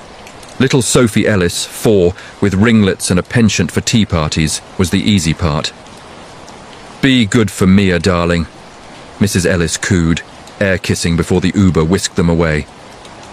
But as midnight tolled and the bridge's lights danced on waves, the alone-at-home horror unfolded, not from Sophie, but from the dollhouse in the playroom, a miniature replica of the house itself that hid eyes watching every move. Mia settled in post-bedtime. Netflix on the massive flat screen, a cheeky Lamington from the pantry, Sophie's baby monitor humming static lullabies. The dollhouse, heirloom from the 1920s, dominated the playroom, a 3-story marvel of mahogany and lace curtains. Every room a mirror of the real. Kitchen, with tiny copper pots, master suite with silk-sheeted bed. Sophie adored it, staging dramas with porcelain dolls. "They're my family," she'd lisped earlier, tucking a brunette figure into the nanny's quarters. Mia smiled, snapping an Insta story. Babysit boss in the glow of Sydney's skyline. Around 1 a.m., unease crept. The monitor glitched, Sophie's soft snores warping into whispers. Giggles from empty lungs. Mia checked. Toddler out cold, thumb in mouth. Shrugging, she returned to the couch, but the playroom door, ajar earlier, now stood cracked, a sliver of hall light spilling. "In wind," she muttered, the AC's hum the only sound. Then a clink, porcelain on wood. Mia froze, pausing her binge. From the playroom, deliberate, tiny footsteps like dolls scampering. Heart quickening, she tiptoed over, flipping the light. Empty. But the dollhouse and the nanny doll lay toppled in the foyer miniature, limbs akimbo, as if flung. Coincidence? Mia righted it, chuckling nervously, but as she turned, the monitor squawked, "Mia, play with us." Child's voice. But Sophie slept. "Prank app?" She yanked the cord. Silence. Back in the lounge, the TV flickered. Static snow, then a feed. The playroom empty, but shadows stirred in the dollhouse's windows. Mia's breath hitched. She grabbed her phone, live streaming to mates. "This house is cursed AF," comments flooded. "Creepy. GTFO." But the slider to the deck rattled, locked, yet fog pressed against glass like breath. 2:15 a.m. The clinks resumed, rhythmic. Mia barricaded the playroom door with a side table, but giggles echoed, multiplied, a chorus of tiny voices chanting her name. "Mia, come play. Forever." Panic bloomed. She scooped Sophie, blanket and all, retreating to the master suite, deadbolting. The king bed swallowed them, but the ensuite mirror fogged. Doll's turn. Scratches etched the glass, childish script. "We see you." Mia dialed the Ellises, voicemail, 00, line dead, jammed like in slashes. Dawn's first blush saved her. The parents returned at 7, hungover and apologetic. Sophie's a deep sleeper, must have been the storm. But Mia showed the monitor log, the mirror, clean now, no marks. Mrs. Ellis paled. The dollhouse. Gran said it came from a fire in 1923. The family burned, but the doll survived. They collect nannies. Mia quit on the spot, but the stream went viral, millions of views. Your dollhouse demon trending. Months later, in her share house, porcelain figures appeared on her windowsill, ringleted and staring. Sydney's harbours gleam, but babysitter nights remind, toys don't play alone. They lure you into their eternal game. Alone at home.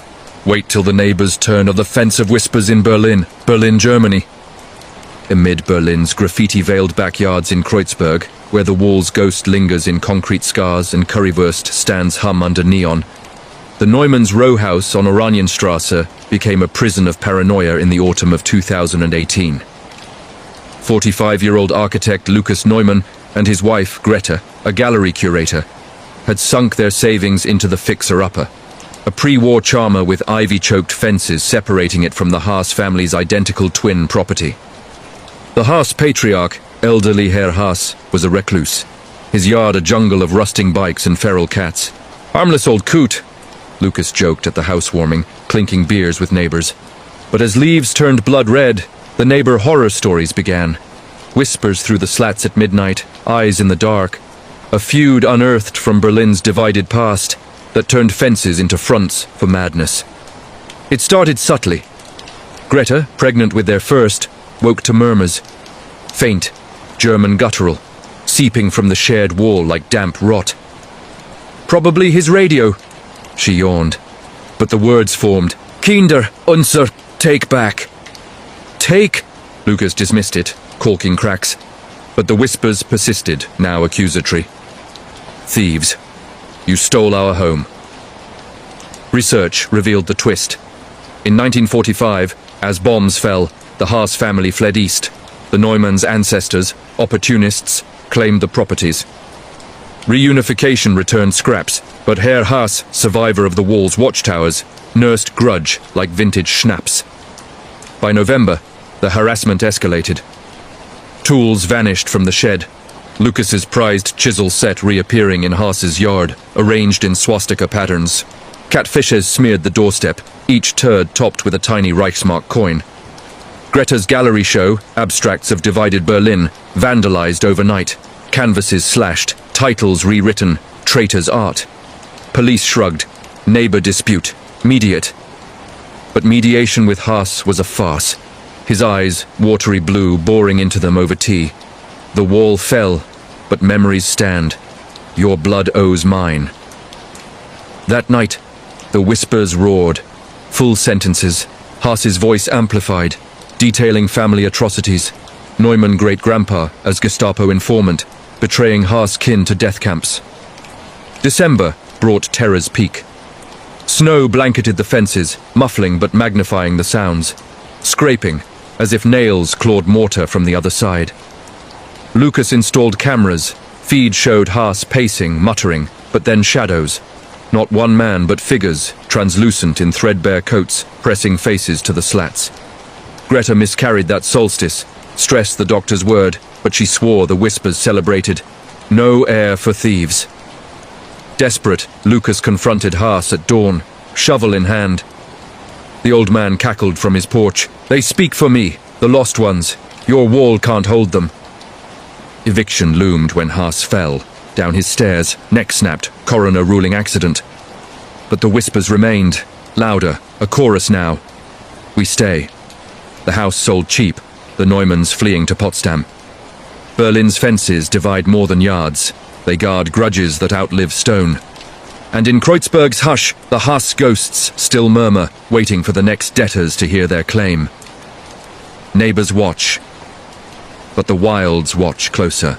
The Wendigos call in Algonquin Provincial Park, Ontario, Canada. In the frozen heart of Algonquin Provincial Park, where ancient pines claw at perpetual twilight and Portage Lake's waters mirror the void, a group of 4 friends, university grads from Toronto seeking glamping escape, pitched their tents on a remote site in January 2014. Led by 27-year-old hiker Nate Harlow, an outdoor blogger chasing Instagram glory, they ignored the Ojibwe warnings etched in park law. Avoid the deep woods in winter, the Wendigo stirs, hungering for the greedy. In Nate, city slick with Gore-Tex and GoPros, scoffed, "Folklore for tourists! We're modern, bear spray and sat phones." But as the first blizzard howled, burying tracks under 2 feet of white death, the Wendigo awakened, its cannibal curse turning their camping trip into a wilderness horror of gaunt shadows and insatiable appetites. The quartet, Nate, his girlfriend Lena, 25 yoga instructor, best mate Jax, 28 engineer, and Jax's sister Kira, 24 med student, arrived at Track and Tower Lake site via snowshoes. The portage trail, a white ribbon through hemlocks, bowed like mourners. The fire pit crackled with birch logs, tents zipped against a 20-degree side of gales, but the air hummed wrong. Silence broken by branches snapping distant, not wind, but deliberate. Elk maybe, Jax ventured, roasting marshmallows. Stories flowed, urban legends of Bigfoot. But Kira, versed in indigenous myths, sobered. Wendigo's no cryptid. Algonquin tales say it's a man transformed by greed, flesh stripped, heart ice, Voice a howl that mimics loved ones to lure you out. Night fell absolute, stars diamonds on black velvet. At 10 p.m., the first call echoed. "Nate, help!" Lena's voice, plaintive from the tree line. Nate unzipped the tent, headlamp beam slicing fog. "Babe, you okay?" No answer, but footprints, bare, human-sized, led into the bush. Lena stirred beside him, asleep. "Dream," he whispered, but the call repeated, closer. Cold. So cold. Jax stirred, grabbing the sat phone. No bars, blizzard jamming signals. Kira lit sage from her pack. Protection. But the smoke twisted unnatural, forming skeletal faces. Midnight. The perimeter alarm. A tripwire bell Nate rigged, jingled. Outside, eyes glowed yellow. Not animal, but intelligent malice, paired with a form. Emaciated giant, 7 feet. Antlers like shattered ice. Skin stretched translucent over ribs. Genitals shriveled to nothing. The Wendigo, Algonquin's winter demon, born of famine's taboo. It didn't charge. It beckoned, claws scraping bark in Morse, Join. Lena screamed awake, clawing her arms, self-inflicted. No, scratches from nowhere spelling hungry. The group huddled, fire sputtering, but provisions dwindled. Nate's emergency rations half-eaten by mice that left no droppings. Dawn delayed. The curse deepened. Whispers infiltrated dreams. Jax hearing his dead father's voice promising warmth. Kira reliving a med school famine case, patients gnawing wrists. Nate, leader burdened by pride, ventured out at grey light, snowshoes crunching to retrieve a dropped GoPro. The bush swallowed him. Calls turned to howls, mimicking Lena's pleas. They found him hours later, frostbitten, babbling of the thin man offering stew, human, steaming. "Tastes like home," he moaned, teeth chattering. Kira force-fed him charcoal, but the greed took root. Jax eyed Lena's pack hungrily. Kira hoarded protein bars. Evac rangers airlifted them on day 3, blizzard breaking like a fever. Nate lost toes to frostbite, but the hunger lingered. Nightmares of antlered shadows at the fridge, urges to carve flesh. Algonquin's deep woods claim more than bodies. They infect souls with the Wendigo's insatiable void. And on cold Toronto nights, Nate still hears the call. Join, taste. The woods devour, urban ruins reclaim. The asylum's echoes in Chernobyl, Pripyat, Ukraine. Though the Iron Curtain fell, Pripyat's skeletal Ferris wheel still spins silent in the zone of alienation. The ghost city abandoned after Chernobyl's 1986 meltdown. In 2019, extreme urban explorer Viktor Kuznetsov, 32, a Kyiv thrill-seeker with a drone rig and dosimeter, slipped past patrols for a solo delve into the infamous psychiatric hospital 7. Abandoned asylums are history's rawest scars. He vlogged pre-dawn Geiger counter clicking low. But as radiation's hum mingled with wind through shattered panes, the hidden tunnels revealed not just Soviet decay, but hauntings of lobotomized souls, turning his urbex adventure into a descent where walls wept madness and shadows prescribed their own therapies. Victor's trek began at the exclusion zone's edge, bribing a guard with smuggled vodka, his backpack heavy with HD cams and lead-lined flasks. Pripyat, built for reactor workers, froze in '86, supermarket shelves mid-stock, school books open to unfinished lessons. The asylum, a brutalist slab on the outskirts, housed the defectives, dissidents, radiation-mutated orphans, politicals deemed insane for anti-state delusions. Victor breached the chain link, boots crunching broken glass, the air thick with ozone and rot. Hallways stretched infinite, wallpaper peeling to reveal Cyrillic graffiti. The atom lies. First floor. Patient wards, beds, rusted frames clutching faded gowns, electroshock machines with frayed cords like serpents. Victor's drone whirred ahead, capturing EVPs, whispers in Russian. "Boli! Pain!" He laughed it off, angling for the basement tunnels, legends of secret experiments. Radiation dosed to cure schizophrenia, subjects chained till glow. The stairs spiraled down, dosimeter spiking, hotspots from spilled isotopes. Tunnels branched like veins, concrete etched with finger scratches. Names, dates, please. "Mama, come." In the hydrotherapy room, A drowned echo chamber. Victor's light caught movement. A figure in a straitjacket, translucent, pacing a cell. "Hello," he called, voice booming. The apparition turned, face melted wax, eyes sockets bubbling green, lunging with hands that passed through, but cold seared his arm, blistering like burn. "Chernobyl's gift," it rasped, voice collective, hundreds, layered in agony. Victor fled upward, but doors slammed autonomous, locks clicking like teeth. Whispers herded him deeper. "Stay, test subject."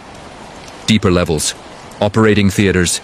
Tree-panning drills crusted with bone dust. Jars of preserved brains, murky with cesium. A poltergeist surge. Scalpel flying, nicking his cheek. Blood dripped and the shadows fed. Forms materializing. Patients in various decay. Lobes exposed. Tongues stapled. Eyes sewn for hallucination control. They reenacted. One strapped, screaming as vaults arced, another clawing walls, nails splintering. Victor documented frantic, cams rolling, but batteries drained spectral. "This is real help," he gasped to dead air. Escape came at collapse, a loose grate to surface sewers, crawling through sludge to the Ferris wheel's shadow. Medevac from Kiev treated rad poisoning, but scars remained. Green-veined arms, nightmares of tunnel choirs chanting his vital signs. Victor's footage, leaked anonymously, millions viewed. Chernobyl asylum ghosts, uncut. Pripyat's ruins reclaim explorers, but the asylum's echoes prescribe eternal internment, where madness isn't cured, it's contagious. Ruins above, depths below, but roads twist crueler. The Phantom Hitcher on the Nullarbor Plain, Nullarbor, Australia. The Nullarbor Plain, Australia's endless ochre void where the air highway stitches coast to coast like a scar, claimed its toll on trucker Mick Riley in the summer of 2016. 52-year-old Mick, a grizzled freight hauler out of Perth, rumbled his Kenworth rig loaded with mining gear toward Adelaide, CB radio crackling with yarns from fellow road warriors. "Ghost tracks, eh? Seen 'em all," he drawled into the mic, the plane's monotony, scrub brush, ruse hopping suicidal, lulling him. But at the 90-mile straight, where horizons mock the eye, the Phantom Hitcher appeared. A spectral swagman in oilskins, thumb out, eyes hollow as the great Australian bite. This was road trip horror, a trucker tale of endless asphalt haunted by the outback's lost, where the line between fatigue and the supernatural blurs into eternal drive. Mick's run was routine, fuel at Norseman, pie at the roadhouse, podcasts on serial killers to kill the kilometers. Dusk painted the plain blood orange, stars pricking early, King. At marker 412, a figure materialized in the headlights. Tall, battered Akubra hat, swag rolled underarm, thumb crooked like a question. Mick braked, air hissing, habit overriding caution. "G'day, mate. Hop in. Long way to anywhere." The hitcher climbed wordless, reeking of dust and eucalyptus smoke, settling shotgun with a sigh like wind through ghost gums. Conversation stalled. The man stared ahead, face shadowed, skin like cracked leather. "From where?" Mick prodded. "The diggings, Kalgoorlie, 98. Mick frowned. Gold rush ended decades prior. CB buzzed. "Breaker, Mick, stormfront, pull over." But sky clear, the hitcher chuckled. "Storms inside always." Mile 420, the rig shuddered, engine coughing sans cause. Dashboard flickered, odometer spinning backward, fuel gauge full to empty. "Bloody gremlins," Mick swore, but the hitcher intoned, "Not gremlins, debts. The plane takes what it gives." Night deepened, moon a sickle. Stories spilled from the ghost. A miner, fever-dreamed cannibal in the 20s drought. Body lost to dunes, soul bound to the highway. Thirsty, always thirsty. Visions assaulted Mick. Rig morphing to bullock cart, plane to desert sea. Ruse to emu's fleeing skeletal hands. The hitcher pointed. "There, your stop." Mirage. A shimmering roadhouse, neon oasis beckoning. Mick veered, sand spraying, but dawn broke on empty scrub. Hitcher gone, swag vanished, rig parked crooked at mile 412. Loop closed. Mechanics found no fault, but Mick quit the runs, haunted by whispers on quiet roads. Thirsty? The Nullarbors straight devours time, spitting back echoes of the damned, and truckers still break for thumbs in the dark. Highways haunt, School's scar. The dorms shadow play in Tokyo, Japan. In Tokyo's neon-veiled Waseda University dorms, where vending machines hum 24/7 and cherry blossoms litter quad paths, exchange student Elena Vasquez, 20, from Mexico City, unpacked in room 304 of the International House in April 2022. Freshman orientation buzzed with kawaii chaos, but the dorm's rep proceeded. Yurei haunt the halls, suicide shadows from the 80s bubble crash. Elena, folklore major, geeked. Onryo vibes? Score. But as sakura petals fell like blood confetti, the haunted dorm rooms revealed. Spectral students replaying fatal leaps, turning her semester abroad into a theater of the damned. Elena's roomie, Aki, a shy psych major, warned, "Don't answer whispers after curfew, they call roll." Night 1. Jet lag crashed Elena, dreams of Aztec ghosts. At 3 a.m. the air thickened, tatami mats creaking. Whispers, "Presente, Hayashi, present." Roll call ghostly. Elena stirred. Shadows danced on shoji screens, figures in Gakuran uniforms, lining up, one missing, dissolving in sobs. "Who's Hayashi?" she asked Aki, dawnlit. Jumped from the roof, 87, stock crash, they reenact every spring. Week 2. Study sessions interrupted by knocks. No source. Elena's desk lamp flickered. Morse, HELP. Papers shuffled autonomous, forming kanji. "Join the line." Aki confessed, "I hear my brother's voice, died young, they steal voices." Elena set up a GoPro, capturing orbs, EVPs in no theater Wales.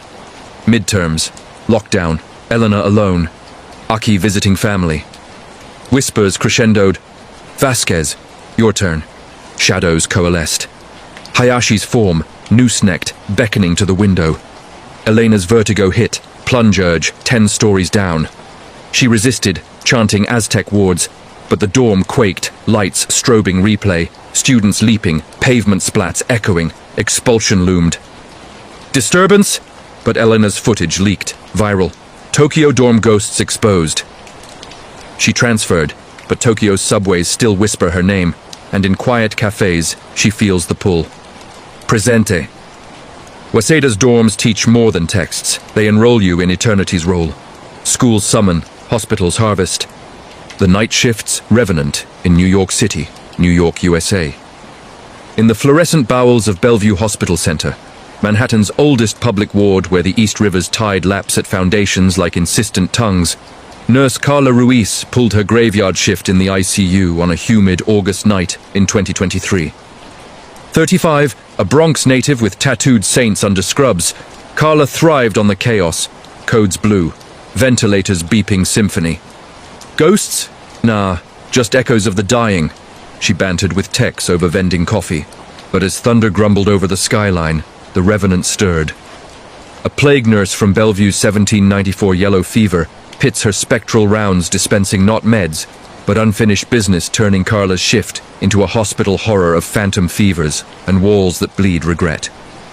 Carla's station overlooked the fever ward wing, retrofitted post-Sandy but scarred by history. 1,000 buried in potter's fields, bodies stacked like cordwood. 11 p.m. rounds. Mr. Lopez, pneumonia, stable. Mrs. Chen, post-op, vitals steady. The air conked, chill blasting Arctic. Power surge, Carla logged, but monitors glitched, temps spiking phantom, EKGs flatlining illusions. At Bay 4, empty post-discharge, a figure hunched, woman in starched cap, apron blood-crusted, face pocked with fever blisters. Sister, the bleeders, she rasped, syringe in hand, plunger dripping ichor. Carla blinked. Gone. Adrenaline logged as hallucination, but the scent lingered. Carbolic acid, 19th century antiseptic. 1 a.m. Call light from the morgue drawer, sealed. She descended, gurney wheels squeaking echo. The slab held Mrs. Chen's tag, but body absent, replaced by the plague nurse. Veins black marble, eyes milky. They come back, unfinished. Carla fled, but halls looped, doors to 1794. Patients writhing, lancets carving, the nurse lancing boils that wept pus rivers. Join us, bleed the sin. 2 a.m. Real code. Lopez crashing, fever 105 unmedicated.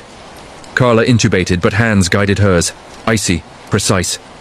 Lopez stabilized, whispering post-revival. She said thanks. The lady in white. Dawn shift, body and drawer chens, but arm tattooed fresh. Carla, forgiven. Bellevue's night shifts harvest more than lives. They sow revenants, and Carla still feels the chill, lancet sharp in every vein she taps. Hospitals heal, dispatch dams. The 911 scream in Los Angeles, USA. In the windowless dispatch center of LAPD's 77th Division, South LA's nerve hub where sirens wail eternal, dispatcher Jamal Hayes manned the lines on a sweltering July midnight in 2024. In 29, ex-Marine with steady hands, Jamal filtered chaos. Domestics, DUIs, the occasional body drop. Voices fade, routine, he told rookies. But as coyotes howled over the Hollywood hills, the call came, a woman's scream, glitching through static, pulling Jamal into a 911 horror of demonic dispatches where lines cross to hell, and pleas echo from the void. Line 3 lit, 911, state your emergency. Silence, then guttural. Help, it's inside. Scratching. Address pinged. Abandoned Crenshaw Motel, boarded post-92 riots. Jamal dispatched units, but the line held. Breaths ragged, whispers. The horns, it has horns. Marine instincts kicked. Demon. Drugs. Ma'am, stay on. Describe. Click-clack like hooves on tile. Scream pierced. It's wearing my face. Line dead. Units arrived. Room empty, but walls gouged claw marks. Mirrors shattered to horns. Calls cascaded. Same voice. Different lines. Jamal, hear me. His name. Impossible. Jamal's screen glitched. Feeds from the motel. Shadows writhing. A woman. Haggard, eyes black, pinned by invisible force, mouthing, "Dispatcher." Save. Jamal patched supernatural. "Exorcist protocol!" Brass scoffed. Midnight peak, all lines jammed, chorus of screams. "The possession spreads!" Jamal's headset warmed. Whispers personal. His sister's unsolved 09 disappearance. Voice pleading. "It took me first." He unplugged, but the room echoed. Dispatchers convulsing, eyes rolling white. Backup arrived. Jamal tasered to safety. Woke in psych ward. Mass hysteria. But monitors flatlined nationwide that night. 911 glitches. Screams archived as anomaly.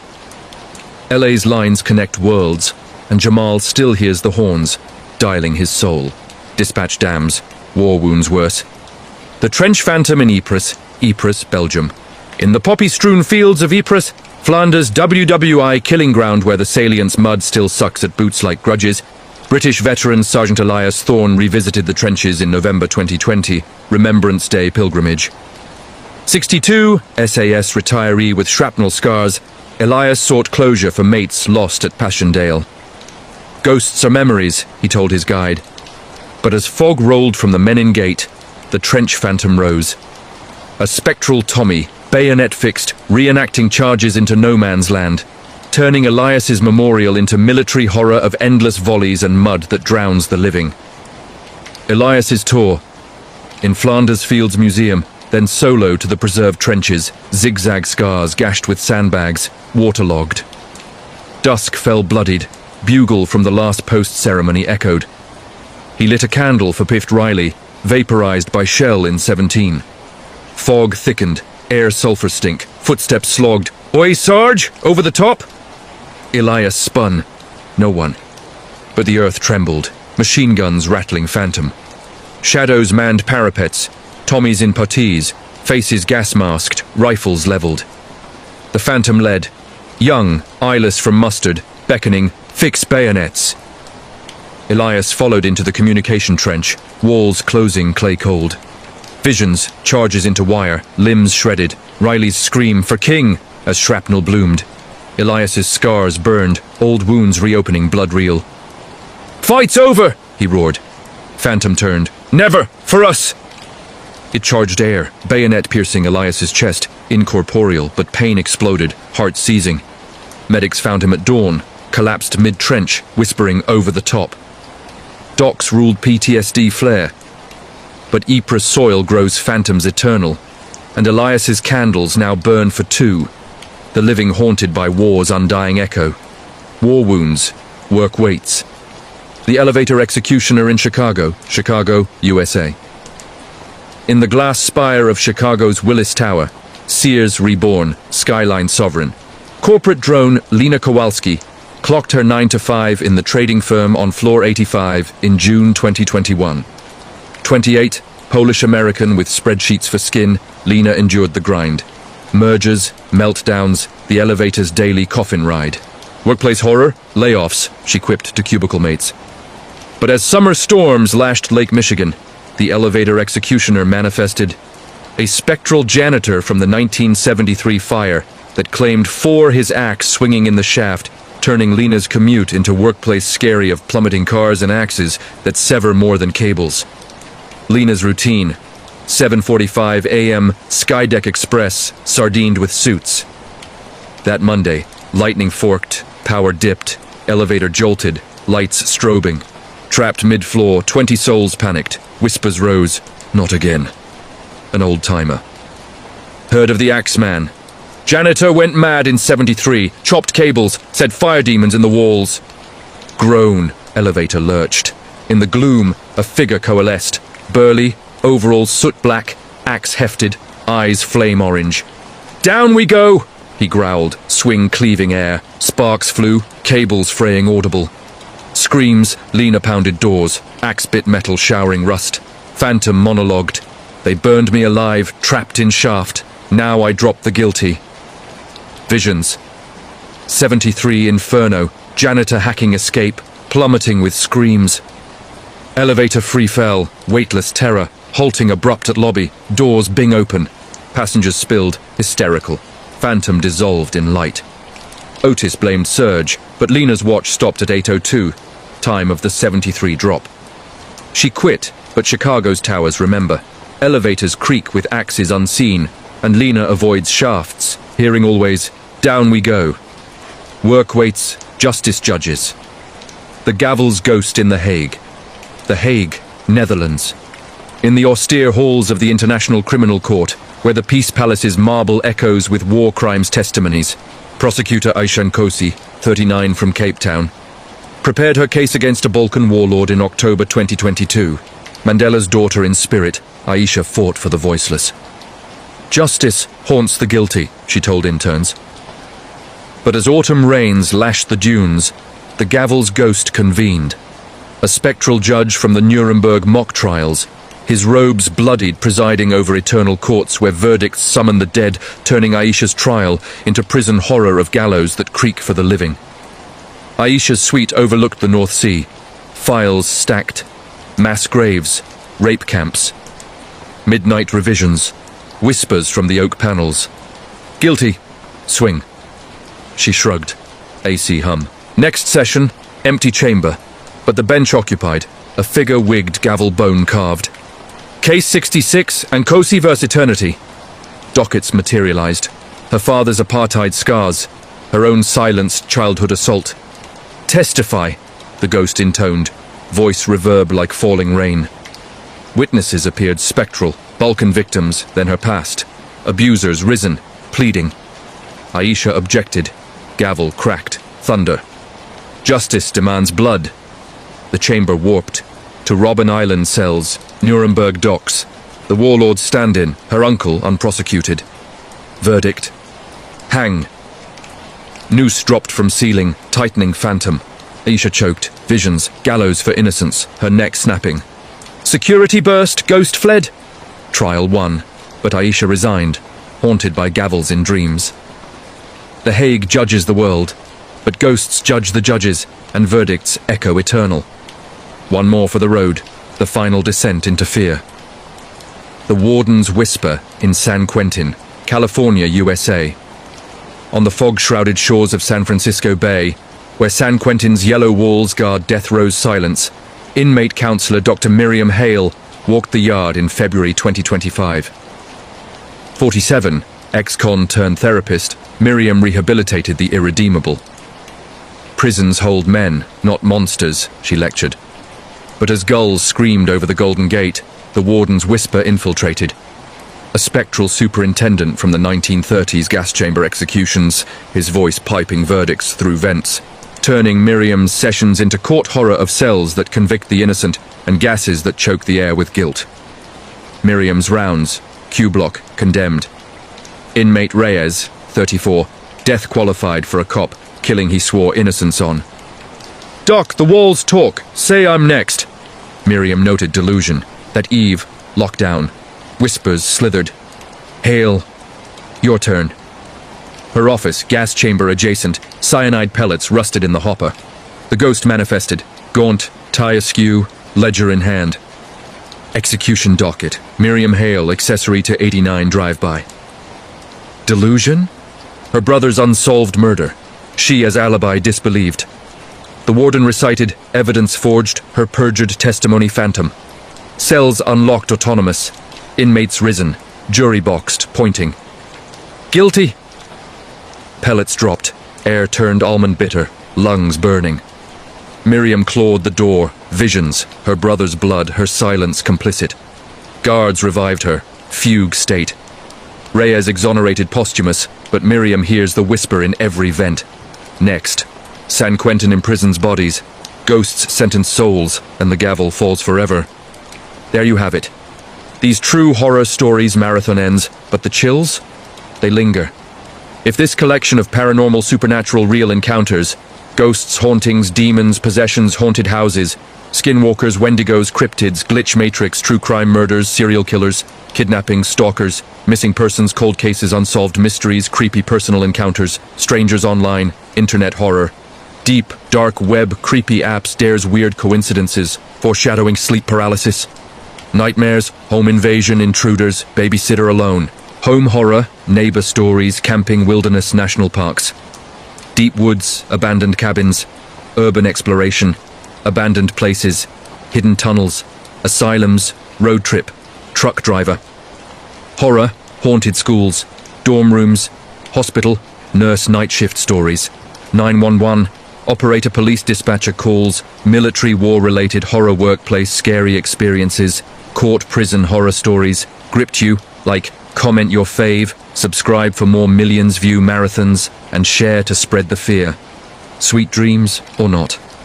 What's your location in the comments? Stay spooky. The poltergeist of Penang Hill, Penang, Malaysia. High in the mist-shrouded embrace of Penang Hill, where colonial bungalows cling to slopes like forgotten secrets, and the funicular creaks through fern-choked jungles, British expat historian Dr. Evelyn Hargrove arrived in the monsoon season of 2014. At 52, widowed and weary from London's grey drizzle, Evelyn had taken a sabbatical to catalogue the hill's haunted heritage, echoes of the Opium Wars, Japanese occupation massacres, and the restless spirits of coolies buried in unmarked graves. "Ghosts are just history's indigestion," she quipped to her local guide over Teh Tarik at the Hill Station Cafe, the air heavy with petrichor and the distant rumble of thunder. But as sheets of rain lashed the tin roofs and the power flickered like a dying pulse, the poltergeist awakened in her rented colonial cottage, a malevolent force that hurled furniture and whispered betrayals, turning Evelyn's scholarly retreat into a paranormal siege of flying objects and fractured sanity. The cottage, Rosewood Rest, perched on the hill's spine, was a relic from 1890. Verandas sagging under bougainvillea, walls papered in faded florals stained by leaks. Evelyn unpacked her trunks, leather-bound volumes on spectral anthropology, a Ouija board for academic curiosity, and her late husband's pocket watch. Its tick a metronome to her solitude. The first night, sleep came uneasy amid the frog chorus, but at 2:17 a.m., the watch flew from her nightstand, smashing against the mosquito net with a force that bent its chain. Evelyn bolted upright, heart galloping, blaming the wind. But the shutters were latched, and the air hummed with an electric charge, as if the storm outside had seeped indoors. Dawn brought denial. She chalked it to a loose floorboard. By afternoon, as she transcribed diaries from a 1942 massacre, Japanese soldiers executing resistance fighters in the hills' caves, the books levitated. First, a single volume on animism fluttered open to a page on angry dead. Then the stack toppled like dominoes, pages ripping themselves free to swirl in a vortex around her desk. Evelyn ducked, swatting at the paper storm, her glasses cracking on impact. "Bloody hell!" she yelped, scrambling for the door, but the knob turned viscous, sticking as if glued by invisible hands. Laughter echoed, childish but warped, like a phonograph record played backward, emanating from the walls, the ceiling, even the floorboards that buckled under phantom weight. She fled to the veranda, rain soaking her blouse. Phone clutched for a frantic call to the hill station ranger. No signal. The storm had severed lines. Inside again, the poltergeist escalated. Teacups shattered in midair, shards orbiting her like shrapnel before raining down. Evelyn barricaded in the study, crucifixes from her Anglican youth pinned to the door. But the entity mocked her faith. Her husband's Bible ignited spontaneously, flames dancing blue without charring the pages. Whispers slithered through keyholes. "Traitor, you left him to die." Evelyn's husband, Jeffrey, had perished in a car crash 5 years prior, but the voice mimicked his timbre, accusing her of infidelity during his final business trip. Hallucination? Grief's cruel joke? No, the watch, repaired impossibly, now ticked backward, hands spinning to the hour of his death. Night 2 blurred into delirium. Evelyn's research uncovered the cottage's curse, built on a coolie burial ground, where Chinese labourers, starved and beaten during the Hills tramway construction in 1924, had cursed their overseers. One spirit dominated, a boy Ah Ming, crushed by a rock slide, his rage amplified by wartime atrocities. The poltergeist was his poltergeist, kinetic fury unbound. Objects weaponized, a ceiling beam groaned, splintering to drop a chunk inches from her skull. The Ouija planchette spelled, "Leave or join," without touch. Evelyn fought back, reciting exorcism rites from her notes, sage smoke curling like serpents. But the boy appeared, a translucent urchin, no older than 10, eyes black voids, hands outstretched for a hug that yanked her toward the floor, boards cracking to reveal skeletal fingers clawing up. Rescue came at false dawn. The ranger, roused by neighbors' reports of earthquake lights, battered down the door. Evelyn collapsed amid the wreckage. Furniture splintered, walls gouged with child-sized prints, babbling of the boy who wouldn't rest. She evacuated Penang that week, sealing her notes in a vault. But the poltergeist followed in subtler ways. Watches malfunctioning in her London flat, whispers on windy nights accusing her of abandonment. Rosewood Rest stands empty now, its verandas creaking to unseen footsteps, a reminder that Penang Hill's mists hide not just views, but vendettas from the ground up. And for Evelyn, history's indigestion proved fatal. Her final paper, unfinished, ends mid-sentence. The dead don't digest, they regurgitate rage. The hills hold grudges heavier than rain, now a vanishing that defies maps. The disappearing trail in Fiordland National Park, Te Anau, New Zealand. Carved into the fjord-riven wilds of Fiordland National Park, where Milford Sound's cliffs plunge like Titan's blades into mirror-black waters, and the Kepler track winds through beech forests dripping with eternal damp. Kiwi Ranger Tara Mackenzie led her last guided hike in the autumn of 2017. At 34, a lifelong Southlander with ink of Maori motifs snaking her arms, Tara had patrolled these trails for a decade, her boots knowing every route and ridge. The bush swallows the careless, she'd warned tourists, tales of lost trampers fueling her campfire yarns, key birds stripping packs, sandflies swarming like vengeful pixies. But on a fog-enshrouded October morning, with a group of 4 American backpackers in tow, the track betrayed her. A glitch in the geography, a reality fold where paths looped eternally and compasses spun to nowhere, turning Tara's routine patrol into a wilderness distortion of vanishing hikers and a forest that rewrote its own rules. The group, 2 couples from Seattle, city-soft but eager, set out from the dock hut at dawn, packs heavy with Gore-Tex and granola. The Kepler's first leg was forgiving, boardwalks over mossy bogs, waterfalls thundering like applause. Tara pointed out podocarps, ancient as dinosaurs, the air crisp with the scent of wet earth and ozone. "Stay on the markers. Fjords play tricks with echoes," she cautioned, her voice carrying over the rustle of ferns. By noon, they'd crested Luxmore Saddle, the saddle's alpine meadows blooming gold under fleeting sun.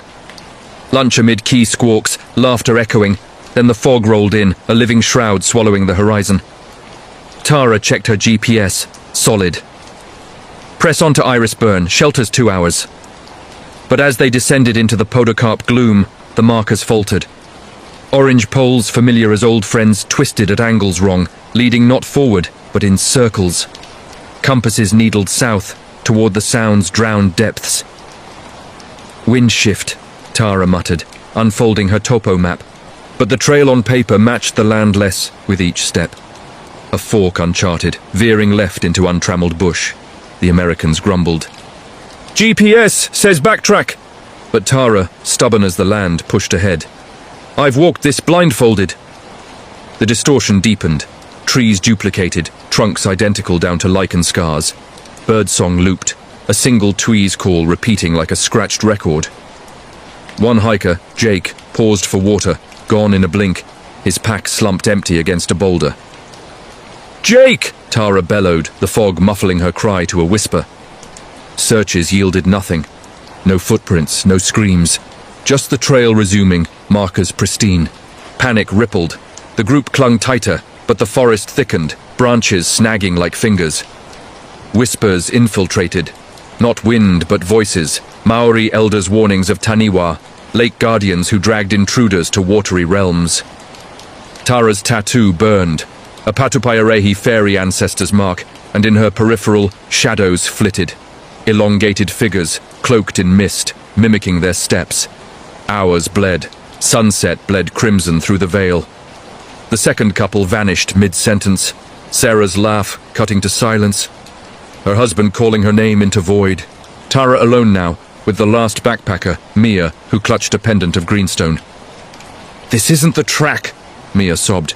It's eating us. Tara's radio crackled static, then a voice, her own, from years past. Stay on the markers. The loop closed.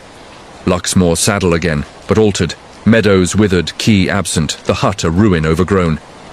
They huddled by a stream that flowed uphill, drinking from hands that passed through water like smoke.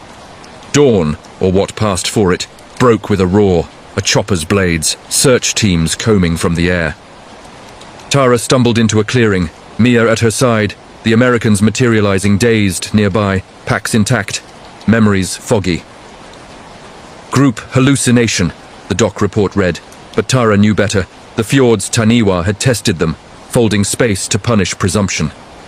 She resigned that winter, her tattoos fading unnaturally, whispers following on Auckland winds. Fjordland's trails don't disappear, they decide who returns, and Tara still wakes to fog at her window, the bush's breath calling her back to the fold.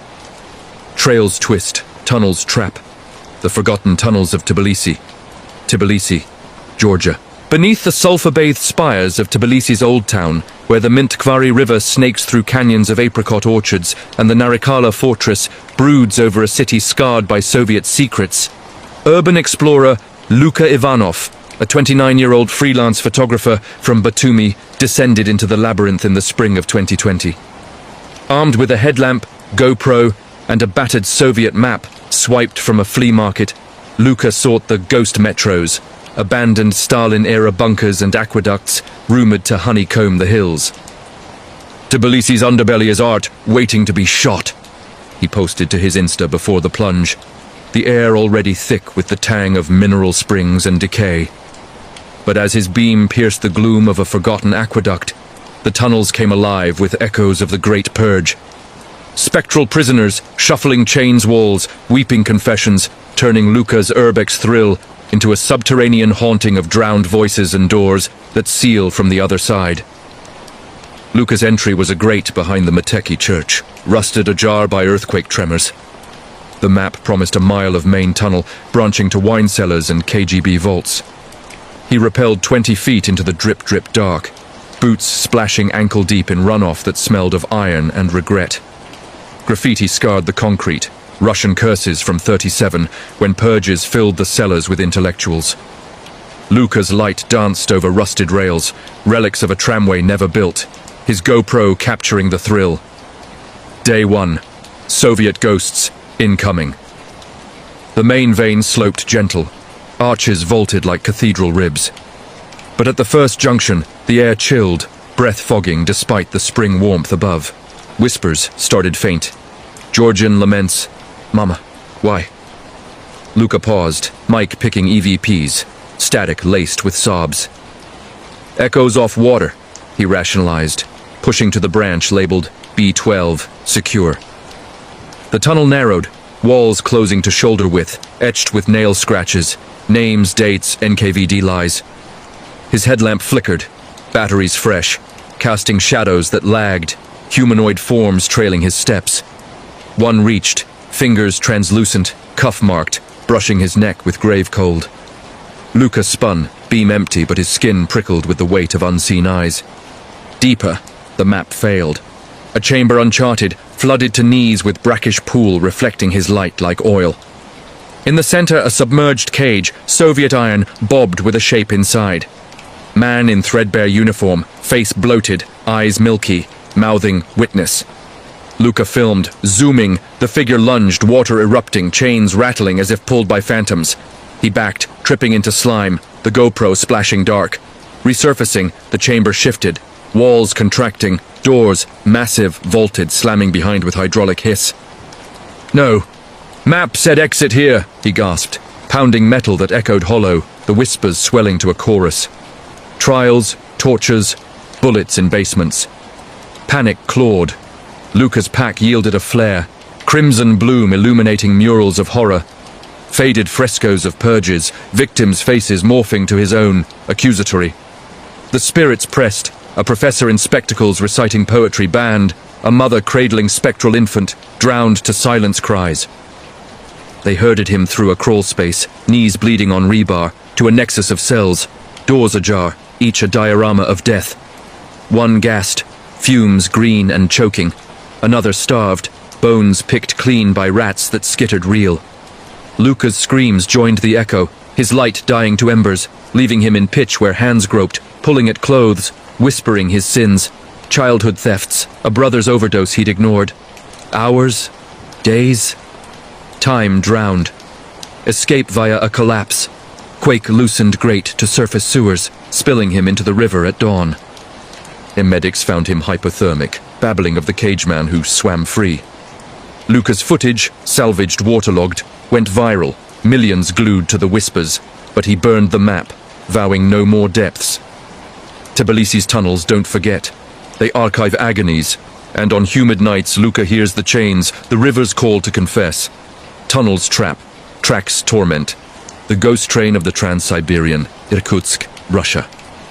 Across the frozen veins of the Trans-Siberian Railway, where Lake Baikal's ice cracks like gunfire under Siberian skies, and birch groves stand sentinel in endless white freight conductor, Ivan Petrov took the midnight run from Irkutsk to Ulan-Ude in the brutal winter of 2019. At 47, a vodka-hardened vet of the rails with frostbite scars like maps on his knuckles, Ivan knew the line's law.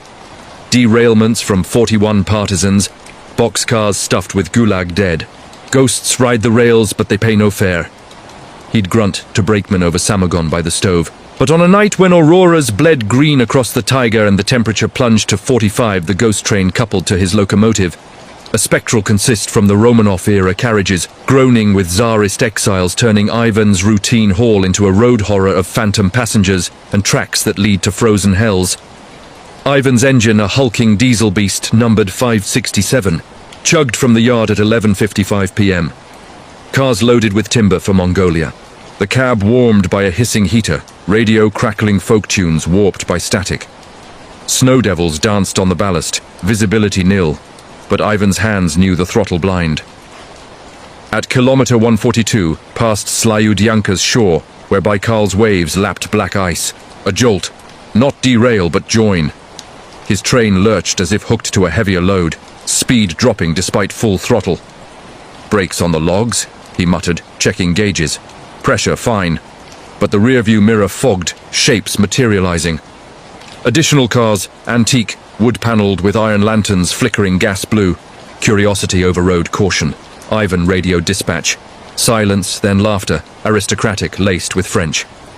He braked at a siding, boots crunching snow to inspect. The added consist gleamed wrong. Varnish pristine under grime, doors etched with imperial eagles, windows curtained in lace frozen stiff. Peering through frost, faces pressed, nobles in fur-trimmed coats, eyes hollow, mouthing forward to freedom. Ivan recoiled, crossing himself, old believer habit, but the doors creaked open autonomous, a gloved hand beckoning. Cold seeped, not wind, but grave mist carrying scents of perfume and decay. Back in the cab, the train refused to uncouple. Throttle jammed forward, the ghost consist pulling now, tracks veering off the main line into uncharted spurs, goo-like sidings long ripped up. Baikal's ice groaned below, auroras twisting to serpents. Whispers over the radio, revolution chants, "Down with the Tsar," mixed with pleas, "Save us from the Reds." Ivan's flask froze mid-sip, vodka crystallizing, visions assaulted. 1918, Romanovs exiled east, train hijacked by Bolsheviks, passengers bayoneted in the snow. One spirit dominated. Grand Duchess Olga, pale as porcelain, her form flickering in the cab's mirror, urging, "Unite the lines, or join the ice." Speed built impossible, trees blurring to white streaks, the tiger whispering warnings in Evenki tongues, spirits of shamans cursing the iron snake. Ivan fought the controls, wrenching the emergency brake. Sparks flew, metal screaming, but the train plunged onto the ice, Baikal cracking underweight, water bubbling black. He blacked out to Olga's lullaby, waking in the cab aground on the shore, his own cars intact. The ghosts decoupled, vanished with the auroras. Locals hauled him out, chalking it to exposure delirium. But Ivan's logbook, untouched, now chronicled phantom stops. Passengers, 47 souls, destination, oblivion. He retired that spring, but Siberian winds carry the whistle, high, imperial, and on clear nights, Trans-Sib freights slow at 142, crew swearing to extra cars in the mirror. The rails remember exiles, and ghost trains run eternal, ferrying the frostbitten to Baikal's depths. Tracks torment, classrooms curse. The Blackboard Banshee in Oxford, Oxford, United Kingdom. Within the honeyed quads of Oxford's Magdalen College, where spires pierce the dreaming spires, and the deer park slumbers under ancient oaks, American exchange student Riley Donovan, 21 from Boston, claimed her garret room in the dorms during Michaelmas term 2022. A literature major devouring Donne and Woolf, Riley scoffed at the porter's tales. Banshees in the lecture halls? That's for Irish pubs, not Pim's hours. But as All Souls' Day fog cloaked the Isis and chapel bells tolled hollow, the Blackboard Banshee wailed, a spectral dawn from the 1665 plague, her chalk-scrawled prophecies foretelling academic ruin, turning Riley's term into a haunted school horror of essays that wrote themselves and dorms where the dead tutor the living. Riley's room, atop Cloister Tower, overlooked the Deer Park's mist, furnished with a scarred desk and shelves groaning under folios. First lecture. Great seminar in the new grammar hall, a vaulted chamber with blackboards like obsidian slabs. Professor Hale droned on metaphysical poets. Riley doodled sonnets. At intermission, the board, blank, erupted, chalk dust swirling, words etching frantic. "The flea bites twice, beware the second." Riley blinked, classmates oblivious, Hale resuming. She snapped a photo, glitchy, but the phrase clear. Don's the flea twisted prophetic. Nights brought the wail, keening through vents, Gaelic lilted, pulling Riley from sleep to the desk where her notebook filled autonomous. Essays critiquing her own life. Riley's conceits, love lost to ambition, as the plague to prayer. The Banshee materialized at midnight. Woman in mob cap, face pockmarked, eyes fever bright, hovering at the window with a quill that dripped ink blood. "Tutor me," she hissed, "or fail eternal." Riley's grades tanked. Papers returned unread, marked, plagiarized from the grave. The dorm echoed, footsteps in empty halls, chalk dust in her tea. Research in the Bodleian revealed her. Mistress Elowen, 17th century tutor, walled alive during plague quarantine. Her lessons unfinished. The Banshee sought pupils, her blackboard a portal, prophecies personal. Riley's ex's betrayal foretold in metaphor, a looming car crash sketched in iambs. Riley confronted in the hall at Witching, sage from a campus witch coven, reciting Eliot backward. The banshee shrieked, board shattering, but not before whispering Riley's thesis flaw, a citation forged, her academic soul damned. Term ended. Riley fled to Boston, but Oxford postmarks arrive, essays unsigned, chalk-scented. Magdalen's blackboards still etch warnings, and for ambitious scholars, the banshee tutor's harsh. Failure isn't graded, it's eternal. Classrooms curse, wards whisper. The quarantine phantom in Rio de Janeiro, Brazil.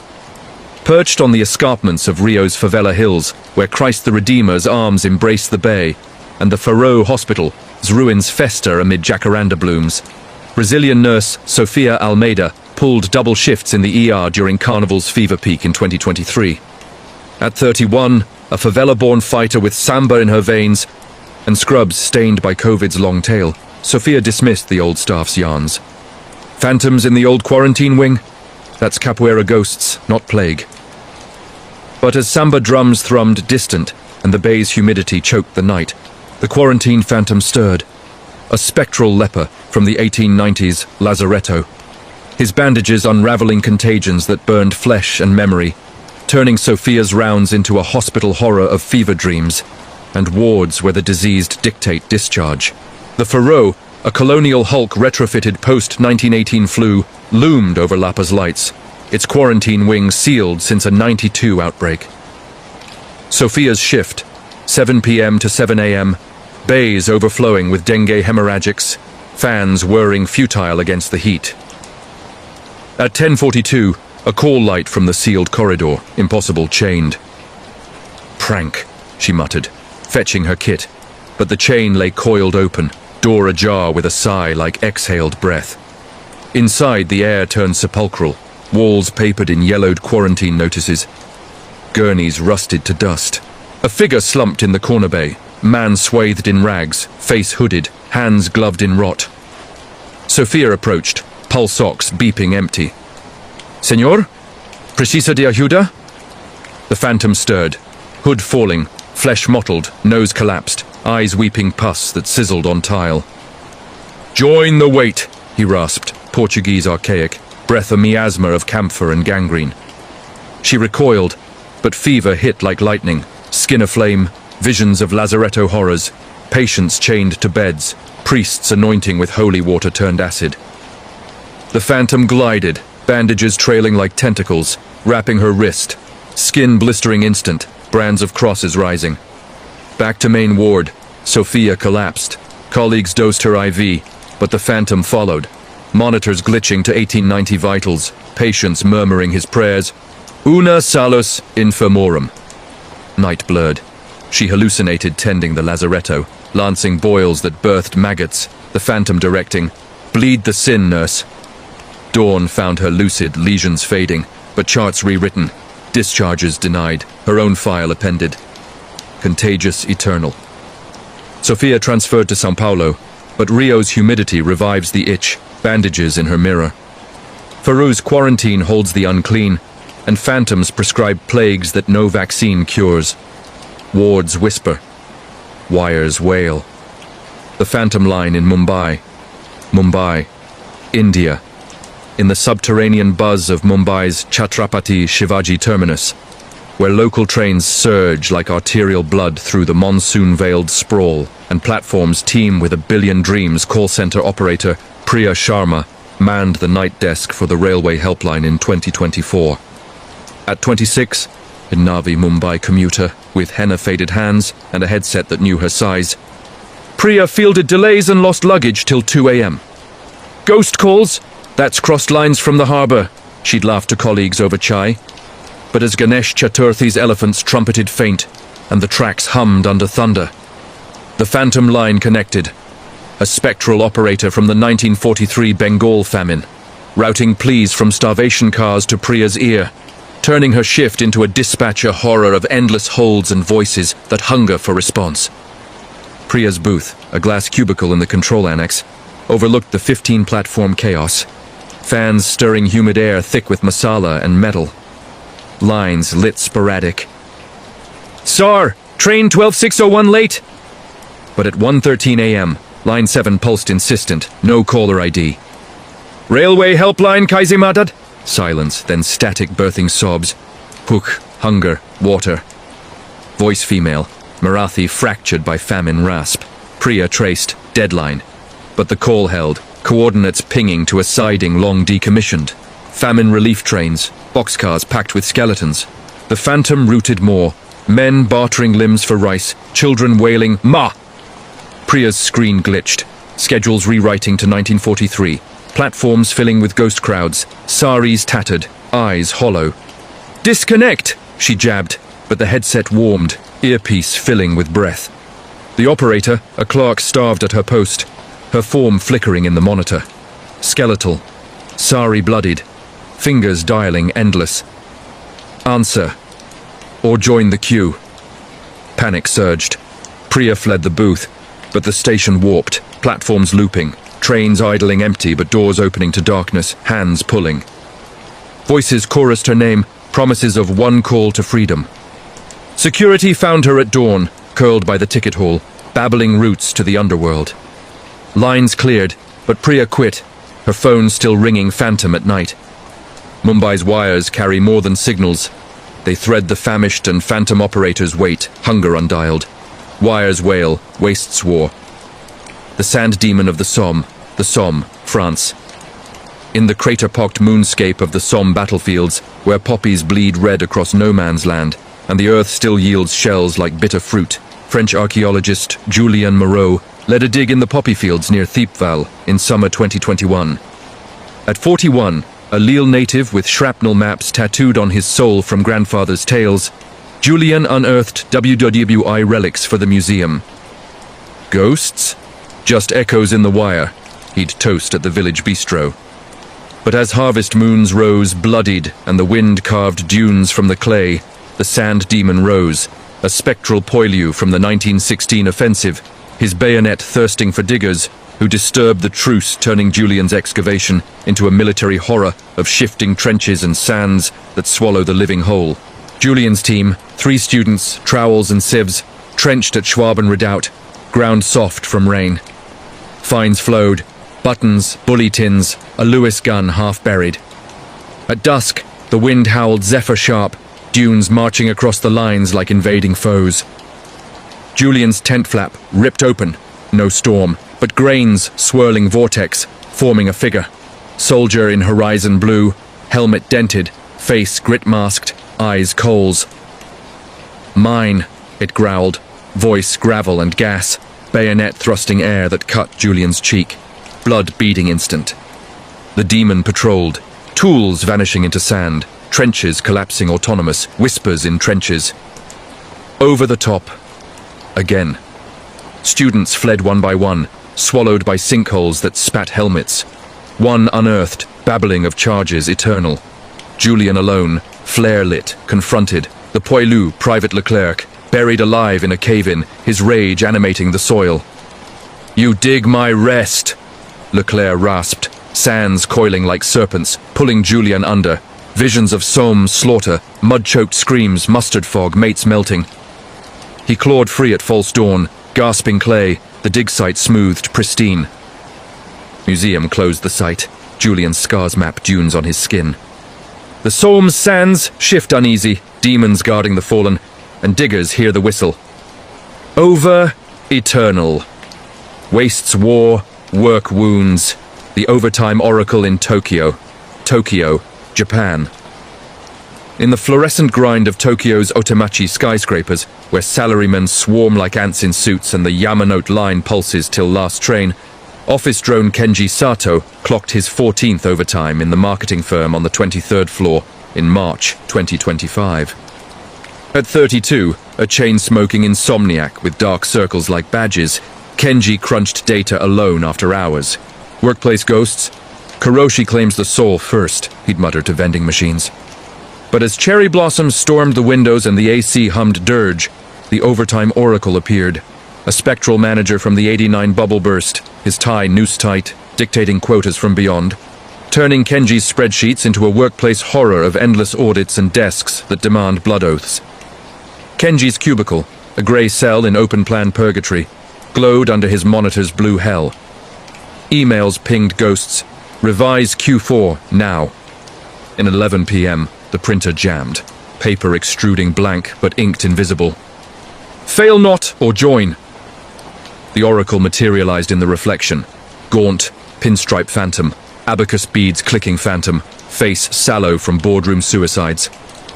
Your numbers lie, it intoned, voice reverb like elevator muzak warped. Kenji's chair rolled back autonomous, desk drawers slamming accusations, unpaid invoices from his youth, a promotion stolen. The night stretched, spreadsheets self-filling, projections dooming the firm. Visions of 89 crash, colleagues leaping from ledges. The oracle audited personal. Your father's debt, unpaid. Kenji's hands cramped, typing confessions, blood from paper cuts smearing keys. Dawn's train saved him. Colleagues found revisions pristine, but his tie knotted tight. He resigned, but Tokyo's lights flicker quotas, the oracle whispering overtime eternal. Work wounds, bars bind. The cell block siren in Sydney, Australia. Deep in the lime-washed bowels of Sydney's Long Bay Correctional Complex, where the Pacific laps at razor-wire shores and the echoes of Botany Bay's convict ships linger in the stone, Psych counsellor Mia Reyes conducted her final intake in the high-security wing in July 2025. At 38, a Filipina Aussie with a psych PhD and scars from Manila slums, Mia rehabilitated the irredeemable. Prison's echo pain, not poltergeists, she'd affirmed to wardens. But as winter gales howled off the Tasman and lockdown lights buzzed amber, the cell block siren sang, a spectral transportee from 1788's First Fleet, her chains a lullaby of rebellion, turning Mia's session into a prison horror of bars that bend inward and confessions that convict the listener. Mia's office adjoined the Supermax block, pebble-dash walls muffling moans. Inmate 4721, Ghost Grady, a lifer for harbor heists, awaited. Doc, the walls sing, want out! Mia's recorder whirred. Grady rambled bushranger yarns. At 9:17 p.m. the siren keened, high, feminine, piercing vents. Free, us. Lights flickered, bars groaning like ship timbers. The siren appeared in the interview slot. Woman in irons, calico shredded, face tattooed, convict black, eyes storm gray. Hear my trial, she wailed, voice flooding the room, chains rattling autonomous. Grady convulsed, reciting her litany. Mary Bryant, escapee of the Alexander, drowned off Timor but soul-chained to the bay. Visions seized Mia. Fleet horrors, scurvy gnawings, floggings red raining, Bryant's dash in stolen cutter. The siren coiled chains around Mia's throat, phantom tight, demanding plead my innocence. Cells unlocked spectral, inmates risen, jury to her judgment. Mia choked recitals, Bryant's mutiny justified, Crown's lies exposed, but the siren laughed, bars sealing her in. Guards breached at shift change, Grady catatonic, Mia gasping, recorder etched with Bryant's plea. She fled the service, but Sydney's winds carry the song, irons clinking in her sleep. Long Bay binds more than bodies. Sirens sentence echoes, and counsellors hear the verdict, complicit, eternal. The chains may rattle, but your heart still beats. Unless these true horror stories marathon has stopped it cold. From paranormal supernatural real encounters, ghosts hauntings, demons possessions, haunted houses, skinwalkers, wendigos, cryptids, glitch, matrix, true crime, murders, serial killers, kidnappings, stalkers, missing persons, cold cases, unsolved mysteries, creepy personal encounters, strangers online, internet horror, deep dark web, creepy apps, dares, weird coincidences, foreshadowing sleep paralysis, nightmares, home invasion, intruders, babysitter, alone. Home.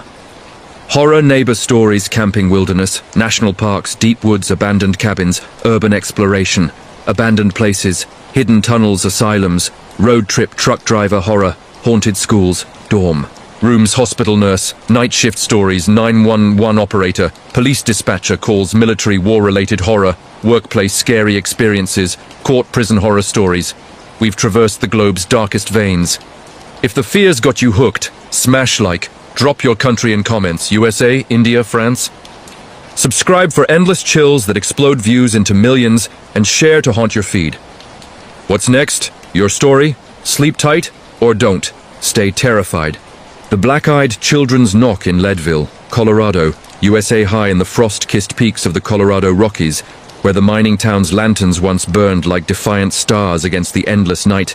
The autumn of 2014 brought an early blizzard to Leadville, a town perched at over 10,000 feet where the air thins and secrets thicken.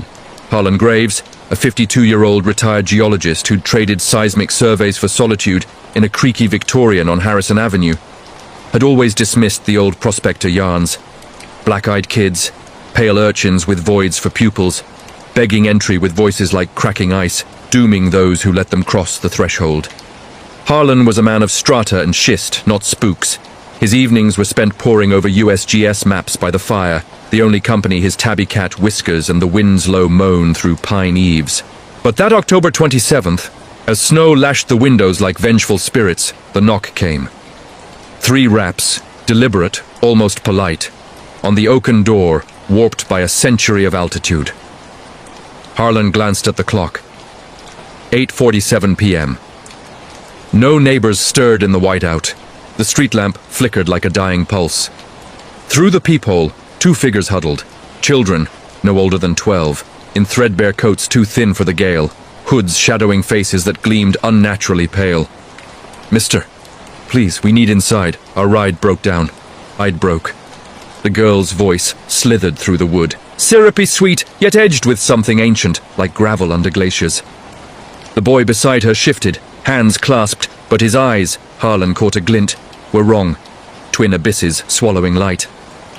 Heart stuttering, Harlan unchained the door a crack, cold air rushing in like a gasp from the grave. "Sorry, kids, storm's bad. Call your folks from here?"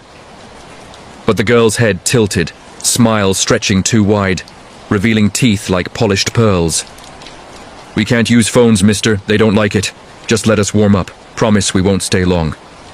Whiskers yowled from the armchair, fur bristling, bolting to the basement stairs as if pursued by hounds from hell. Harlan's hand trembled on the knob. Stories flooded back, miners in the 1800s vanishing after sheltering orphans during blizzards, cabins found empty save for frost-rimed doors ajar, walls etched with frantic pleas. Eyes like night, don't let them in. Sweat beaded despite the chill. He slammed the door, bolts clanging like Salvation's bell. But the knocks resumed, insistent now, rhythmic, echoing not just wood, but bone. "Mr. Graves, we know your name. Harlan. Let us in, Harlan.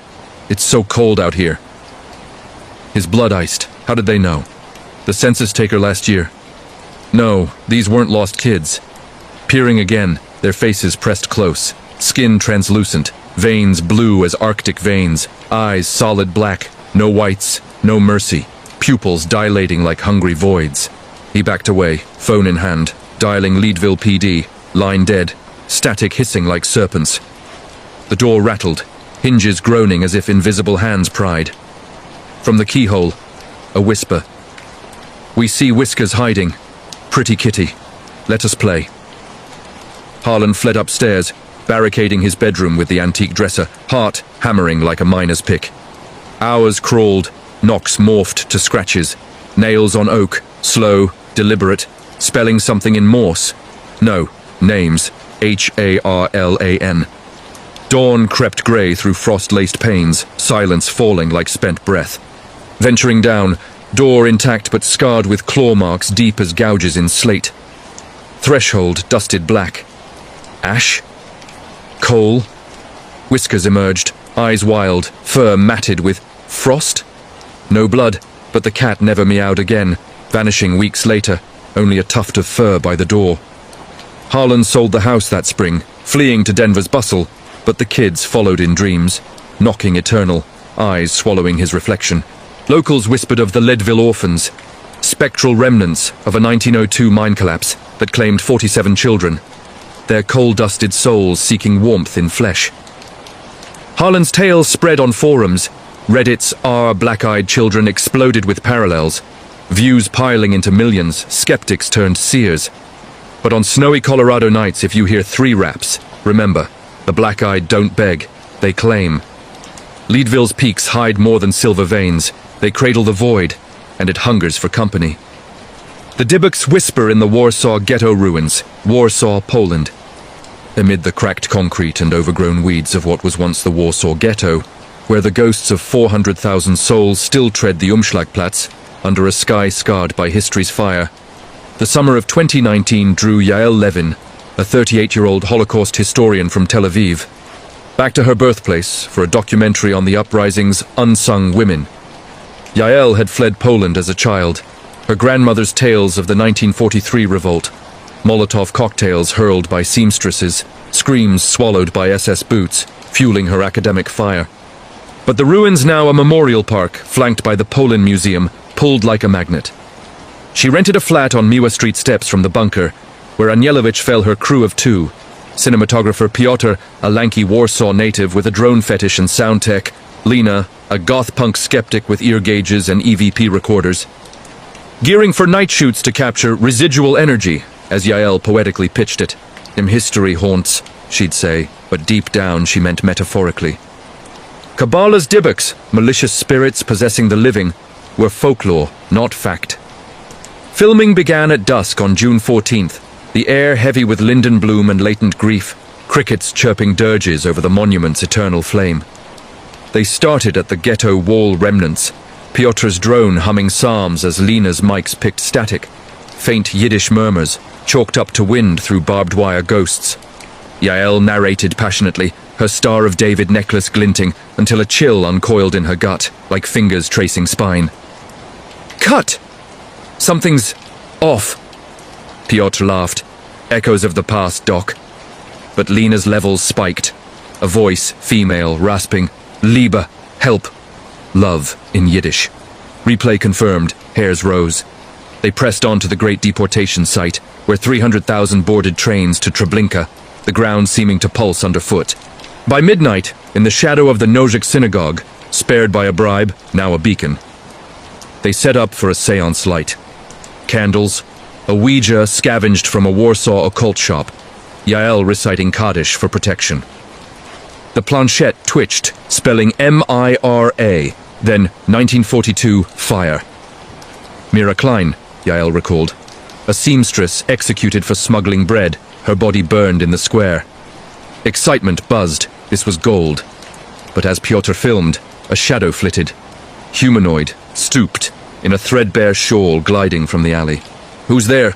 Lena called, beam catching nothing but swirling leaves. The air soured, sulfur and scorched cloth. Yael's necklace burned hot, blistering skin. Then, the possession. Yael's voice cracked mid-sentence, deepening to a crone's croak. They took my child, the boxcar, cold. Her eyes rolled, whites veining black, body jerking like a marionette on frayed strings. Piotr dropped the camera, fumbling holy water from his pack, Catholic but desperate, splashing Yael, who shrieked in Yiddish curses, clawing at her throat as if choking on ash. Lena hit record, EVPs layered. Yael's pleas overlaid Mira's wail. Dybuk, she clings! The entity spilled. Mira's soul, trapped in the ghetto's ether since the ovens, latching to Yael's bloodline. Grandmother had sewn Mira's final dress. Visions assaulted. Cattle cars rattling to doom, infants' cries silenced by bayonets, flames devouring the fighter's bunker. Yael convulsed, vomiting soil, ghetto dirt. As the Dybbuk demanded vessel, live through her, tell the world! Piotr chanted psalms, Lena smudging sage. The air thickened, candles snuffing to acrid smoke. Hours later, dawn's light pierced, Yael collapsing, entity fleeing with a gust that shattered a window pane into a Star of David. The footage went viral, millions of views on history channels, rabbis debating online. True attachment or trauma's echo. Yael finished the doc, scarred but unbroken, Mira's story woven in. But Warsaw nights bring whispers, Liebe, from the walls, and Yael's reflection sometimes darkens, eyes veining black. The ghetto's Dybbuks don't rest. They possess the tellers, ensuring the flames burn eternal in memory's forge. The Flatwoods Monster's Descent in Braxton County, West Virginia, USA. The humid hollows of Braxton County, West Virginia, where the Elk River snakes through sycamore thickets like a serpent guarding forbidden fruit, the night of September 12, 1952, etched terror into the Appalachian soil that still festers today. But for the descendants, the horror resurfaced in the sweltering July of 2022, when 29-year-old folklorist Riley Sutton, a Charleston podcaster chasing cryptid clicks, organized a Monster Fest reenactment at the Flatwoods farm where it all began. Riley, with her podcast Hollow Howls boasting 50K subs, had grown up on Granny's Tales. The Braxton County Monster, a 10-foot hissing fiend with glowing orange eyes and a spade-shaped head, terrorizing locals after a meteor-like fireball streaked the sky. Skeptics called it a barn owl on meth. Riley sought truth, dragging her crew. Drone pilot Jax, a tattooed ex-Marine with a ghost-hunting app, and archivist Mia, a bespectacled UVA grad clutching yellowed witness statements. To the Sutton family acreage, now a tangled meadow dotted with rusted silos. Camp setup was casual, tents by the creek, s'mores over a fire pit, Riley's recorder capturing ambient anomalies. Locals warned, "Don't call it! The Flatwoods don't forget!" Jax laughed, launching his drone at dusk, its whir slicing the cicada chorus. That's when the sky cracked, not thunder, but a low thrum, like engines from underwater realms. The drone feed glitched, treetops parting, a shape descending, amorphous, pulsing red, crashing yards away in the cornfield with a sizzle that scorched earth black. UFO? Mia gasped. Flashlight beams converging on steam, rising like hell's breath. Riley's pulse raced. This was content gold. They advanced, boots crunching stubble, air thickening with ozone and ammonia. The stench of wet dog and battery acid. There, amid wilted stalks, it rose. Not crashed, but crouched. 12 feet of glistening shadow, body like a metallic ace of spades. Arms tentacle-thin ending in claws that dripped iridescent slime. Eyes, 2, then 4, flared pumpkin orange, locking on Riley with intelligence cold as cosmic void. A hiss erupted. Not animal, but modulated, like radio static tuned to screams. Sutton. Blood calls. Jax fired his flare gun. Crimson bloom illuminating scales iridescent as oil on water, a skirt of writhing appendages propelling it forward. Mia bolted, screaming, "Run!" But Riley froze, transfixed. Granny's words echoed. It hungers for the curious. Their eyes become its beacons. The creature lunged, claws raking air inches from her throat, slime searing Jax's arm like acid, blisters bubbling instant. It towered, head tilting, inhaling deep. The scent of fear? Memory?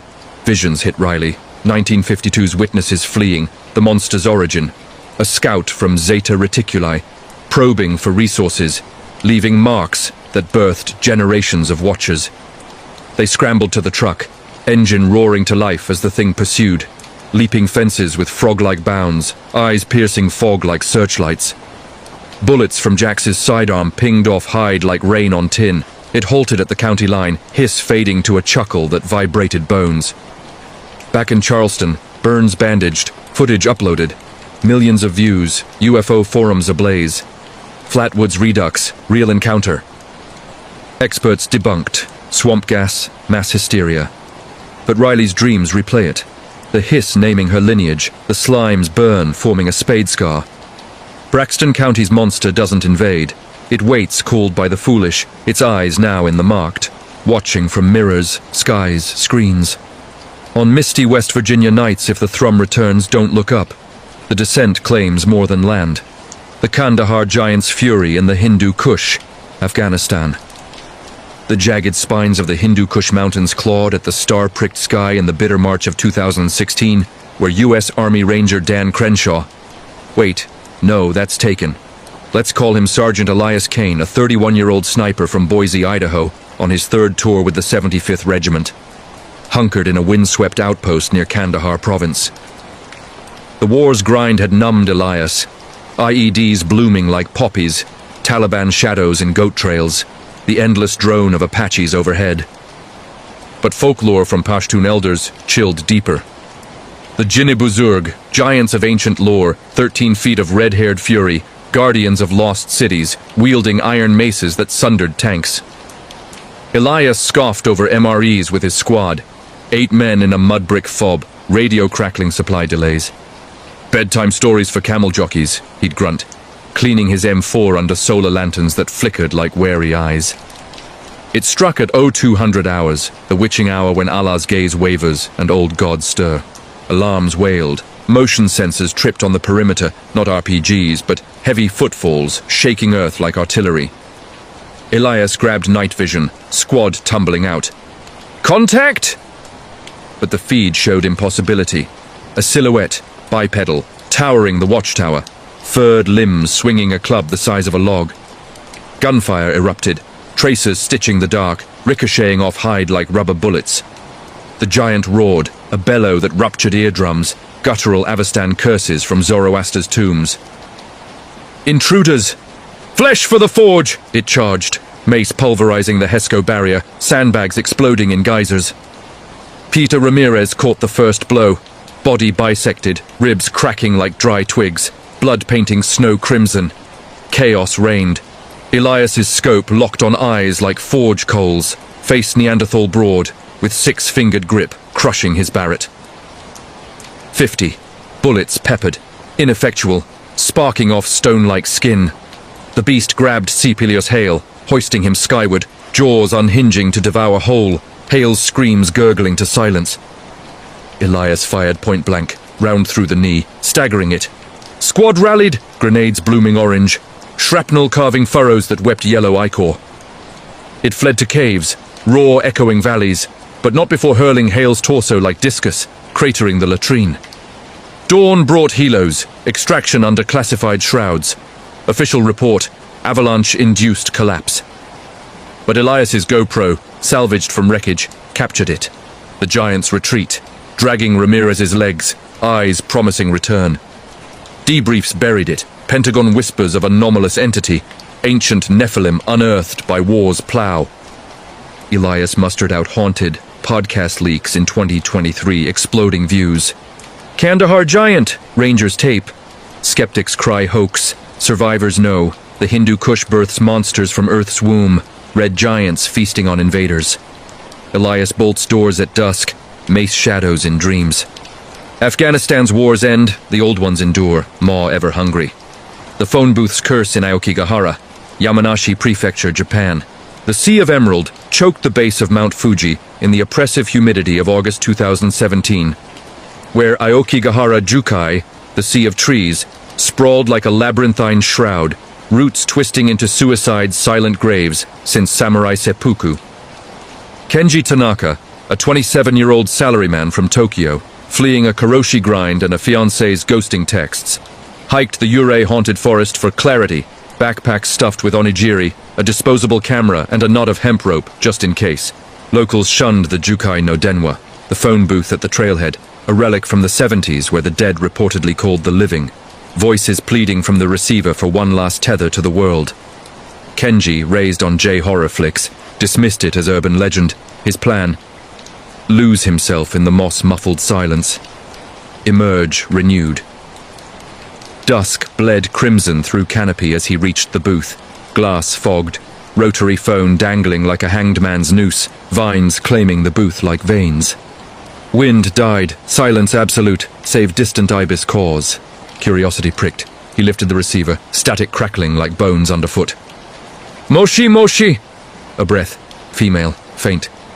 Kenji, come deeper. The trees miss you. His name. Prank. But the voice twisted. His mother's, dead 5 years from cancer, tone laced with wet sobs. Oka-san, Lena hummed, visions flooded. Childhood Hanami picnics, her hand in his, fading to hospital beeps, her final gasp. Don't forget the blossoms. Panic surged. He slammed the hook, fleeing inward, branches snagging like fingers. Night fell iron black, path vanishing in root tangles. Whispers multiplied. Kenji, stay. Fireflies? No. Orbs, pale blue, orbiting like will-o'-the-wisps, herding him to a clearing ringed by hanged silhouettes, ropes swaying empty, shadows mimicking forms. The phone rang in memory, receiver materializing in hand, impossible, yet dialing itself. 69. Reverse charge. Mother's voice again. You left me alone. Join the chorus. He screamed, smashing it on a stump. Shards bled black ichor, reforming into a noose. Hours blurred, hallucinations or haunt. Faces in bark, suicide's eyes, pleading, accusatory. His fiancées among them, throat bruised from imagined hangs. Dawn teased, a ranger's flashlight pierced, pulling him out babbling. Rescued, Kenji's tale leaked to Tuchich forums, viral by week's end. Aokigahara's booth calls the damned. Investigators found the receiver etched with his prints, though he'd swear he dropped it miles in. Therapy branded PTSD, shamans, cursed. Kenji quit Tokyo, but Jukai calls, midnight rings on his cell, mother's voice. Blossoms wilt without you. The sea of trees drowns the lost. Its booth dials the damned, one tolling ring at a time. The Hinterkaifeck massacres echo in Ingolstadt, Bavaria, Germany. The fog-shrouded farms of rural Bavaria whispered of blood under the harvest moon of October 1922, but the echo reverberated to modern Ingolstadt in the drizzly November of 2020, when 45-year-old archivist Lucas Berger, curator at the Bavarian State Library, inherited his great-aunt Greta's diary, yellowed pages detailing the Hinterkaifeck slayings, where 6 Grubers fell to a mattock in their attic, the killer living among them for days, feeding livestock post-murder.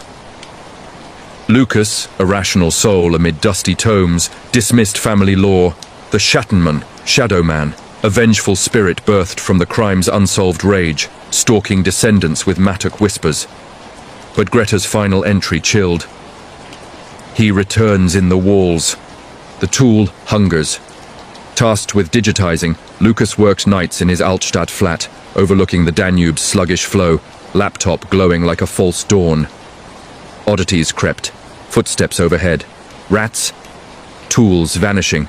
His hammer from the toolbox, found etched with Gruber. Sleep evaded. Dreams of the farm. Bleeding hay. Children's laughter curdling to gurgles. November 5th. Gale rattling shutters. The attic hatch creaked. Unbidden, though bolted. Ascending, beam trembling, Lucas found it. A rusted mattock caked in century-old soil, leaning like an accusation. Impossible, he breathed, but the haft warmed under palm, visions assaulting. 1922's dawn, the killer, faceless, cloaked, descending stairs, blade whistling, family prayers silenced in sprays of red. A name surfaced. Andreas Gruber? No, the shadow, eternal, fueled by justice's void. Panic clawed. He fled downstairs, barricading, but scratches echoed. Nails on beams, spelling Berger. Phone to police, line severed, static hissing Bavarian dirge. The diary flew open, pages flipping autonomous to a map, his flat marked X, arrows from Hinterkaifeck. The entity manifested, chill coalescing, form coalescing, tall, hooded, eyes hollows of farm dark, mattock raised. Blood calls blood, it rasped, voice gravel and grief. Lucas swung a chair, phasing through mist. The blade grazed, searing like frostbite, carving initials into arm, AG. Struggle blurred, furniture splintering, walls cracking to reveal attic dust raining like grave soil. Dawn's toll from St. Moritz peeled. The shadow recoiled, dissolving with a wail that shook foundations. Lucas survived, diary burned, but scars throb on solstice nights, whispers from vents. Join the harvest. The case reopened in 2021, DNA traces in the tool matching Gruber's. But the Schattenmann endures, Maddock eternal, claiming the curious. Bavaria's fields hide more than turnips. They cradle killers who never die, only echo. The bunyips lure in the Murray River, New South Wales, Australia. The eucalyptus-scented bends of the Murray River coiled like a serpent through the sunburnt outback of New South Wales in the blistering February of 2015, where 24-year-old eco-tour guide Zara Ellis, a Sydney uni dropout with a van full of kayaks and a TikTok feed of platypus swims, led Dreamtime dives for thrill-seeking backpackers. Zara, Wiradjuri descent on her mum's side, wove Aboriginal lore into tours, the Yowie of bush tracks, but her favourite. The bunyip, bull-roarer-throated water demon of billabongs, luring the unwary with baby cries to devour in reed-choked depths. Tourist bait, she'd quip. but elders' warnings lingered. Call its name thrice at dusk, and it answers, not with words, but hunger. That Valentine's Eve, with a group of 4, 2 Brits, a Yank and a Kiwi, Zara paddled the Barham shallows, campfire tales crackling under a Milky Way blaze. As embers died, the cry came, not Joey, but infant wail, echoing from the river's heart. Kookaburra? The Yank joked, but Zara's skin prickled, lore flooded. Bunyips mimicking young to drag mothers under. They beached, flashlights probing murk, ripples concentric, unnatural. Prank, the Kiwi ventured, but Zara hushed. Quiet, it's listening. The wail sharpened, closer, laced with throaty bellow like didgeridoo from hell. Lights caught it. Eyes, yellow saucers surfacing, body immense, sealed sleek, head porcine with tusks curling like boomerangs, flippers churning foam to froth. It surfaced fully, 15 feet of myth-made flesh, maw gaping barnacle-crusted, exhaling miasma of rot and river slime. Bunyip! Zara screamed, group scattering. The Yank tripped, plunging thigh-deep. The thing lunged, flippers slapping like thunder, jaws clamping leg in vise of teeth. Chaos. Zara's knife flashed. Useless, glancing scales. Brits hurled rocks, one connecting with eye, bursting vitreous yellow. The bunyip thrashed, tail coiling to crush the kayak, splintering wood like matchsticks. It dragged the Yank under, bubbles boiling red, resurfacing with trophy. Femur bone, stripped. The bellow shook banks, calling kin, shadows circling, more eyes gleaming. They fled to the van, engine coughing to life as flippers scraped hull. Miles down track, sirens wailed. Rangers dismissed. Croc hoax, salty strays. But Zara's GoPro, waterlogged yet salvaged, played back. The beast's roar modulating English. Ellis, blood of the river. Her lineage, Wiradjuri tales of ancestors banishing bunyips with song, now reversed. Viral upload. Murray monster, real bunyip attack. Millions viewed, cryptozoologists swarming. Zara quit guiding, but rivers call, cries in showers, eyes in taps. The Murray's bunyip doesn't drown. It inherits, luring the bold to feed the deep. The La Lloronas weep in the Rio Grande, El Paso, Texas, USA. The moon-silvered Rio Grande slithered like a vein between worlds in the monsoon-soaked August of 2018, where border town's sodium glow clashed with desert dark. 19-year-old migrant aid volunteer Sofia Reyes volunteered night patrols with La Esperanza shelter, ferrying families across shallows fleeing cartels' claws. Sofia, Chicana roots deep in Juarez soil, grew up on La Llorona's lament. The weeping woman drowned her kids in river rage, cursed to wail eternal for the lost.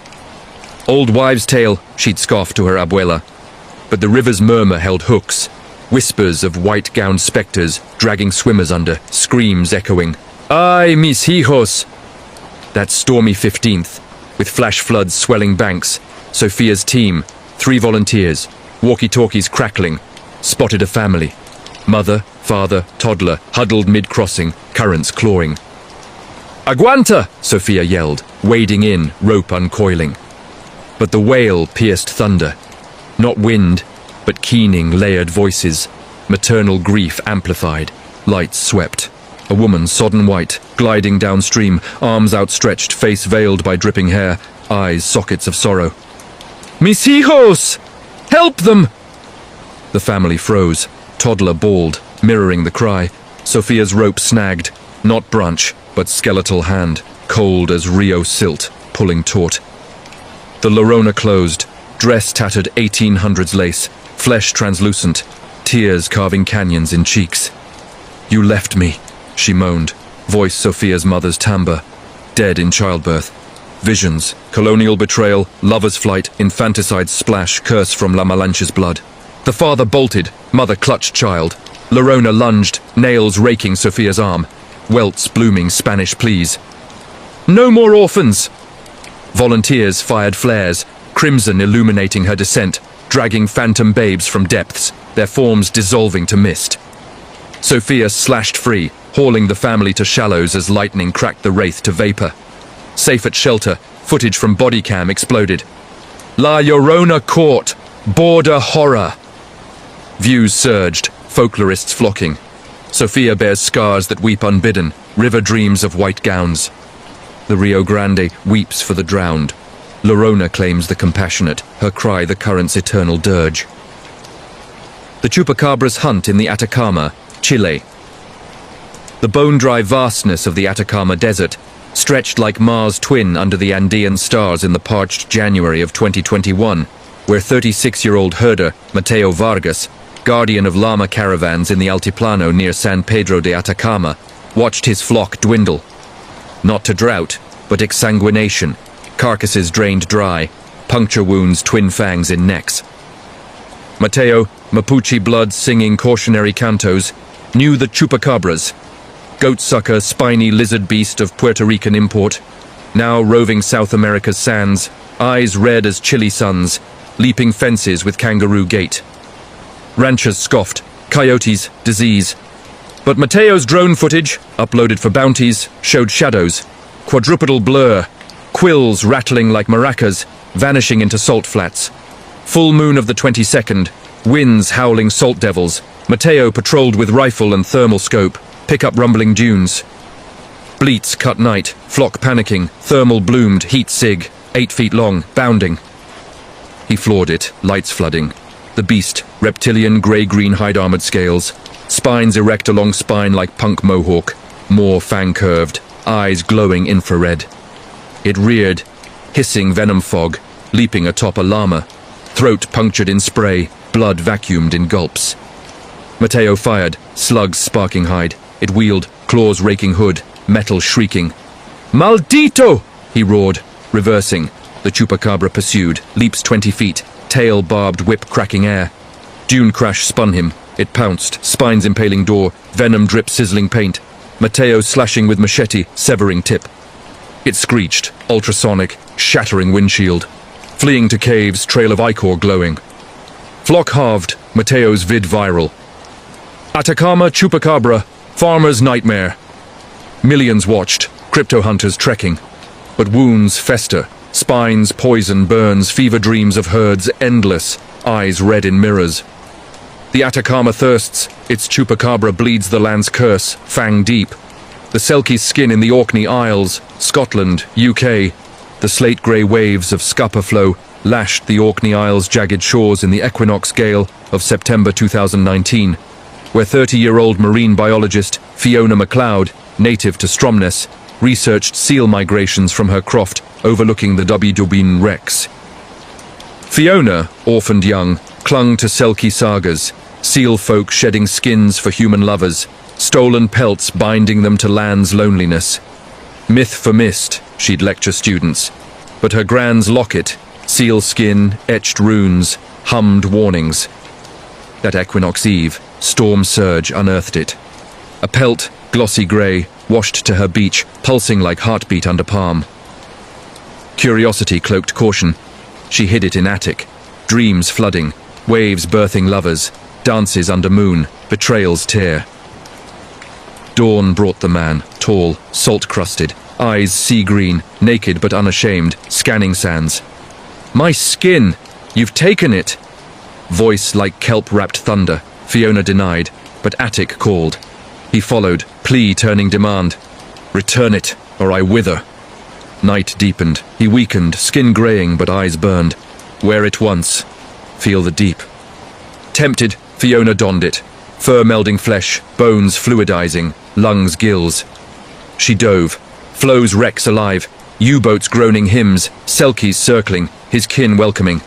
But the pelt bound, surfacing, his face twisted. Lover no, thief's mask. "Now you swim eternal." Fiona thrashed free, shedding in croft, but scales lingered on shins, salt cravings nightly. Pelt vanished. He with it. Viral blog. Orkney Selkie, biologists trance. Views soared, folklorists sailing. Fiona seals every door, but tides whisper names. The Orkney's skins seduce. Selkies steal more than hearts. They claim the shorebound soul. The Pontianak's scent in Kampung Baru, Kuala Lumpur, Malaysia. The humid neon haze of Kuala Lumpur's Kampung Baru veiled the Malay kampung's wooden longhouses in the sticky midnight of Ramadan 2022. where 28-year-old nurse Aisha Rahman, fresh from Selangor General's ER shifts, visited her ailing Atuk in the ancestral stilt home. Aisha, modern hijabi scrolling TikToks, rolled eyes at Pontianak tales. Vampiric banshee, stillborn's mother, white saried with long nails, scenting jasmine then rot to lure men, gutting with claws. Colonial ghost story, she'd text friends, but Atuk's coughs worsened, whispers of hantu tetek scratching eaves. Ifrit hour, Adhan faded, the jasmine wafted, sweet, cloying, from the garden's frangipani. Aisha stirred, window ajar. A laugh tinkled, feminine, lilting, then guttural. Silhouette swayed, woman sari-bloodied, hair to ankles veiling face, nails talon-curved. Aisha, your Atuk calls. Voice silk over razor. Aisha bolted door, but scent invaded, rot undercurrent gagging. Scratches raked walls. Give me milk, or his. Pontianak. Cursed for infanticide, haunting birthplaces. Visions. Atuk's youth, spurned lover birthing alone, hanging from beam, now avenging childless. Aisha chanted Doa, salt-lining thresholds. The Hantu shrieked, babies wail piercing drums, nails splintering wood, blood black as oil seeping cracks. Dawn's azan banished her, but Atuk's eyes hollowed, jasmine lingering on breath. Vid diary leaked. KL Pontianak, nurses siege. Millions haunted, shamans summoned. Aisha wards windows but scents seduce.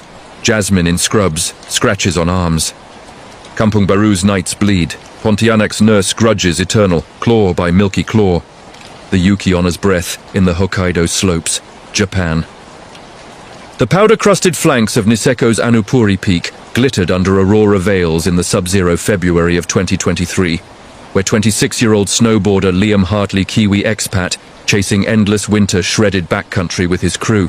4 mates from Queenstown GoPros, rolling for Insta glory.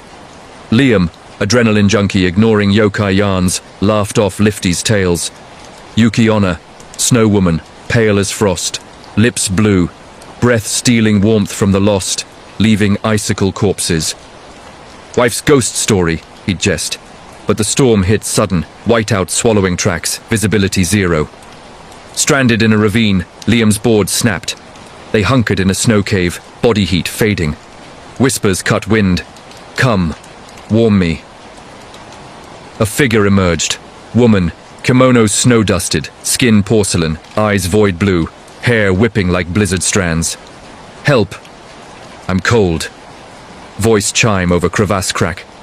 They offered gloves. She approached, breath visible, exhaling fog that iced beards, numbed fingers. One mate, Tom, embraced her, courtesy, gallantry. Freezing instant, veins blackening, crumpling blue-lipped. She takes the kind, Liam recalled tales, firing flare, crimson revealing her truth. No feet, gliding mist, smile fang sharp. They fled uphill, Yuki Onna pursuing, gusts her laughter, snow devils her hands. Liam's GoPro caught her glide, breath frosting lens. Cave collapse, buried gear.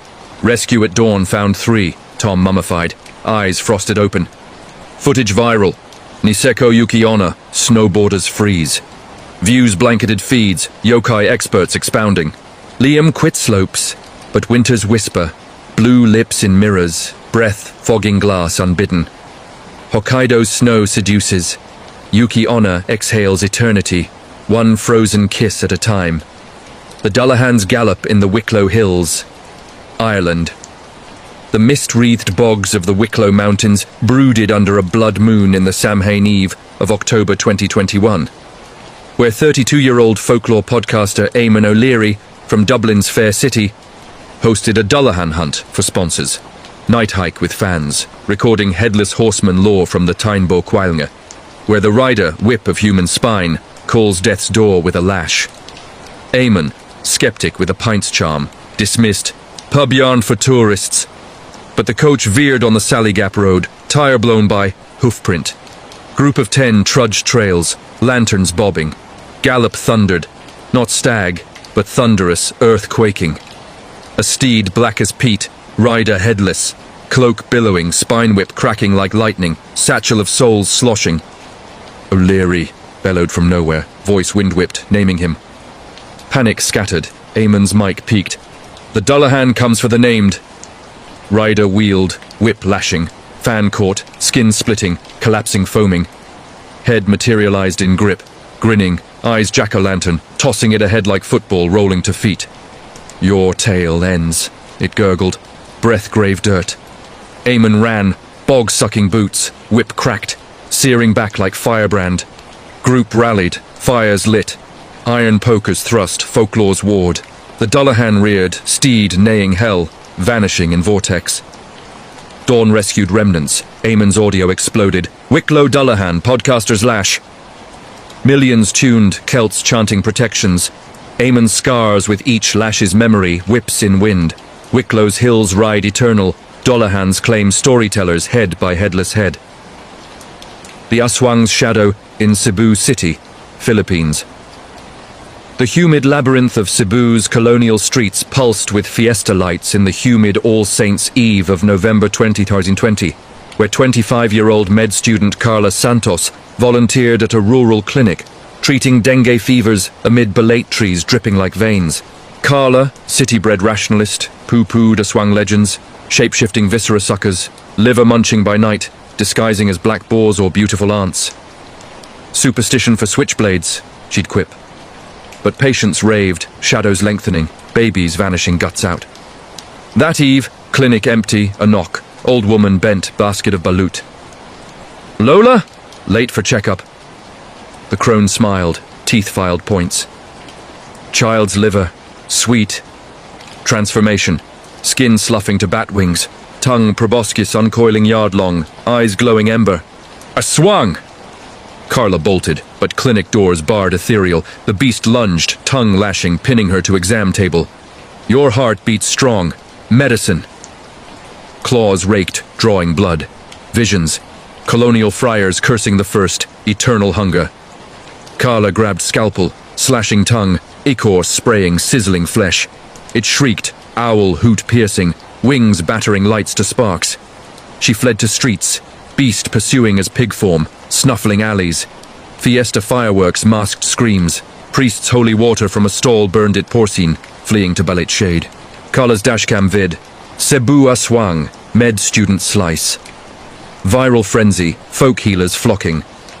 Carla transfuses nightly, tongue scars twitching. Cebu's night's hunger. Aswang's feast on the faithful. Viscera by veiled viscera. The Baba Yaga's hut in the Siberian taiga, Russia.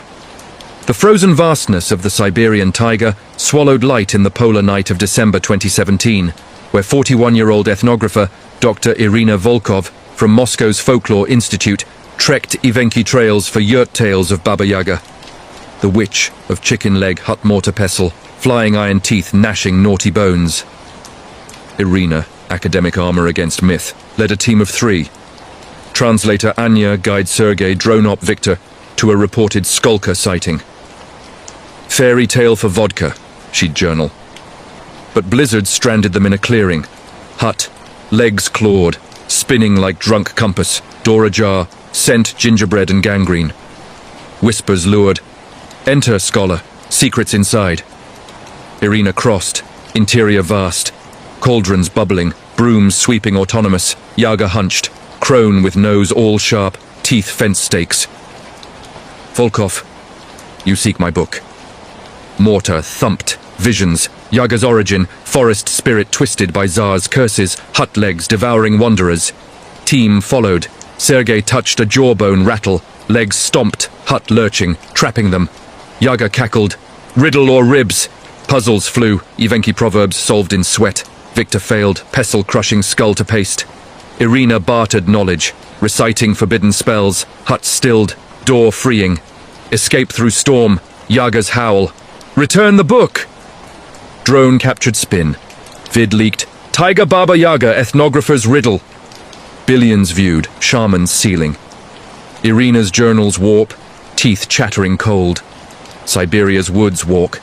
Baba Yaga grinds the greedy, bone by bony bone. The Jersey Devil's Wing in the Pine Barrens, New Jersey, USA. The cedar-scented fog of the New Jersey Pine Barrens cloaked the Mullica River's twists in the foggy April of 2019, where 22-year-old environmental intern Theo Grant Rutgers bio major mapped rare orchids for a thesis, ATV rumbling fire roads with his lab partner Lena and grad advisor. Professor Hale, Theo Philly Kid, marked Leeds Devil Yarns, 1735 birth curse, kangaroo-hooved goat-headed bat-winged fiend haunting the pines, screeching woohoo to lure. Hoax for hikers, heed GPS, but dusk brought the screech, not owl, but demonic yelp, trees rustling unnatural. Thermal pinged, sig, winged, bounding. Bear! Hale scoffed, but lights hit. 7 feet, leathery wings spanning 10, head jackal-muzzled with horns curling, eyes hellfire, hooves clacking bogboard. Devil! Lena screamed. It wheeled, wings buffeting gusts hurricane force, tail arrow stabbing Theo's tire flat. Professor Hale fired shotgun, buckshot pelting scales. It screeched, diving, talons raking his pack to shreds. Theo revved, ATV flipping into reeds. The beast pinned Lena, maw unhinging to swallow arm. Theo's trowel thrust eye, blinding, ichor spraying acidic. They scrambled to truck, Hale's flares warding, devil circled, screech echoing colonial pleas. Mother, why? Curses echo, Leeds' 13th child, deformed, flown to hell revenge. Escape to Batstow Village, footage, Pine Barrens devil, intern slash. Viral vortex, Bigfooters buzzing. Theo's scars itch, wings in winds. The Barrens breed devils. Jersey's flies forever, wing beat by vengeful wing beat. The Mokalembembe's wake in the Congo Basin, Republic of Congo. The emerald choke of the Congo Basin's Likuala swamp steamed under equatorial haze in the sweltering July of 2024, where 35-year-old cryptozoologist Dr. Elena Mwangi, Kenyan expat with National Geographic backing, canoed Sangha channels chasing Mokalembembe, the river dinosaur, sauropod survivor of pygmy lore, long-necked behemoth smashing pirogues with tail thunder. Elena, PhD in paleontology, led a bucker guide team. 4 locals with machetes, her drone for aerials. Sauropod echo, not entity, she'd log, but hippo grunts hushed, wake rippled, vast V-shaped parting lily pads like biblical parting. Drone aloft, neck arched 30 feet, head small as croc, body submerged leviathan, tail serpentine coiling. Mokala! Guides chanted fear. Elena filmed, heart seismic. It surfaced, bellowing subsonic rumble shaking canoe, scales moss-draped, eyes ancient amber. Pygmy arrows glanced. It charged, neck whipping, jaws sauropod flat, crushing a dugout to splinters. Guide swallowed in gulp. Elena's motor roared, evading tail sweep tsunami. Drone crashed on hump, feed live streaming. Congo Mokel, sauropod sighting! Global Views crashed servers, saurophiles surging. Escape to jury, Elena's notes etched with thunderfeel. Mokele lurks. Congo's depths devour doubters, wake by prehistoric wake. The Thunderbird's shadow over Thunderbird Mesa, Arizona, USA. The red rock spires of Thunderbird Mesa pierced monsoon clouds in the electric August of 2015, where 29-year-old Navajo Park Ranger Tala Nez patrolled Hualapai lands. Jeep crunching arroyo with intern Cody, a wide-eyed Flagstaff kid. Tala, clan taught, revered thunderbirds, immense raptors, wingspans 20 feet, eyes lightning, harbingers of storm spirits from Hopi Kachina dances. Respect the sky, she'd warn. Lightning cracked, shadow eclipsed, wings blotting sun, downwash hurricane. Bird descended, feathers obsidian, beak-hooked scimitar, talons tree trunk thick, screech ozone sharp. Thunderbird! Cody yelped. It dove, snatching a mule deer mid-leap, eviscerating an aerial twist, entrails raining. Tala's radio sparked. Jeep flipped by gust. Creature wheeled, eyes storm blue locking Tala. Visions, ancestral hunts, feathers fletching arrows. Cody fled, talons grazed, lifting him skyward, screams fading to dot. Tala fired flare, wings singed, screech avalanching rocks. It dropped Cody, broken but breathing. Rescue choppered. GoPro. Mesa Thunderbird, Ranger's Gale.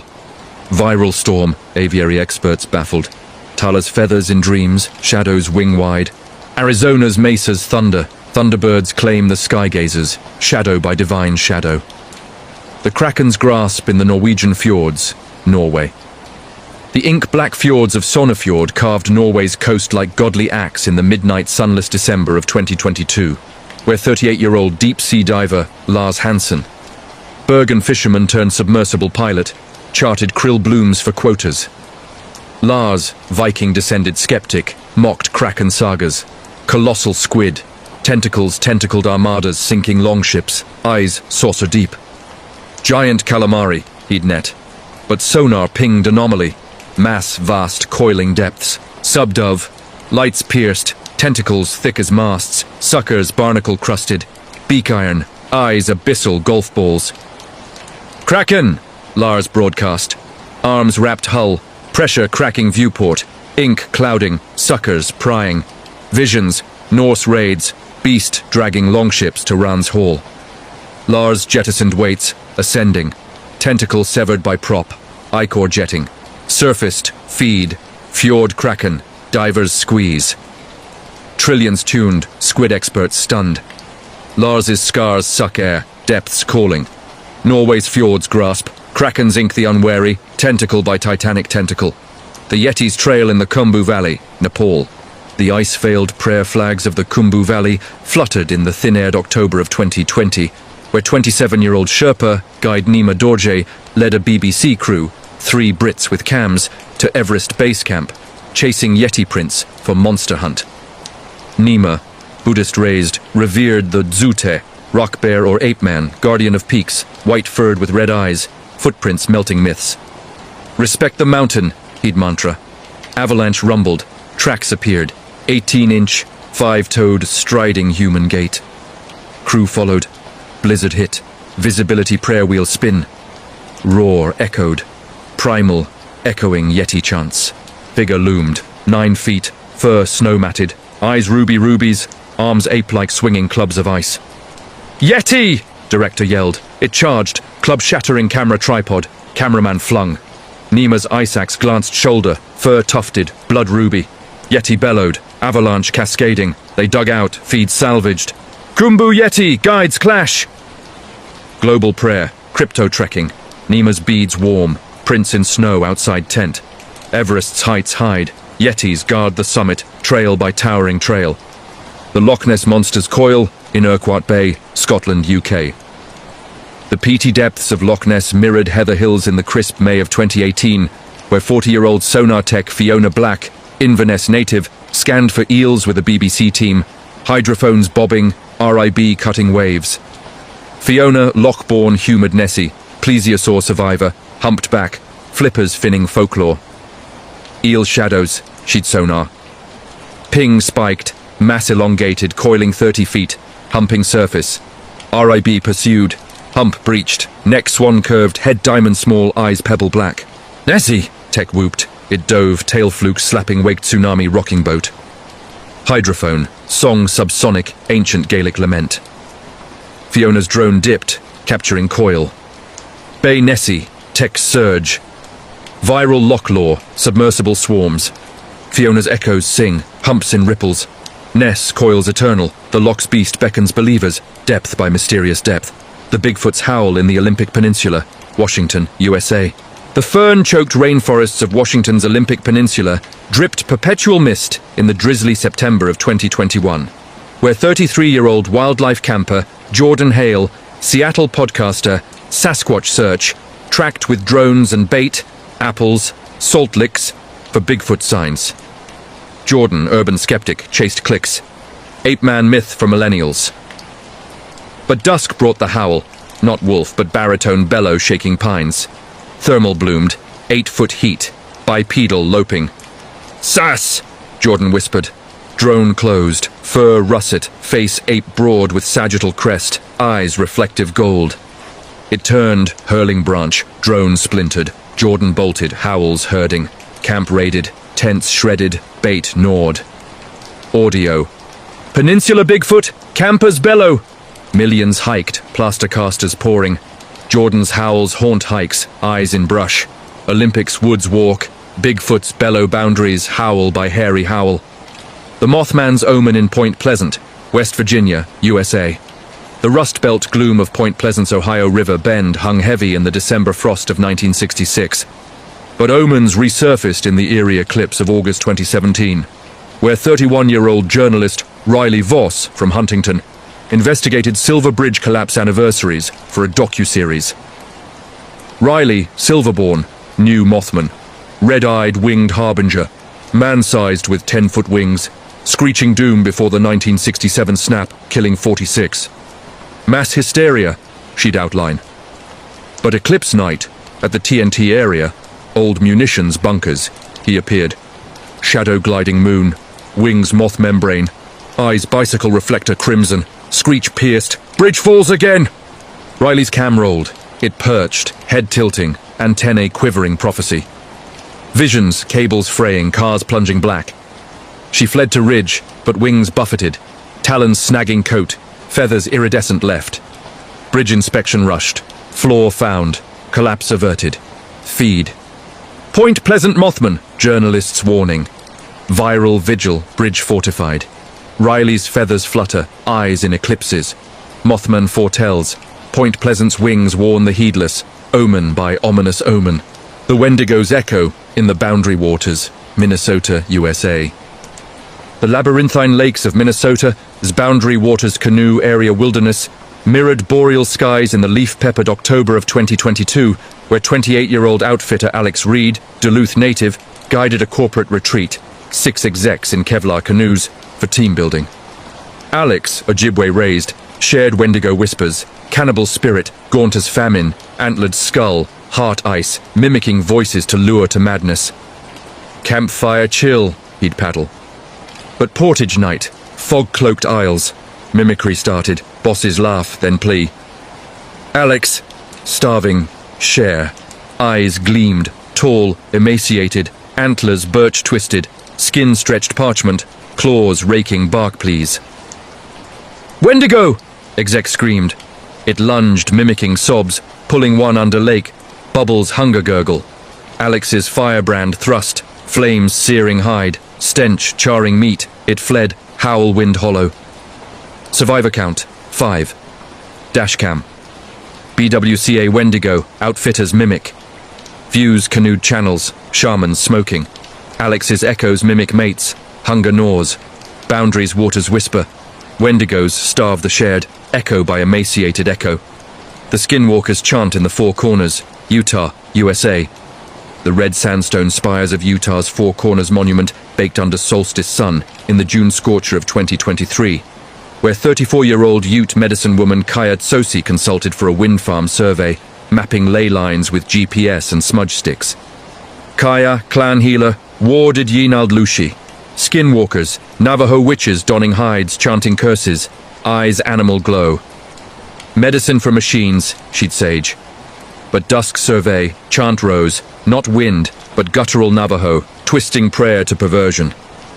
Figure loped, coyote form melting man, pelt ragged, eyes yellow slits. Tsosi, your skin fits. Kaya's circle salt snapped. It circled, shifting wolf eagle voice kins timbre. Join the hunt! Claws raked barrier, drawing blood, visions, witch's origin, greed's curse. Kaya's rattle shook, songs banishing. Skinwalker yowled, fleeing scrub. Drone caught shift. Four Corners Skinwalker, healer's ward, viral vortex, medicine men migrating. Kaya's chants guard sleep, eyes in shadows. Corners windswear, skinwalkers don the damned, chant by cursed chant. There, 50 tales to eclipse the sun and storm your feed. Each a viral vortex of real paranormal encounters, true crime thorns, and supernatural snares from Earth's haunted heart. If these ghosts and hauntings, demons and possessions, haunted houses breathing backlash, skinwalkers and wendigos winter-hungry, cryptids crashing complacency, glitches warping worlds, murders mapping madness, kidnappings knotting night, stalkers shadowing souls, missing persons mocking maps, unsolved mysteries mocking minds, creepy strangers stealing sanity, deep web dares devouring data, sleep paralysis pinning prey, home invasions hollowing homes, babysitter horrors birthing beasts, neighbor nightmares nesting next door, camping chills claiming canopies, urban explorations unearthing unrest. Road trip rifts rending roots. Haunted dorms devouring dreams. Nurse shifts nursing nightmares. 911 echoes eternal. Military shades saluting slaughter. Workplace wraiths working woe. And prison poltergeists pacing cells gripped you gut deep like subscribe, share the shiver. Your channel's Explore Ascent awaits. Comment. From your country, this chilled my core. Which one's next? Stay in the dark, stay subscribed. We're just scratching the veil. The Whispering Walls of Waverly Hills. Louisville, USA. It was a humid summer night in 2008, the kind where the air clings to your skin like a second layer of regret. When Emily Carter, a 28-year-old history teacher from Louisville, Kentucky, decided to push her skepticism to the breaking point. Waverly Hills Sanatorium had always loomed on the outskirts of the city like a forgotten skeleton. Its 5-story brick husk, a monument to the tuberculosis epidemic that claimed over 60,000 lives in the early 1900s. Emily had grown up hearing the legends, ghosts of child patients wandering the halls, shadowy figures in the old operating rooms, disembodied screams echoing from the body chute where corpses were once slid down to waiting hearses. But she was a rational woman, armed with a digital recorder, a flashlight, and a team of 3 friends. Her fiancé Mark, a burly mechanic with a laugh that could shatter glass, Sarah, a wide-eyed nursing student, and Tom, the group's token tech guy, fiddling with his EMF meter like it was a lifeline. They arrived at dusk, parking their rented van on the overgrown access road, the sanatorium's silhouette blotting out the fading sun like a predator swallowing light. The place was officially closed to the public that night. No guided tours, no paranormal TV crews, just a friends and family lock-in event organized by a local historical society. Emily's heart pounded not from fear, but excitement. This was her chance to debunk the myths, to prove to her students back at Jefferson County High that science trumped superstition. "Ghosts are just grief in echo form," she'd say in class, quoting her favorite psychologist. Little did she know, Waverly had other lessons in mind. The group slipped through the rusted side gate, the creak of metal on metal sounding like a dying breath.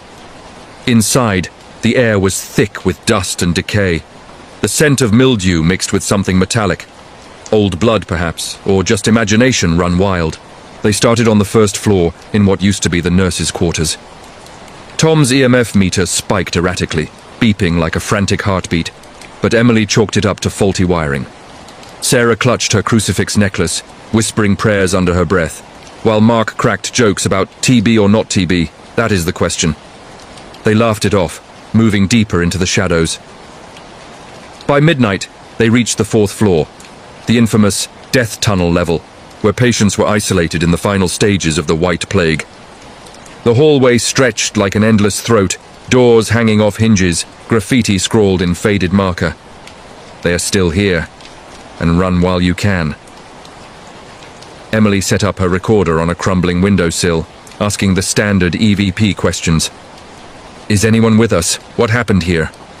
Static hissed back, then a whisper, faint, like wind through cracked lips. "Help. Us." Mark froze, his flashlight beam trembling. What the hell was that? Emily replayed it, clear as day, a child's voice pleading. Sarah crossed herself, tears welling. "We should go." But Emily, ever the academic, pressed on. "It's pareidolia, our brains making patterns from noise." They pushed to the rooftop, the roofless expanse where sun therapy once exposed patients to fresh air, now a graveyard of rusted gurneys and shattered glass under a canopy of stars. The wind howled, carrying faint cries that sounded almost human. Tom's meter went berserk, needles pegging red. Then the shadows moved, not the flicker of clouds. No, these were shapes, humanoid, shuffling from the stairwell. Emily's beam caught one. A translucent figure in a tattered gown, face obscured by a porcelain mask, the kind doctors wore to filter the bad air. It glided toward them, arms outstretched, mouth opening in a silent scream. Mark bolted first, yelling, "Run!" Sarah tripped on debris, her ankle twisting with a sickening pop. As Emily helped her up, the figure was inches away, close enough to feel the chill, like stepping into a freezer. A hand, icy, insubstantial, brushed Emily's cheek, leaving frostbite-like burns that would scar for years. They stumbled down the fire escape, hearts slamming, but the whispers followed. "Stay! Join us!" In the body chute, a narrow 500-foot slide disguised as a tunnel to hide the dead from the living. They heard footsteps above, pounding like a herd. Tom dropped his meter. It shattered, but not before capturing a guttural growl, demonic in its rage. Outside, gasping in the van, Emily checked the recorder. Layers of voices overlapped. Children laughing, then sobbing. Nurses calling names. A man's rasp. "The cure failed." Mark, pale as death, muttered, "I felt it pull at me, like it wanted my lungs." Sarah, sobbing, swore she'd never return. Tom uploaded the EVPs to his laptop later, and they went viral on obscure forums. Millions of downloads. Skeptics turned believers overnight. But the real horror came weeks later. Emily's dreams turned vivid. Feverish nights where she'd wake coughing blood, the metallic tang of tuberculosis on her tongue. Doctors found nothing, but the scars on her cheek formed letters, faint but legible. Waverly. Mark proposed that Halloween. But during the ceremony, guests swore they saw a masked figure in the back pew, nodding approval. Sarah quit nursing, haunted by visions of endless wards. Tom? He vanished in 2010, his car found abandoned near the sanatorium gates, recorder inside looping a single phrase. "Join us."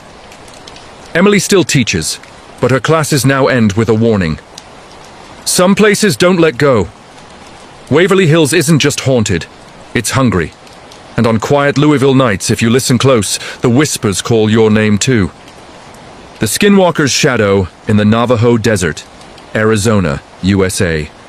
Deep in the sun-baked badlands of northeastern Arizona, where the red rock mesas claw at the sky like ancient fingers, the year was 2015, and Jake Harlan, a 34-year-old oil rig worker from Phoenix, was chasing the American dream, or at least a fat paycheck. Jake had left his wife and 2 kids behind in the suburbs for a 6-month stint on the Navajo Nation, drilling for black gold in the isolated Kayenta fields.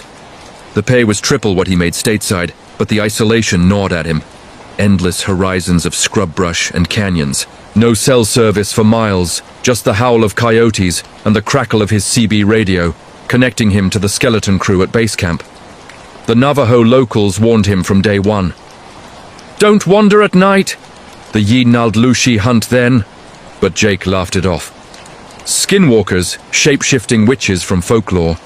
He was a God-fearing Baptist, not some wide-eyed tourist buying into desert myths. The rig was a beast of steel and floodlights, humming 24/7 under the relentless stars. Jake's shifts ran graveyard, 10 p.m. to 6 a.m., leaving him bleary-eyed and bone-tired by dawn. His trailer, a dented Airstream parked a quarter mile from the site, was his only sanctuary. A mini-fridge stocked with Coors, a satellite TV flickering with football reruns, and a .38 revolver under the pillow for rattlesnakes. The first oddity hit on week 3. Scratches on the trailer's undercarriage, deep gouges like claws from something massive. Coyotes, he told himself, but the prints were wrong. Humanoid, with elongated toes splayed like a bird's.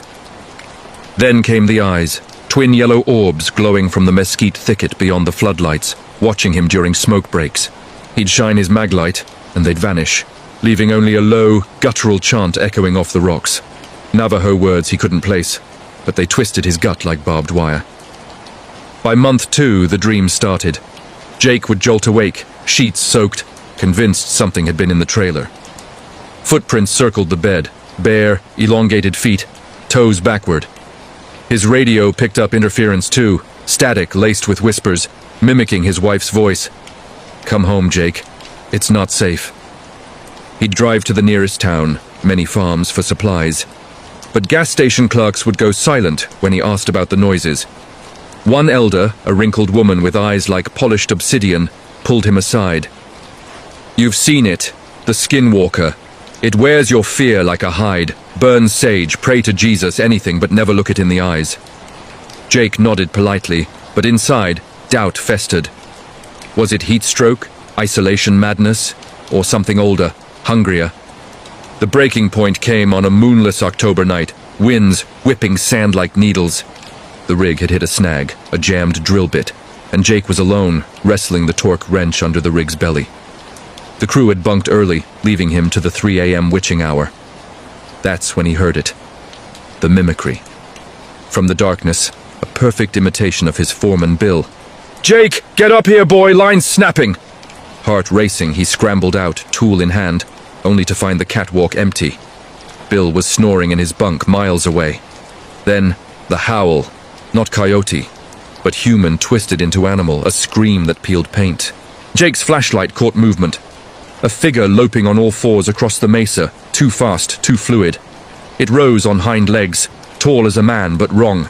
Skin stretched taut over elongated limbs, face a blur of fur and bone, eyes burning amber. It turned, locking gaze, and Jake felt it, tendrils of ice burrowing into his mind, pulling secrets.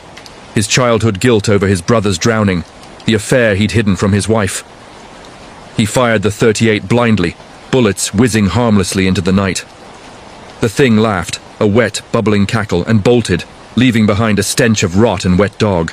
He barricaded in the trailer, sage bundle from the elder smoldering on the dash, cross-clutched till his knuckles whitened. Dawn brought no relief. The rig crew found the undercarriage shredded, tools bent like pretzels. Jake quit that week, packing feverishly as the sun rose. But on the highway back to Phoenix, his rear view filled with yellow eyes, pacing the sedan for 50 miles. He arrived home gaunt, haunted, whispering Navajo chants in his sleep. His wife noticed the scratches on his arms, 3 parallel lines, like claws, and the way he'd flinch at shadows. Doctors called it PTSD, shamans called it marked. Jake never returned to the rigs, taking a desk job in the city. But on quiet nights, he swears he hears the chant outside his window. "We see you, Harlan. Your skin will be ours." The Navajo desert doesn't forget, and skinwalkers, they wear more than hides, they wear souls. The possession of Primrose Cottage, Cotswolds, UK. In the rolling emerald hills of the Cotswolds, where thatched roofs huddle like secrets against the wind, the village of Bourton-on-the-Water slumbered under perpetual mist in the autumn of 2012. Dr. Eliza Thorne, a 42-year-old archaeologist from Oxford University, had traded lecture halls for the ivy-choked walls of Primrose Cottage, a 17th-century thatch-roofed relic she'd inherited from a distant aunt. The place was a time capsule. Creaking oak beams, leaded windows rattling like dice in a gambler's hand, and a garden overgrown with foxgloves that whispered of old poisons. Eliza, recently divorced and seeking solace in her work, saw it as a retreat to unearth local history. Roman coins, perhaps, or Saxon runes buried beneath the flagstones. Her colleague, Professor Harold Finch, a portly folklorist with a penchant for pipe smoke, warned her during tea. "Primrose has a shadow, my dear. The Black Monk of 1692, hanged for witchcraft. They say his spirit bartered with devils." Eliza scoffed, pouring more Earl Grey.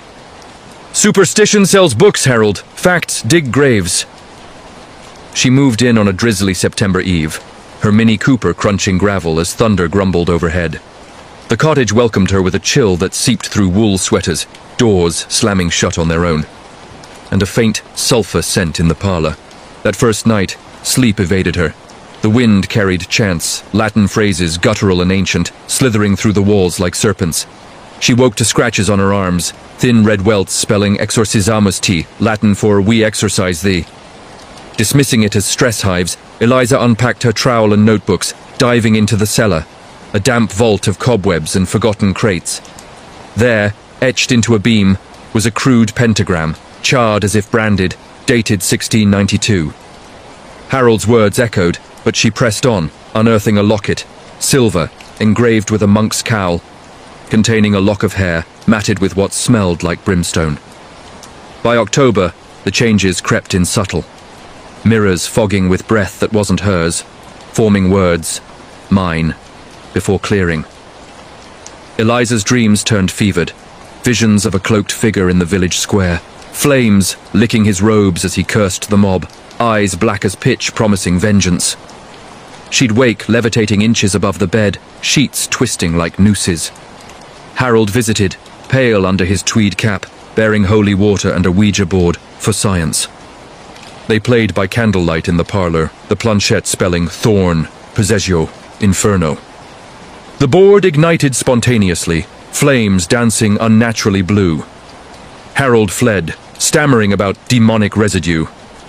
Alone, Eliza felt it then, the itch under her skin, like fingers clawing from within. Her reflection in the hall mirror grinned back, teeth sharpening, voice a dual echo, her own, overlaid with a man's rasp. "The monk needs a vessel," it hissed. "Your body. So warm." November brought the storm. Torrential rains flooded the lanes, isolating Primrose like a shipwreck. Eliza barricaded the doors, but the possession accelerated. Objects hurled across rooms, teacups shattering like gunfire, her laptop typing manifestos in Enochian script, the language of angels fallen. She clawed at her throat, vomiting pins and nails, each expulsion accompanied by screams that weren't hers. Neighbors in Bourton reported the cottage aglow, shadows writhing on the walls like imps in a Bosch painting. Desperate, she called Father Langford from the village church, a grizzled priest with scars from Vatican exorcisms. He arrived at midnight, cross in hand, Bible open to Mark 5. The ritual began. Holy water, sizzling on her skin like acid, Latin incantations battling the monk's snarls. Eliza convulsed, spine arching, speaking in tongues, curses from the 1600s, naming accusers long dust. "Elias Black returns!" it bellowed through her. Langford pressed on, relics from Glastonbury Abbey, thorns said to pierce Christ's brow, held to her forehead. Smoke rose, the air thickening with the scent of burning flesh. Hours blurred into dawn. Eliza's body thrashed, furniture splintering, windows cracking in cruciform patterns. The monk's final plea. "The child. She was mine." A reference to the witch trial's forgotten victim, a girl drowned in the Windrush River. With a shriek that shook the rafters, the entity fled, leaving Eliza crumpled, eyes rolling white.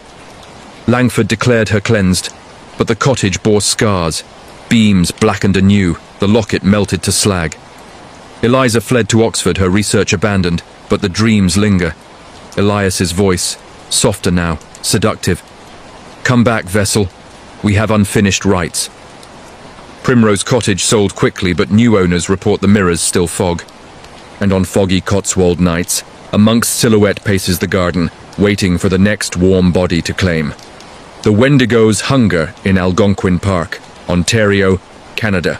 The frost-crusted pines of Algonquin Provincial Park stretched like frozen sentinels in the winter of 2017, their branches clawing at a sky-bruised purple by endless night.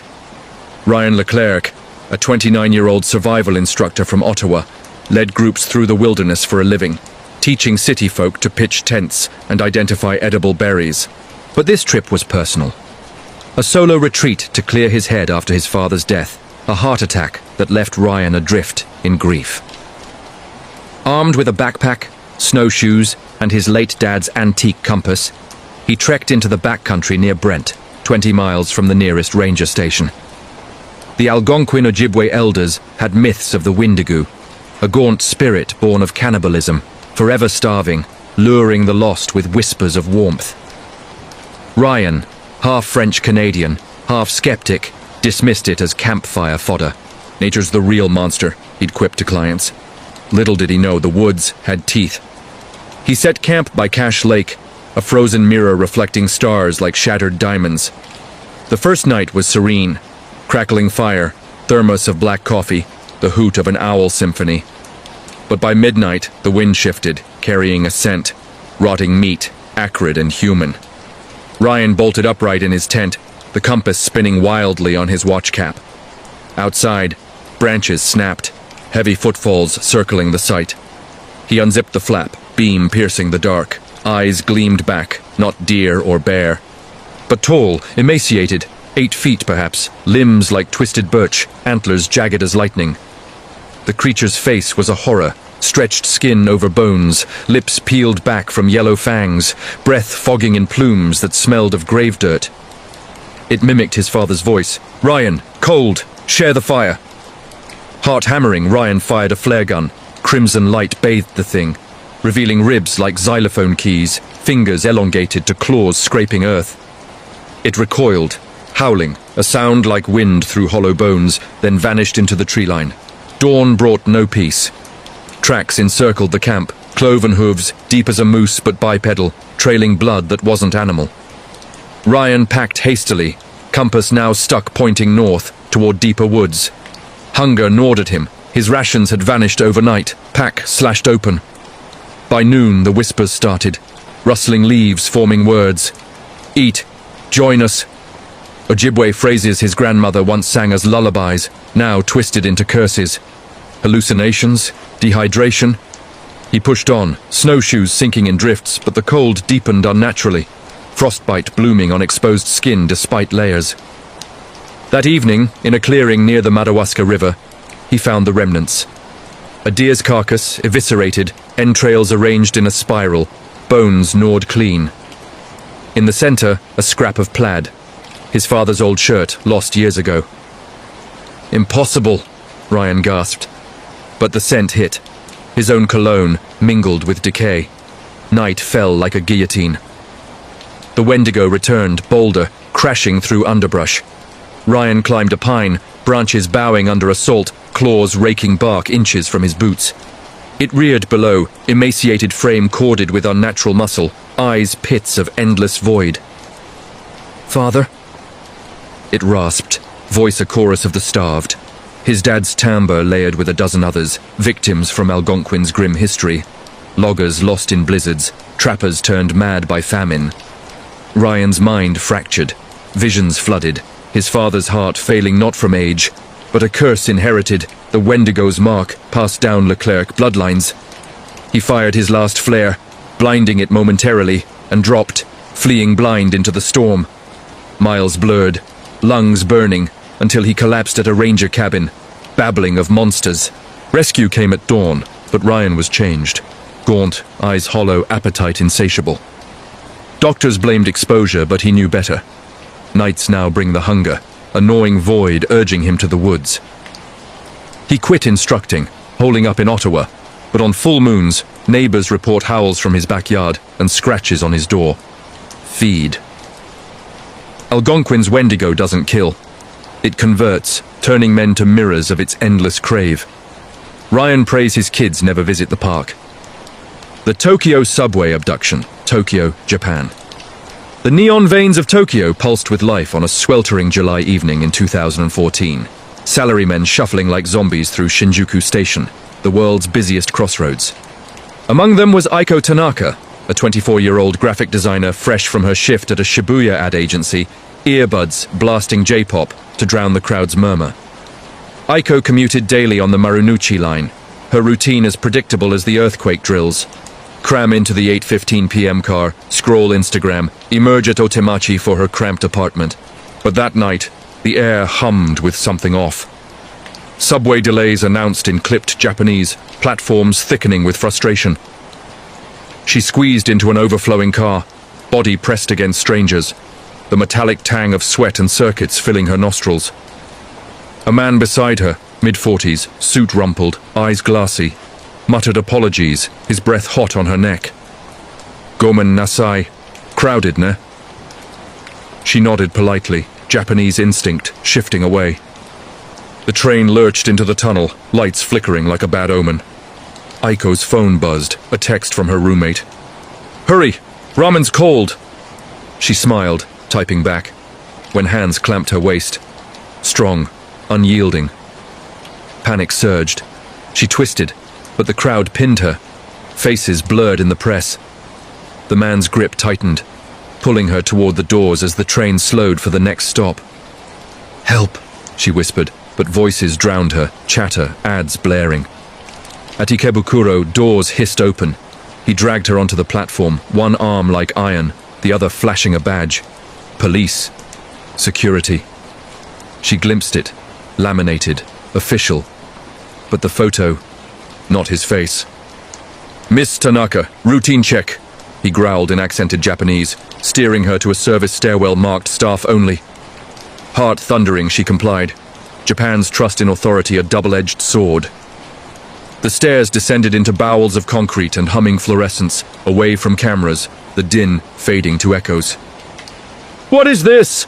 Aiko demanded, voice cracking. He spun her against the wall, face inches away, eyes black, unblinking, breath reeking of sake and something fouler, like subway rot. Quiet, or your family pays. He flashed her wallet, stolen in the crush, containing her ID, address, even a photo of her niece. Terror rooted her. This wasn't random. Up above, the world spun oblivious. Tourists snapping selfies, vendors hawking takoyaki. Down here, he bound her wrists with zip ties from his pocket, gagging her with a rag that tasted of oil. You're perfect, he murmured, tracing her cheek. Young, alone. No one notices the missing in Tokyo.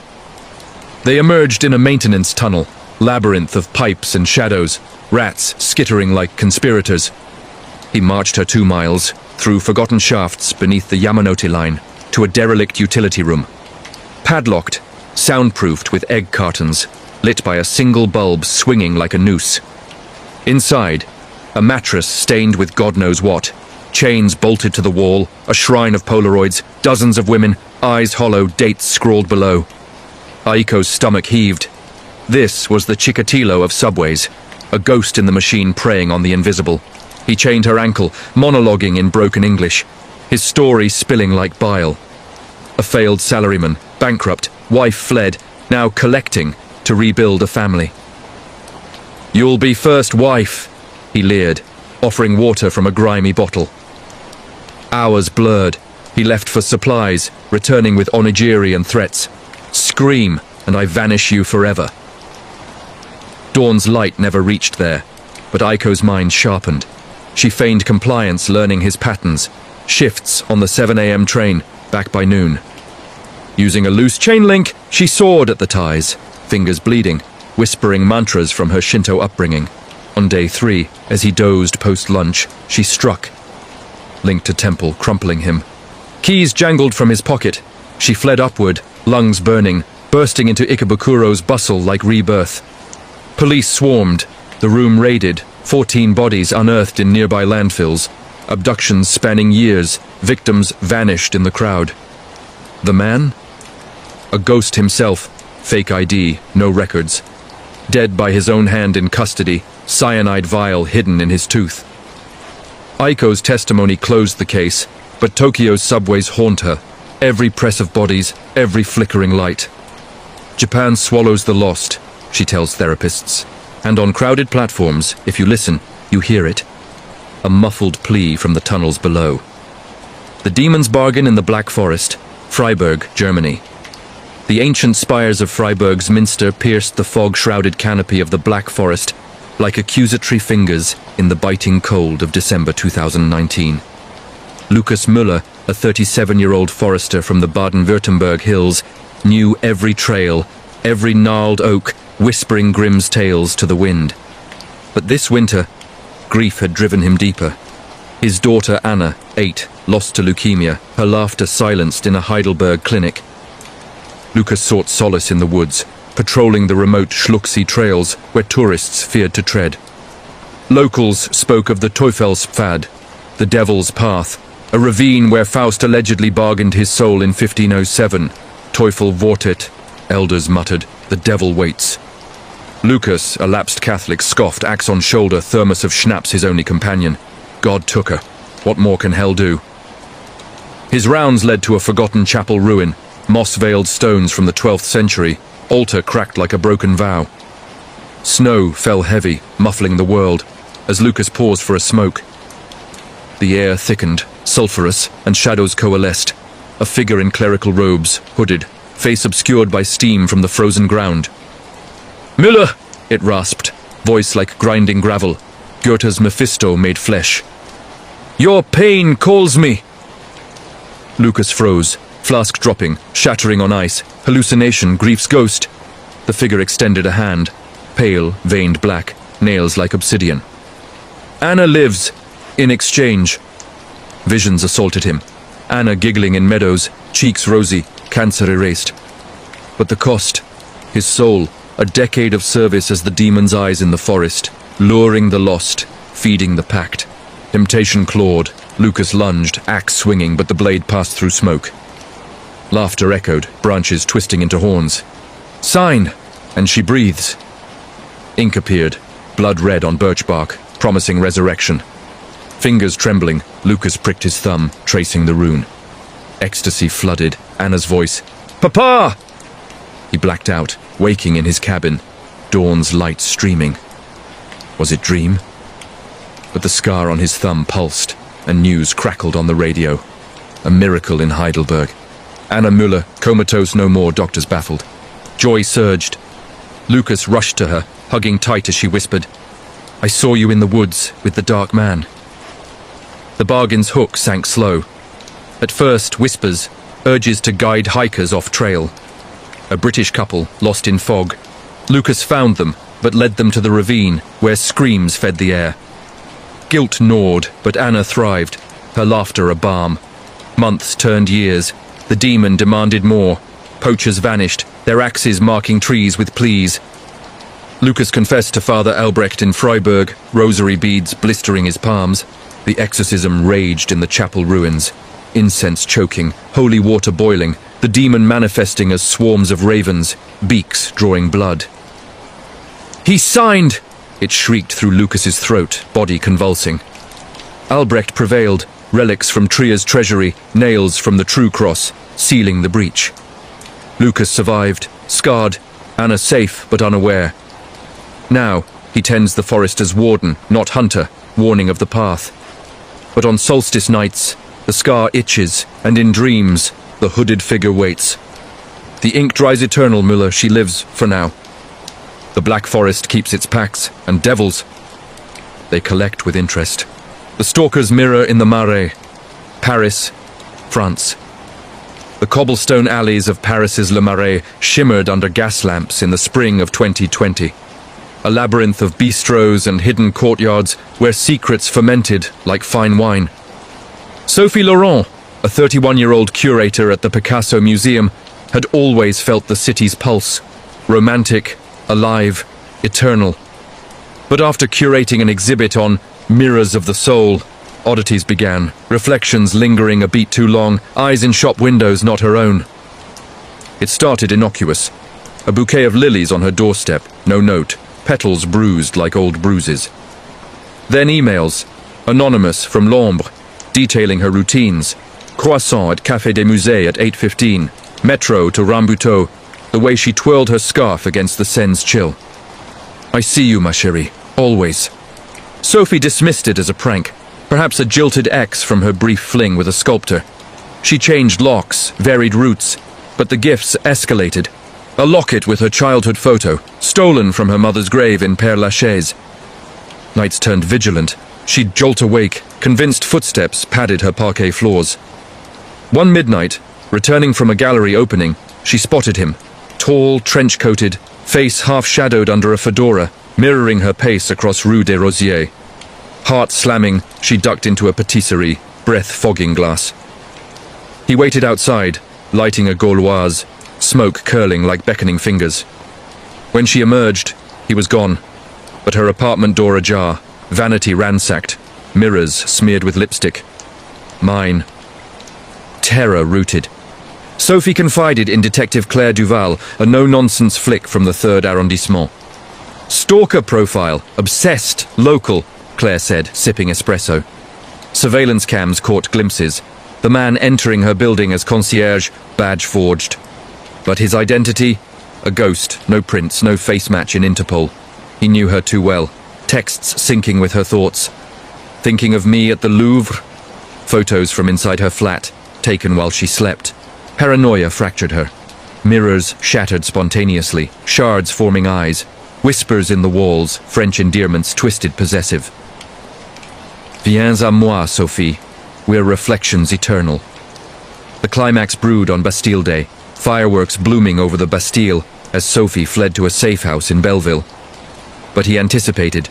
Waiting in the foyer, syringe glinting, Etorphine, animal tranquilizer, enough to fell an elephant. You can't run from your shadow, he purred, voice velvet over steel. Struggle ensued, vase shattering, blood on banisters. As Claire's team burst in, tipped by a hacked phone trace. He fought like possessed, knife flashing, carving S into his own arm before cuffs snapped.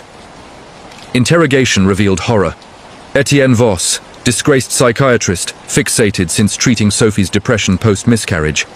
He'd mirrored her life, same haunts, same losses, building a doppelganger existence. "We were meant to merge," he raved from Lasante's cells. Sophie survived. But Paris's mirrors mock her still. Flickers of fedoras in crowds, lilies wilting on sills. "The city watches," she tells friends. "And in the Marais, if you catch your reflection lingering, run." L'ombre never forgets a face. The serial echo in the Andes, Buenos Aires, Argentina. The tango-haunted streets of Buenos Aires thrummed with milonga rhythms in the humid summer of 2016, but 800 miles west, in the jagged Andes foothills near Mendoza, the air hung heavy with silence and sin. Mateo Ruiz, a 45-year-old vintner from the Uco Valley, oversaw hectares of Malbec vines, their gnarled arms twisting like accusations under Andean stars. Mateo's life was wine and regret. Widowed young, daughter Sofia, now 19, studying in Cordoba. His nights solitary with Malbec and memories. But the disappearances plagued the valley, hikers vanishing on the Aconcagua trails, bodies found weeks later, throats slit ear to ear, echoes carved into flesh, repeated phrases from victims' last words, scrawled in blood. "El Echo," locals whispered. The Echo, a killer who mimicked to lure, then silenced forever. Mateo ignored the tabloid frenzy, focusing on harvest until Sofia visited for carnival. Spirited, with her mother's eyes, she hiked the Potrerillo's dam paths, camera capturing condors wheeling over canyons. "Papa, it's paradise," she texted. That night, her phone went dark. Panic clawed Mateo, searches mobilized, gauchos on horseback, drones buzzing peaks, but nothing. Days blurred into dread. A postcard arrived, postmarked Mendoza, Sofia's handwriting. "Echoes in the wind, Papa, come find me." Attached, a photo of her smiling at the dam, but shadows in the background. A figure, hooded, mouth open in mimicry. Rage fueled Mateo. He armed himself with his father's old Mauser, trekking the trails alone, shouting her name till voice cracked. Whispers answered.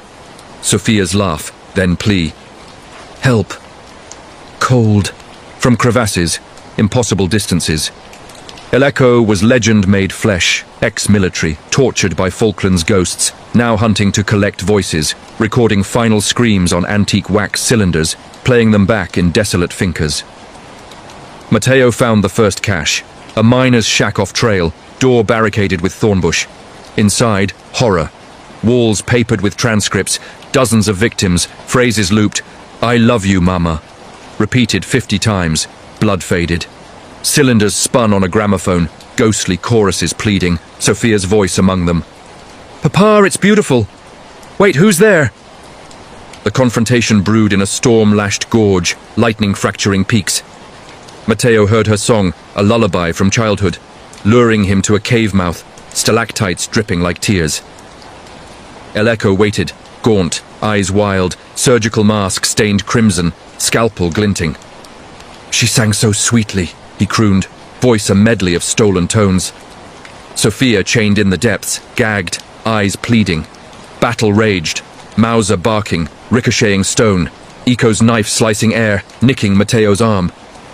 "You all echo the dead!" Eco ranted, cylinders shattering underfoot, voices wailing free. Mateo overpowered him, cuffing with Vine, freeing Sofia, weak but alive. Lured by promise of family reunion. Police swarmed. El Eco's lair yielded 23 cylinders, victims from Chile to Patagonia, his manifesto, in echoes, immortality. He hanged himself in Ezeiza before trial, but Mateo hears them still, nights in the vineyard, winds carrying Sofia's song, mingled with others. "The Andes remember," he toasts, glass trembling.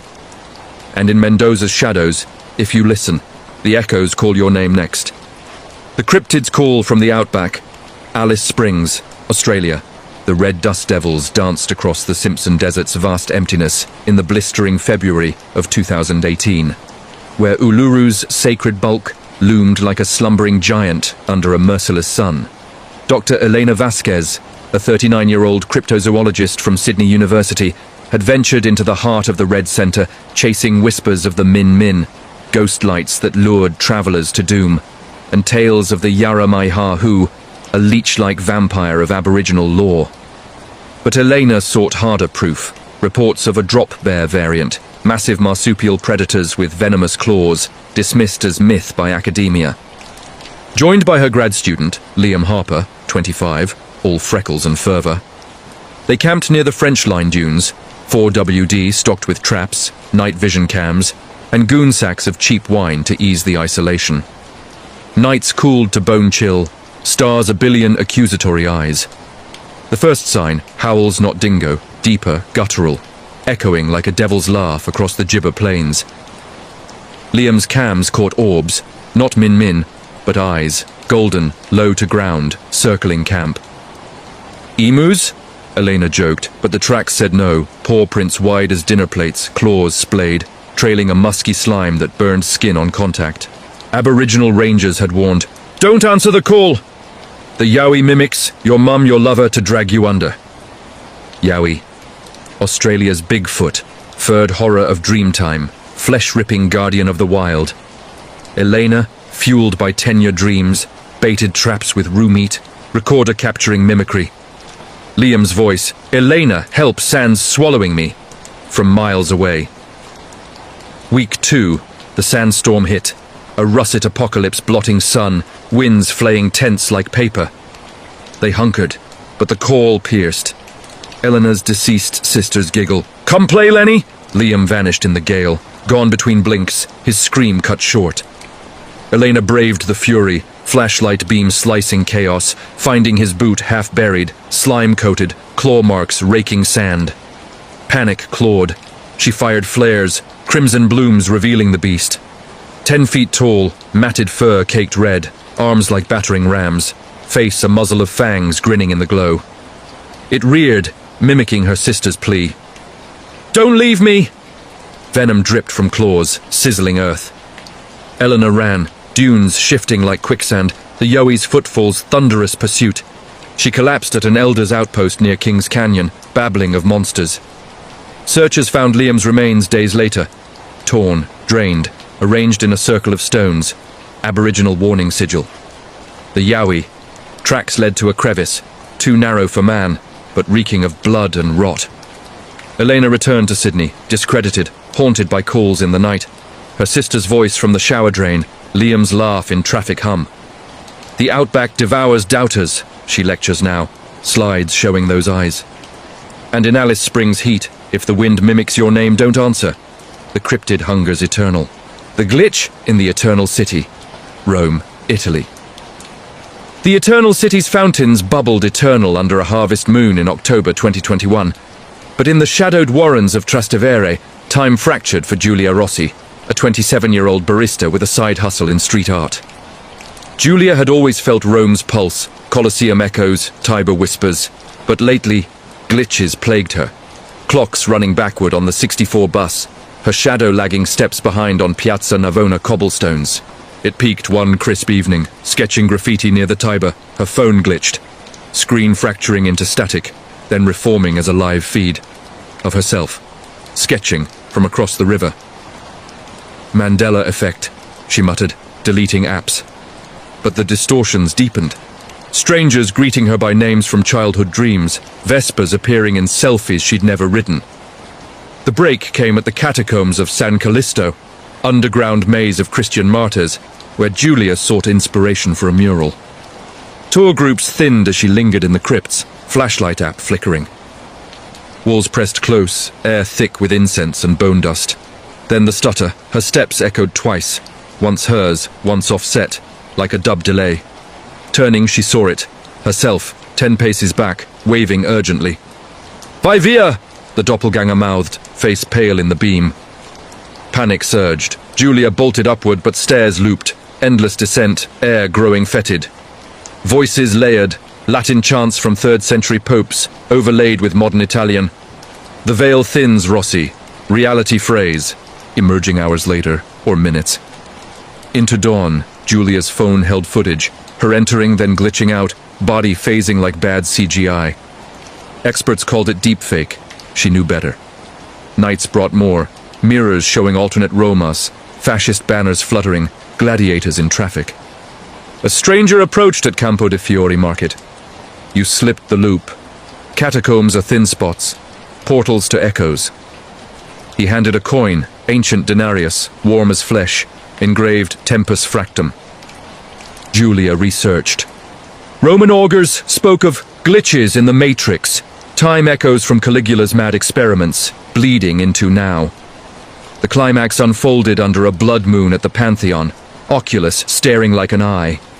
Julia confronted the rift, coin in palm, chanting reversal from dusty tomes. Reality warped, crowds froze mid-stride, her shadow rebelled, stretching independent.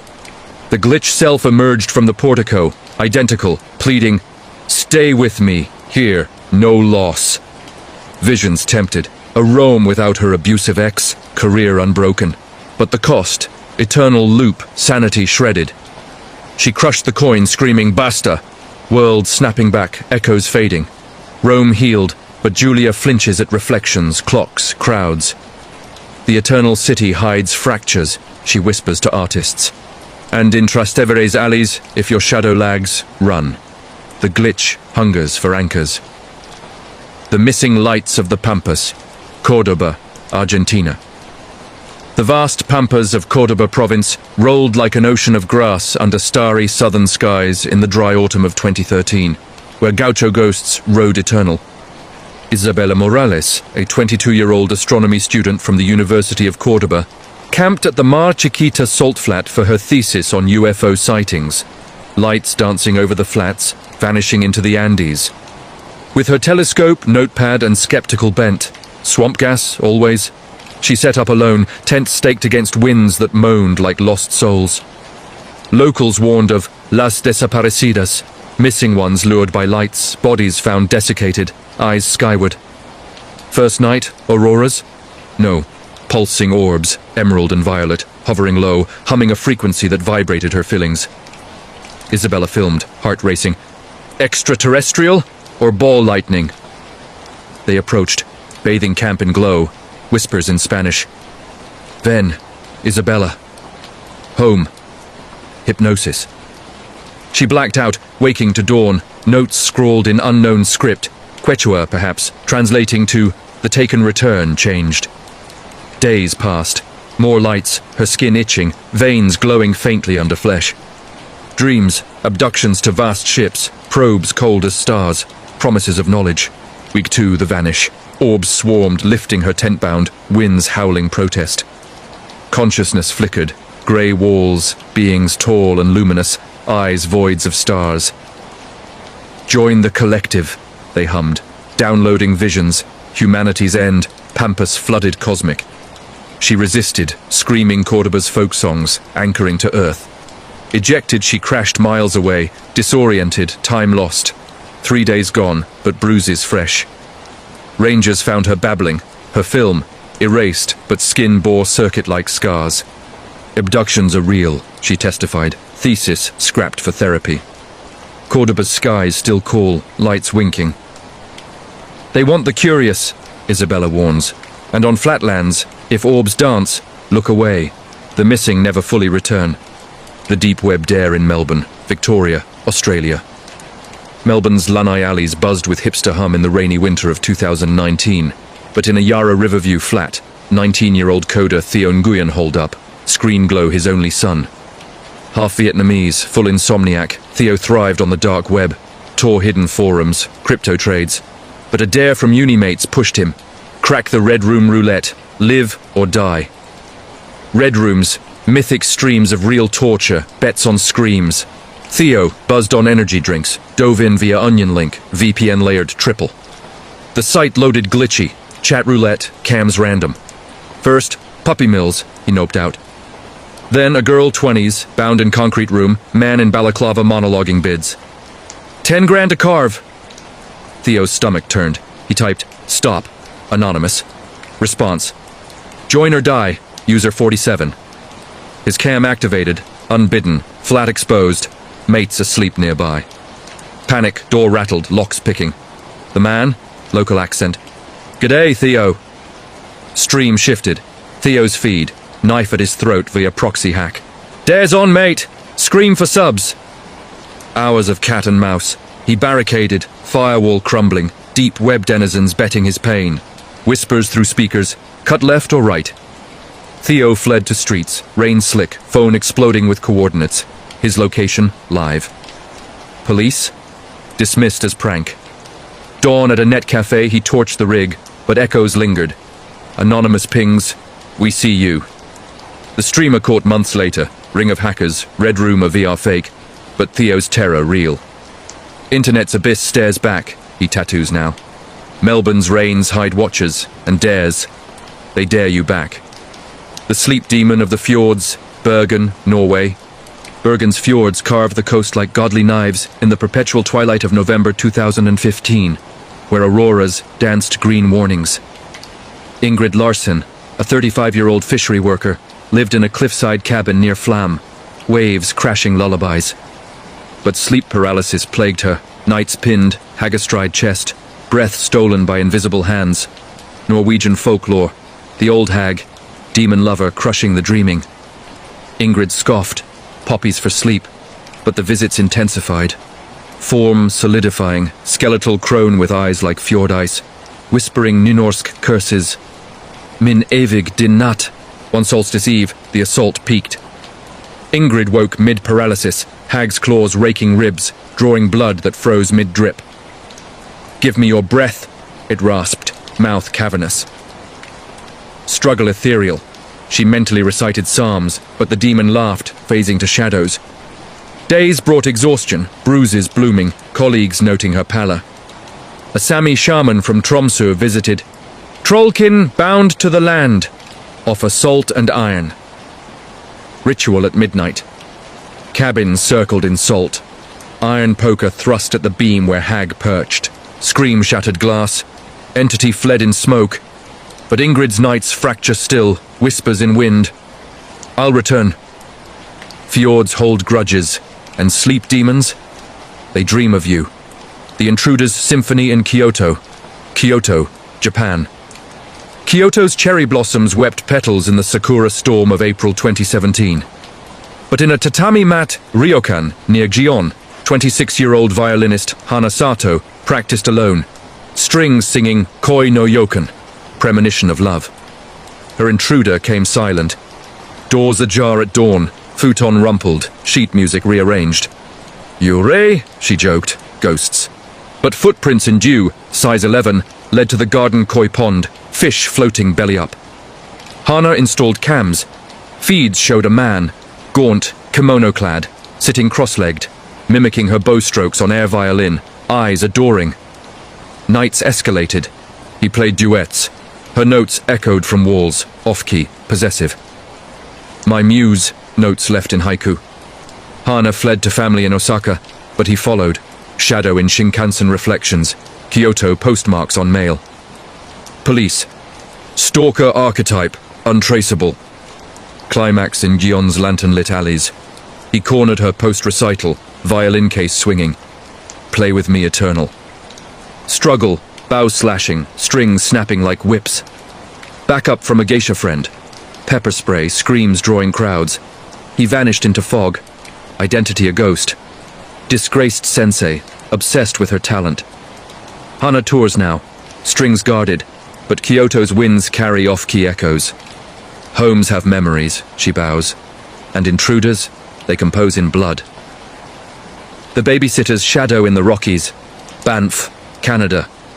Banff's turquoise lakes mirrored peaks in the golden September of 2014. But in a log chalet overlooking Lake Louise, 17-year-old Emma Thompson babysat the Hargrove twins, 6, while parents dined in Canmore. Storm brewed, power flickering, as Emma read Hansel and Gretel, shadows dancing on pine walls. Kids asleep, she scrolled TikTok, but phone died, outlet sparking. Then knocks upstairs window rhythmic. "Wind," she whispered, but the shape loomed. Child-sized, pale, pressing face to glass. Twins' room empty. Panic, beds cold, window cracked. Emma searched basement, attic, finding booties in snow outside, tiny prints leading to woods. Radio crackled. "Avalanche warning!" The thing returned, knocking Morse. PLAY. Emma barricaded, phone to 911 glitching. Parents returned to horror, chalet ransacked, twins safe in closet, giggling. The snowboy wanted friends. Tracks? None. Emma quit sitting, but Banff nights bring knocks, pale faces at pains. Mountains birth orphans, she shudders. And shadows, they play forever. The neighbour's secret in the Scottish Highlands, Inverness, Scotland. Inverness's heather-clad moors brooded under perpetual drizzle in the grey March of 2018, where Eilidh MacLeod, 40, a widow in a croft near Loch Ness, tended sheep and solitude. New neighbours arrived, the Fentons, English transplants, charming with tea and tales. But Eilidh noticed, lights at odd hours, soil churned in their garden, faint cries like fox but human. Poachers? She pondered, peeking over dry-stained dyke. One peat smoke evening she spied Mr. Fenton bearing bundles, small, squirming. Heart sick, Eilidh confronted. He smiled, inviting tea. Inside, walls lined jars, fetuses floating, labelled heirlooms. Our line's gift, he beamed. Cannibal cult, sustaining youth on unborn. Eilidh fled, alerting police in Inverness. Raid unearthed ossuary. Dozens, decades old. Fentons vanished, croft burned. Eilidh sells the land, but highlands whisper names, jars glint in dreams. Neighbours wear masks, she warns, and secrets they bury deep. The cabin in the deep woods, Hokkaido, Japan. Hokkaido's ancient forests cloaked the island in winter's white shroud in January 2020, where backpacker Alex Reed, 28 from Seattle, sought off-grid peace in a rented A-frame near Shiratoko National Park. Alone, stove-crackling birch, he journaled divorce woes. Nights, wolves howled chorus, but one blended. English words, Alex, warm, inside. Tracks circled cabin, wolf but bipedal. Storm trapped him, door rattled, paw scraping. Peering, eyes yellow, form shifting. Man to beast, fur rippling. Share fire, it growled, voice his ex's. Alex barred door, but wood splintered, claws in. He fled to loft, axe ready as it prowled, sniffing.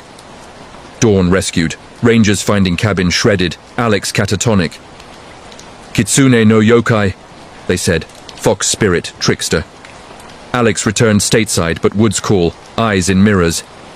Hokkaido's beasts wear faces and cabins, they invite the wild in. The asylum's echoes in Chernobyl, Pripyat, Ukraine. Pripyat's skeletal Ferris wheel rusted under irradiated skies in the forsaken summer of 2016, where urban explorer Nadia Kovac, 29 from Budapest, slipped past guards into the zone. Semyon State Psychiatric Hospital. Peeling murals of happy collectives, cells padded with memory. Voices from 86, guides fibbed. Nadia, cam rolling, delved corridors, Geiger clicking low. Whispers started. Russian laments, brozit, ball, radiation burns. Shadows moved, patients translucent, reliving meltdown panic. One latched. Translucent girl, eyes milky, pulling Nadia to electroshock room. Stay! Family! Time looped. Nadia's screams echoed as patients, straps tightening phantom. She broke free at dawn, footage glitching, her face morphing to theirs. Quarantined, docs found cesium traces. Nightmares persist, wheels turning, shadows beckoning. Chernobyl's mad don't die. They echo eternal. The road demon of the Nullarbor, Western Australia. The Nullarbor Plains' endless asphalt baked under outback sun in the scorching December of 2019, where trucker Jack Harlan, 52 from Perth, hauled ore across the 90-mile strait. CB crackled ghost stories, vanishing hitchhikers, road trains phantom. Jack, divorced and diesel-bound, laughed till his rig shuddered. Figure in mirror, woman, thumb out, dress 50s floral. He stopped. She climbed cab, cold as fridge, scent lavender and exhaust. To Norseman, she purred, voice static-laced. Miles blurred, CB silent, dials spinning. Died here, 58, she confessed, eyes road-reflecting flames. Crash site ahead. Jack swerved, Phantom wreck materializing, she faded, laughing. Dawn at Roadhouse, mates swore no hitcher. Jack quit hauling, but highways hum her voice. Nullaba's roads claim souls and demons. They ride shotgun. The Dorm. Whisper at Hogwarts Echo, Oxford, UK. Oxford spires pierced autumn fog in October 2017, where freshman Lila Patel, 18 from Mumbai, roomed in Christchurch's Tom Quad dorms. Harry Potter vibes, she posted, but nights brought whispers, Latin from walls, cave felis. Beware the cat. Shadows slinked, Black Tom, eyes rune glowing, pouring her bed. Escalated, books flying, pages to spells, Lila's reflection hissing incantations. Witches familiar, Tutor joked. Truth, 1600 sorceress hanged nearby, spirit bound to Quad. Ritual in Quad, salt circle, sage from India. Cat yowled, bursting ether. Lila graduates, but Oxford wins whisper spells. Dorms hold magic, and whispers, they enroll eternal. Story 21. The Night Nurses' Vigil in Toronto, General, Ontario, Canada. Toronto General's sterile halls hummed under fluorescent buzz in the stormy February of 2022, when night nurse Carla Mendez, 34 from Brazil, pulled graves, 11 p.m. 7 a.m., Ward 4C, terminal cancers. Patients raved of the collector, shadow harvesting final breaths, faces in monitors. Carla, pragmatic, dosed morphine, held hands, but Mrs. Ellis, 72, clutched. He's here! Tall, scissors for hands! Code blue, Carla alone, lights dim. Shadow loomed, figure in scrubs, face blank, scissors snicking. Time, it intoned, lunging. Carla fought, IV stand clanging, alarms blaring. It dissolved at dawn, Ellis breathing. Colleagues, overtime hallucination. Carla transfers, but hospital's echo clicks. Nurses guard gates, and collectors, they clock in. The 911 Phantom Line, New York City, USA, NYC's gridlock screamed under July 2014 heat. But in a Bronx dispatch center, operator Riley O'Connor, 29, fielded the endless domestics crashes. The call came 2:17 a.m. Static, then sob. Help, he's inside. Address, Riley's own Brooklyn walk-up. Ma'am, stay calm. Who?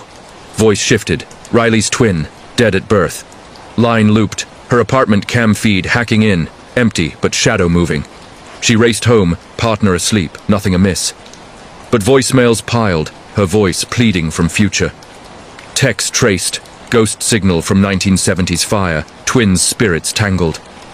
Riley hangs up lines, but phones ring phantom. Dispatchers hear echoes, and phantoms, they dial collect.